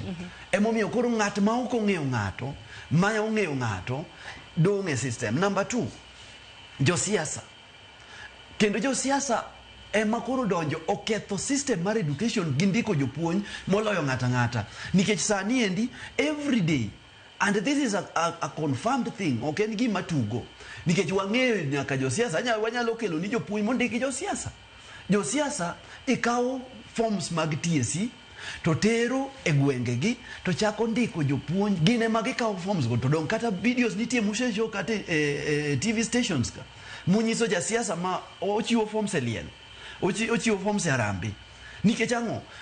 Ndiko jopuonj is solely lying on the hands of Teacher Service Commission. Lakini Teacher Service Commission obolo wach mar ndiko jopuonj, sani jopuonj koro ndiko gi josiasa. It is very painful nikech koro jasiasa ndiko ng'ato kaluwore gi supporter.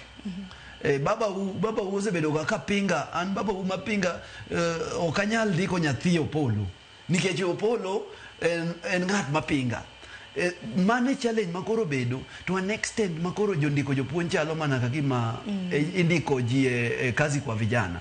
So it is important mondo TSC or take the responsibility of employing teachers kaka gisebedo ka gitimo, mondo mi guidelines moketi o mi jopuonj mano graduate chon madhi retire kapok ondiki oyudo yo mindiko gi godo. Ero kama na inyata ngeni kodoga kang mara ariyo mara dek mabende no kang mogik nyakorongo jong mabende buro bedo kwatiko godo twak marwa buro bedo kwang'yo kwan mag jopuonj gi mabende wacho ni oheo 300,000 mapoko ndike tich mago mag jo P1 bende gi mago mabende poko idh ngas nikech nyaka sani wang'eni TSC dwe mar 5 chakre dwe mar 5 mabende nagi chako hidho jopuonje ngas, jopuonje maderom 23,000 mabende pod ywago reyo kaluwore koda delocalization kama bende itero gie mar mondo migiti. Wakayo matin hadogi mathoth.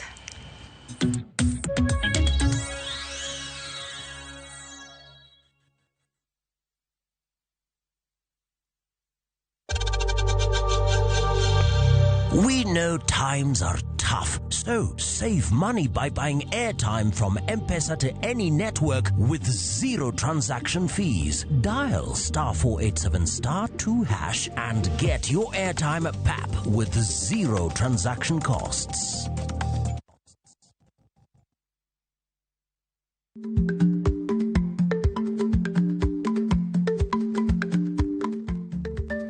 Dhako muol kadonjo, matiende ni bedo ni ng'ato ling' e kinde ma owendo ok ofulo ni omuol. Samoro en kod kido mamoko.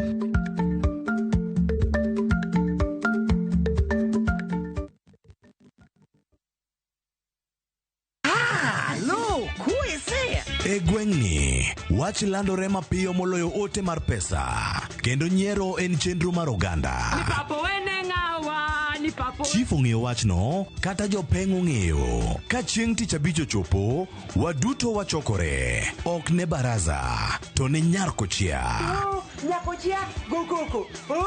Nyakochia, toxin. En chenro ma gik moko duto ng'aw malo mokalo tong'. Chakre sigendni, weche miwacho. Pato akanyi leo chunya, nonyuoli kure. Riwre uru gi oganda duto, kendo we uru wanyier ka gima ok ochuno ni ng'ato chul puotheno. Kokija richo, ting' badi malo. Jehova Nyasaye golo nyaka moponde ndalo. Nyarkochia, tich abich, saa 1:45 otieno, mana e Ramogi TV.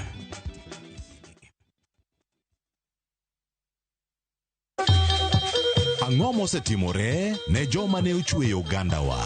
Adhi primary Kangonditi Primary School. Gin kanye sani? Mobilize kalerte ne wago poro to gibiro wasombo kidi to watero kacha jite e secondary kacha. Waromo gi jodgi to wafwenyo sigandgi magi mopondo. Siasa ka ng'amo ywaye maduong' katere siasa en Daniel Arap Moi. Ng'e ranyisi mabeyo mane giweyo. Ne japiny opogore kata ng'ama ne nie duond loch ne neno ni kopo ni Kenyatta dhi Tom okawie thuolo ni mondo tanwa pinyni kaluwore gi mwaseneno kuome. Ang'o ma gitimo sani? To kata kamano be pod gin kodwa. Nakedo ne wach sukari ma jobunge jonjo kod buot nochaka ne bwana sukari. Gin kanye kod Walter Nyambaga, tich ang'wen saa 3 otieno, mana e Ramogi TV.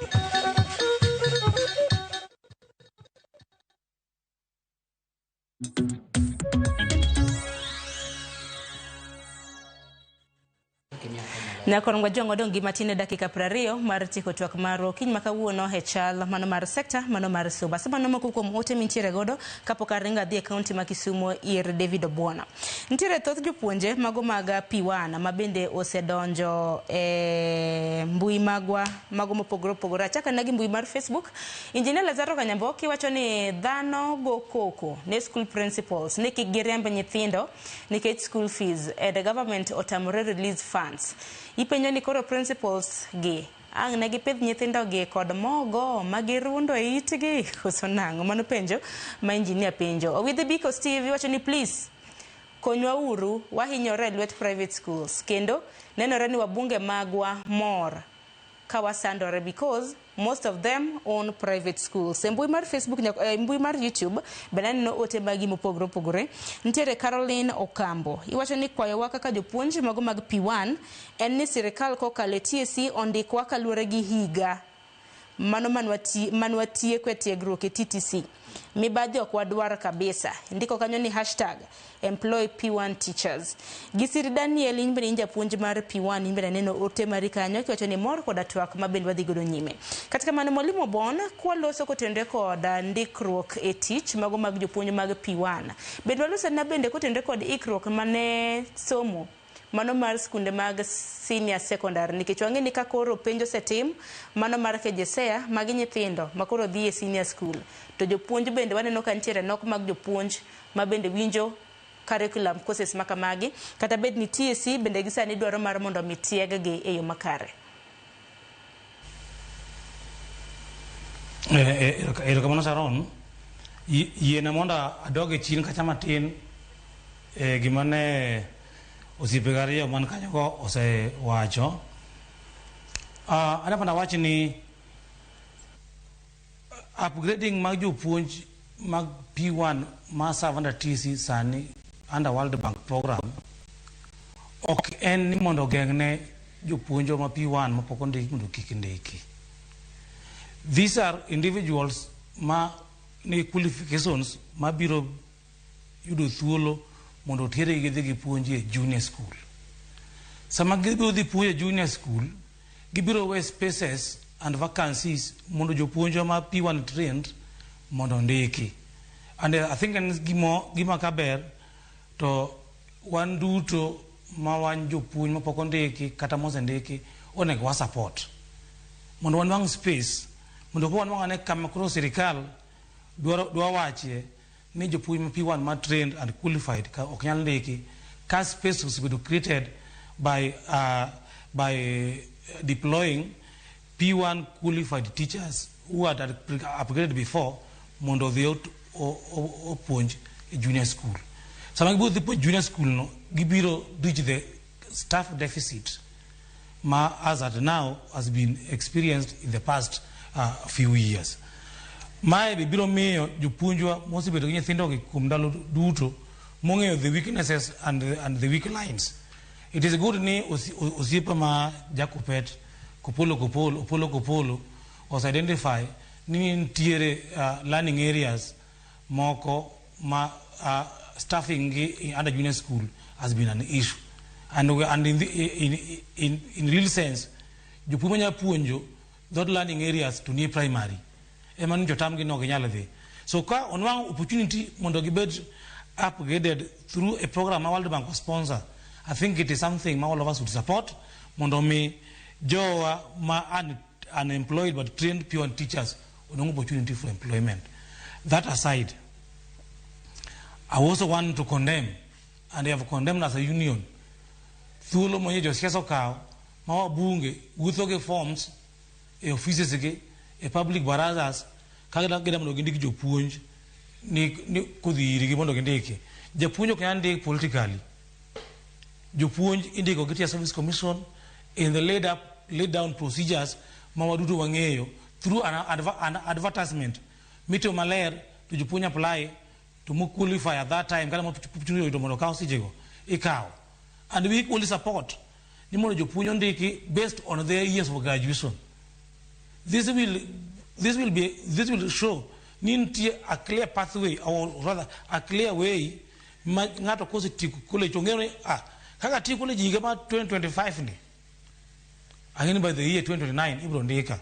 It is an assurance ma ngato bed kong'eyo ni kata kapok ondike to ng'eyo ni kucho at a particular number of years kutiko oko kata number of months tibiro ndike, to as opposed to where ni ng'ato nyandika based on the ages, which of course I want to support giwana Kopolo wacho ndijo ya moko manodhi otimo other jobs elsewhere katije go koro ologe kata ka lose jobs kundgo to give them for training at their late ages, then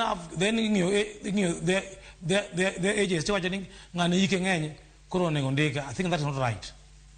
Whereas it can be right, yes, but it should be used to keep away our colleagues most of the force many years kapok ondiki. Abi jopuonj mang'eny ma pok ondiki, this number 300,000 teachers pok ondiki. It is true ni jopuonj ma pok ondiki perhaps nyalo outnumber jopuonj osendiki kikwanogi. Kisani king'iyo these numbers ochopo over 1 million. Over 1 million as we speak. Tusaino jopuonj ma moko service moko ntie gi number 20 something means mako jo 2,000 to 20,000 and going forward. Ki compare gi jopuonj manoko, jopuonj mako samoro do ng'eny. This is a serious concern ne stakeholders. Ni sama jopuonj matindo manigi teko mang'eny ni oko to jopuonj makoro age in terms of the number of years magisi teach kada kako gi retirement ema donge teach nizo ni teach koro kudhi maber kako nego timore. It is something we want the government and with the TSC under the new leadership ma TSC manyien sani ne gibi a clear policy on how our colleagues are going to be absorbed, how are these are going to be absorbed. If this thing cannot be said in a clear way. It means all the colleges in Kenya today are full to the brim. You want to college Sanege? Where will they go to? Where will they go to? This is something as parents, as teachers, as colleagues, is a serious concern for us. And therefore we want to say as a union, one, we are supporting the absorption of our colleagues based on the needs of our schools as it is today. Nyakanya wachak CBE ni more donje junior school ni sirikali chalima loko toke ne school ni primary in terms of employment of teachers, and this is something which is very dangerous for the future of primary schools, given the staffing needs Marawa schools is seriously being neglected because the staffing as presently constituted is aging. And aging staffing means certain activities. When you're learning areas like physical health education,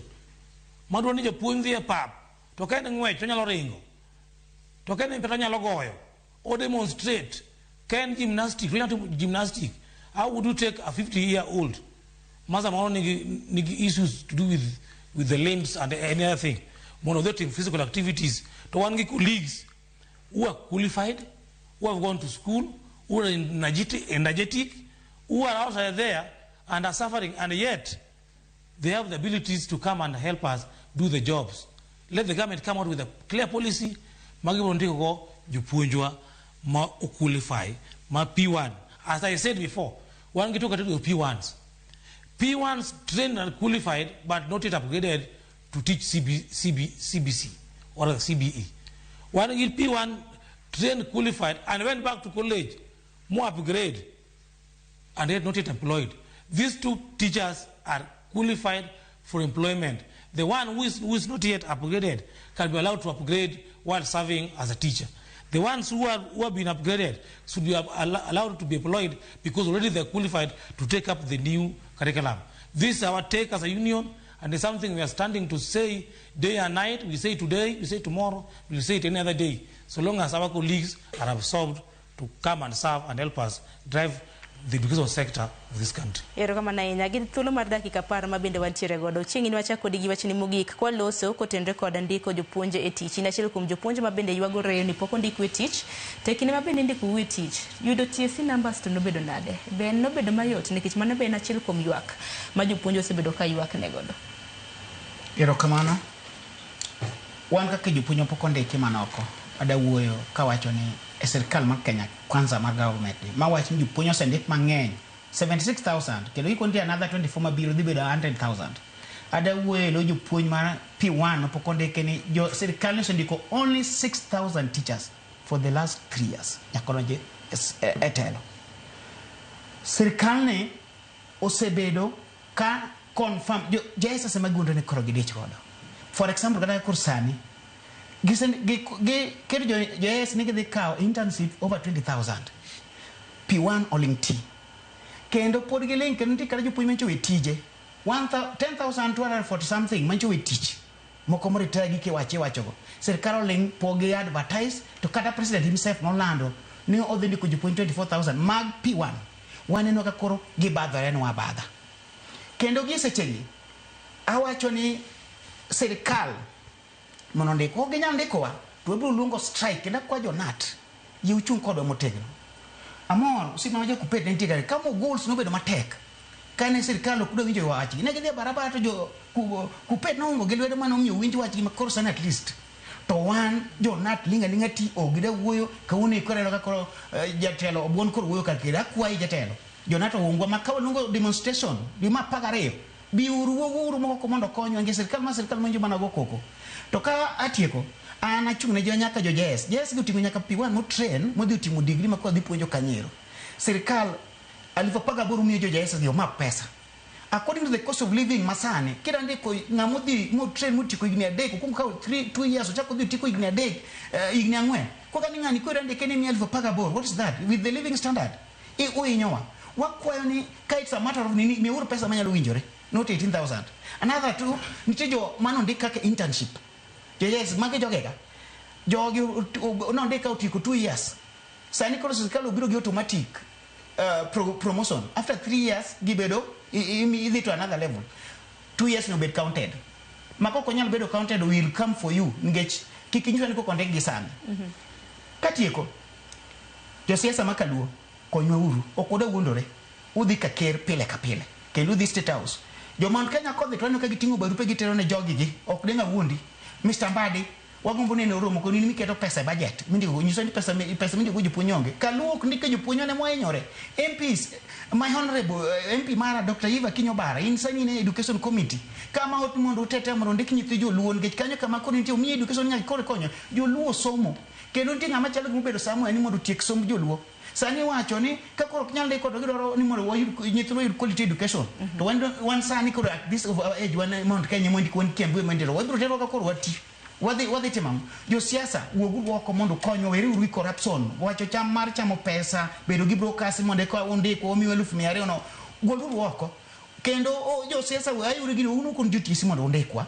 amu bedo gi barupe o kutimo maber unti at least each sub county they will kanyo to ngendo bondekwa asomo katieko ntie gi momane gi biro kan localization mondwa wanyumo monde mwa ko kunde mamoko akaw mkamba akaw mwaka moraje tuli korsa ni koro kido andiki japuonj mamiyo ni koro dog manu kamba ni kujo dhako ya akoni kanya ko ngima ber mondo losi ongi mondo age gi confirm wagi kunde mwaka gigo erokamana nyoching ni mana gino maro ni pinyo wacho bro bedo ka winjo ywak maro polo imbe ni wachi mogi kotie to wach capitation binu wa mula ne kit mana be deko maro omenda mabende pinyo wacho siro godo sombo jopuonjre bendo sibedo ka kila chied na de makoni kod kocha erokamano abro kwa ni koro kama tieko ni tiena kata ka ng'awa nyalo wache gi dho ngere nikech minwa chieng' nyomolo bende winja kanyada kacha tang'eni owinjo dho ngere to joma represent kasto ma Kilifi kata across the country nikech ane committee mar research publishing and communication of our union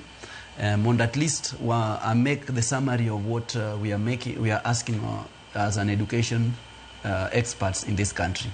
Number one, on the issue of the junior secondary school, we want to request our government that they may make junior secondary school autonomous from just on the administrative structure, so that those teachers teaching at the junior secondary school may be finding freedom of managing those schools in a manner that the structure was laid, so that the schools can perform as desired of the law.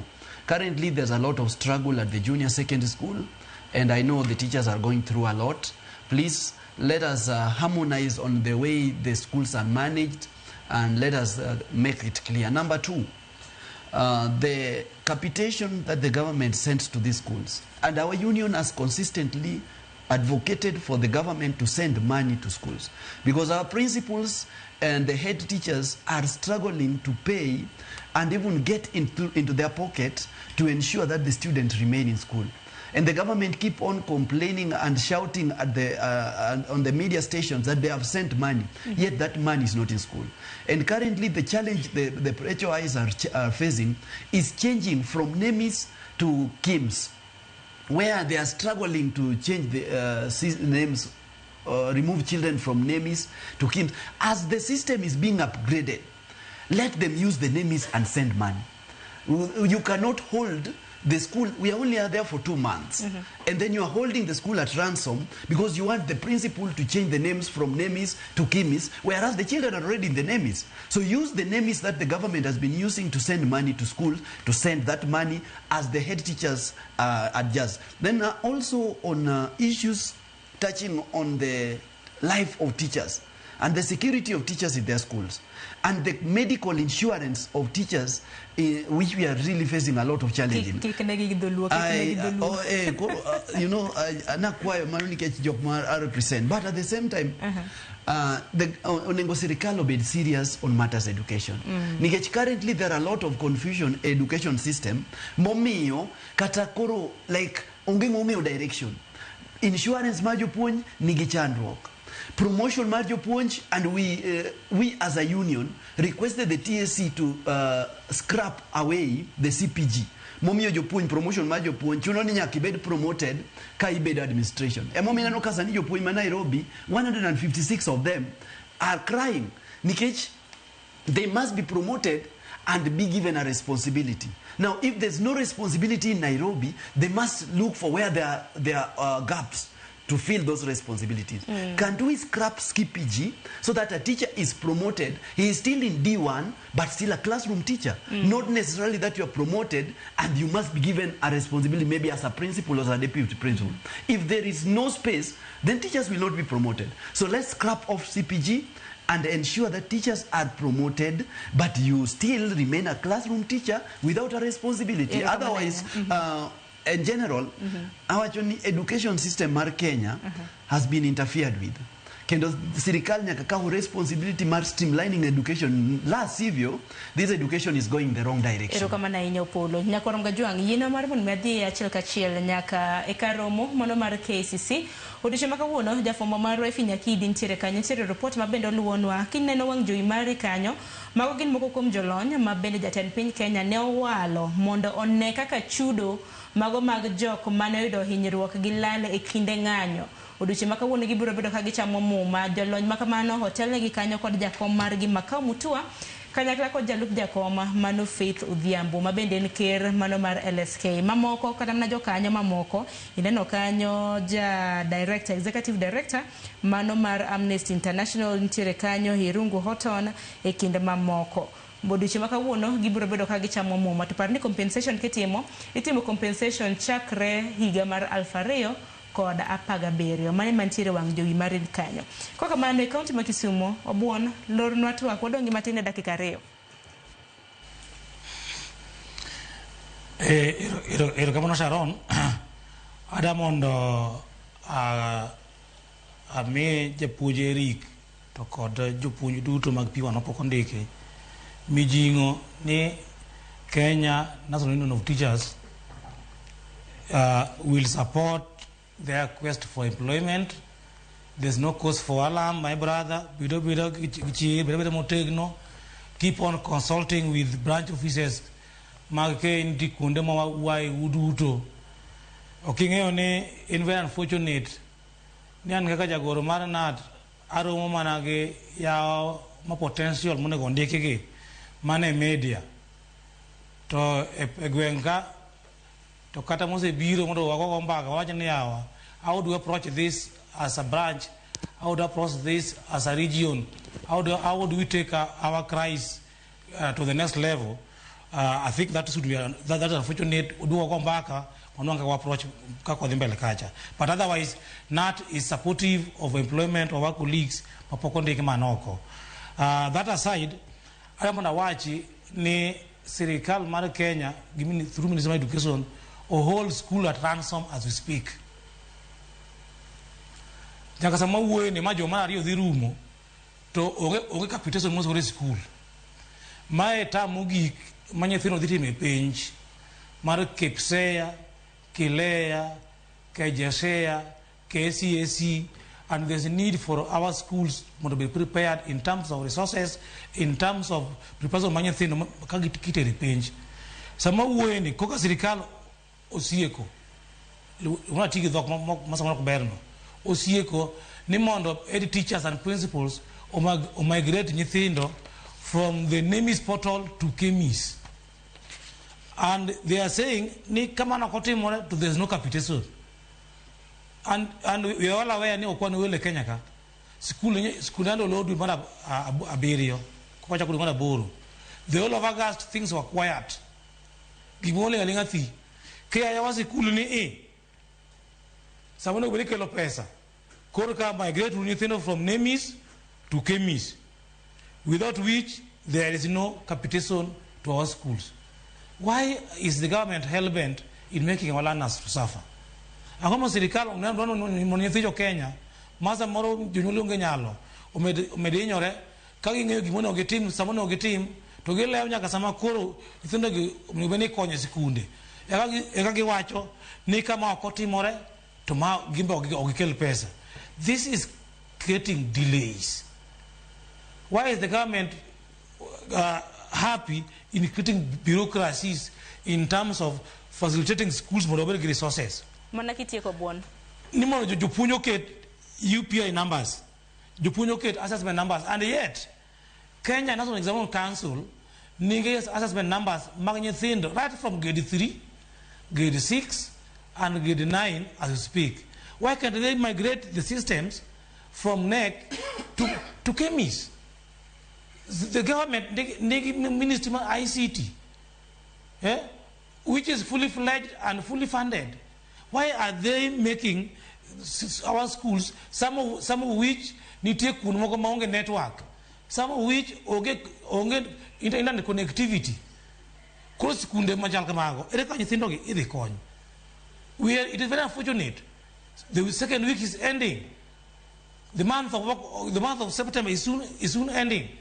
Then exams will set in. We are in a very unique year. Very unique. Kenya for the first time, the team of KJSA, Kenya Junior School Education Assessment. Pokote penya kana pin chakre. Agomono sirikal. Menyethindo thuolo makende. Mondo nyithindo gi odhi e penj ko ekigi komigi resources komigi thuolo komigi jopuonj thuolo mondo tim prepare gi mondo gidhi gi tim penj ni mondo gidonje pathways mi wacha deka higa manyien. How prepared are we? Kasa mawuene. As the government told us, the pathways next year, how are they been aligned for the rest of the citizens need to understand? One issue is bit clear. The government secretary of education come out clearly and explain to the whole nation how prepared we to fund our schools to make sure that our learners are prepared to take up assessments as they move into the next level of education. Ero kama na inya mwalimu angini weche motende kod sector mar somo gin mago mabende wanyalo twake nyaka machatonga kini machielo bende kachaka gwelo ugeno maro ni ubro bedo kuwuok oko mar mondo mi wachak wakol kata mna golo doke it jopiny kaluwore koda ywak mopogore e sector mano mar somo. Anno kanyo wach manwalo sekotende kod jopuonje ma hikigi oniang' mabende ndike tich. Ntiere Elias mabende wacho ni Sharon Anyisu ni the 45 ema winjo CBE ni negi somo gik machal kaka arts, music, etc. Magin manaparo ma bendo chol kanyo gi moko kuom joneno magwa. Pok manya kwa rumga juang yino mar mwi malo twak gi kanyo dakika na riyo kapoko romo saa 5 mano maro nyango. Chendo makama nwachoko saa 10 maro kinyi no kan kenda nantiere gi nyawadwa Joyce Oduor. Gisani kwa lore gi kidieny mano mar mbako romo. En manageno maro ni piny owacho bende biro bedo ka winjo ywak mago mag jopuonj. Ahinya mago mabende poko ndike tich mabende miyo transfer e gwenge moko winjore e kind mamoko. Oritur masane hako mar mondo mi bed godo chieng' makare warad kendo odiochieng' makinye. Nyinga Sharon Ong'aw.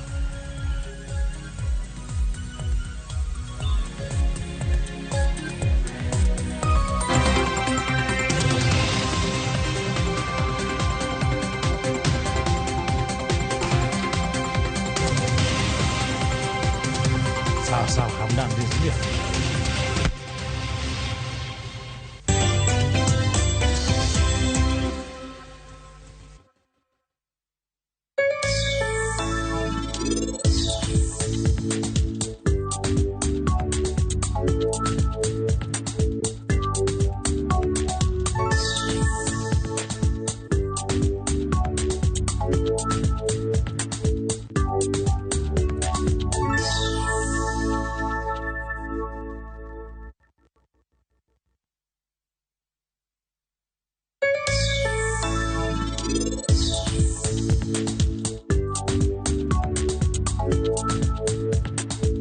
Yudo mo madajre kod kito ohala ma itimo, pesa ma ichako ohala kata capital, hola mar ng'iyo gige ohala kaka nyamburko, omenda mar okumba, hola mar iwuon e kind mamoko. Yud ber mar omenda ma ichiwo nyaka 10 million ma onge gima itweyo kaka lambun ma ipuodho e yo mapiyo.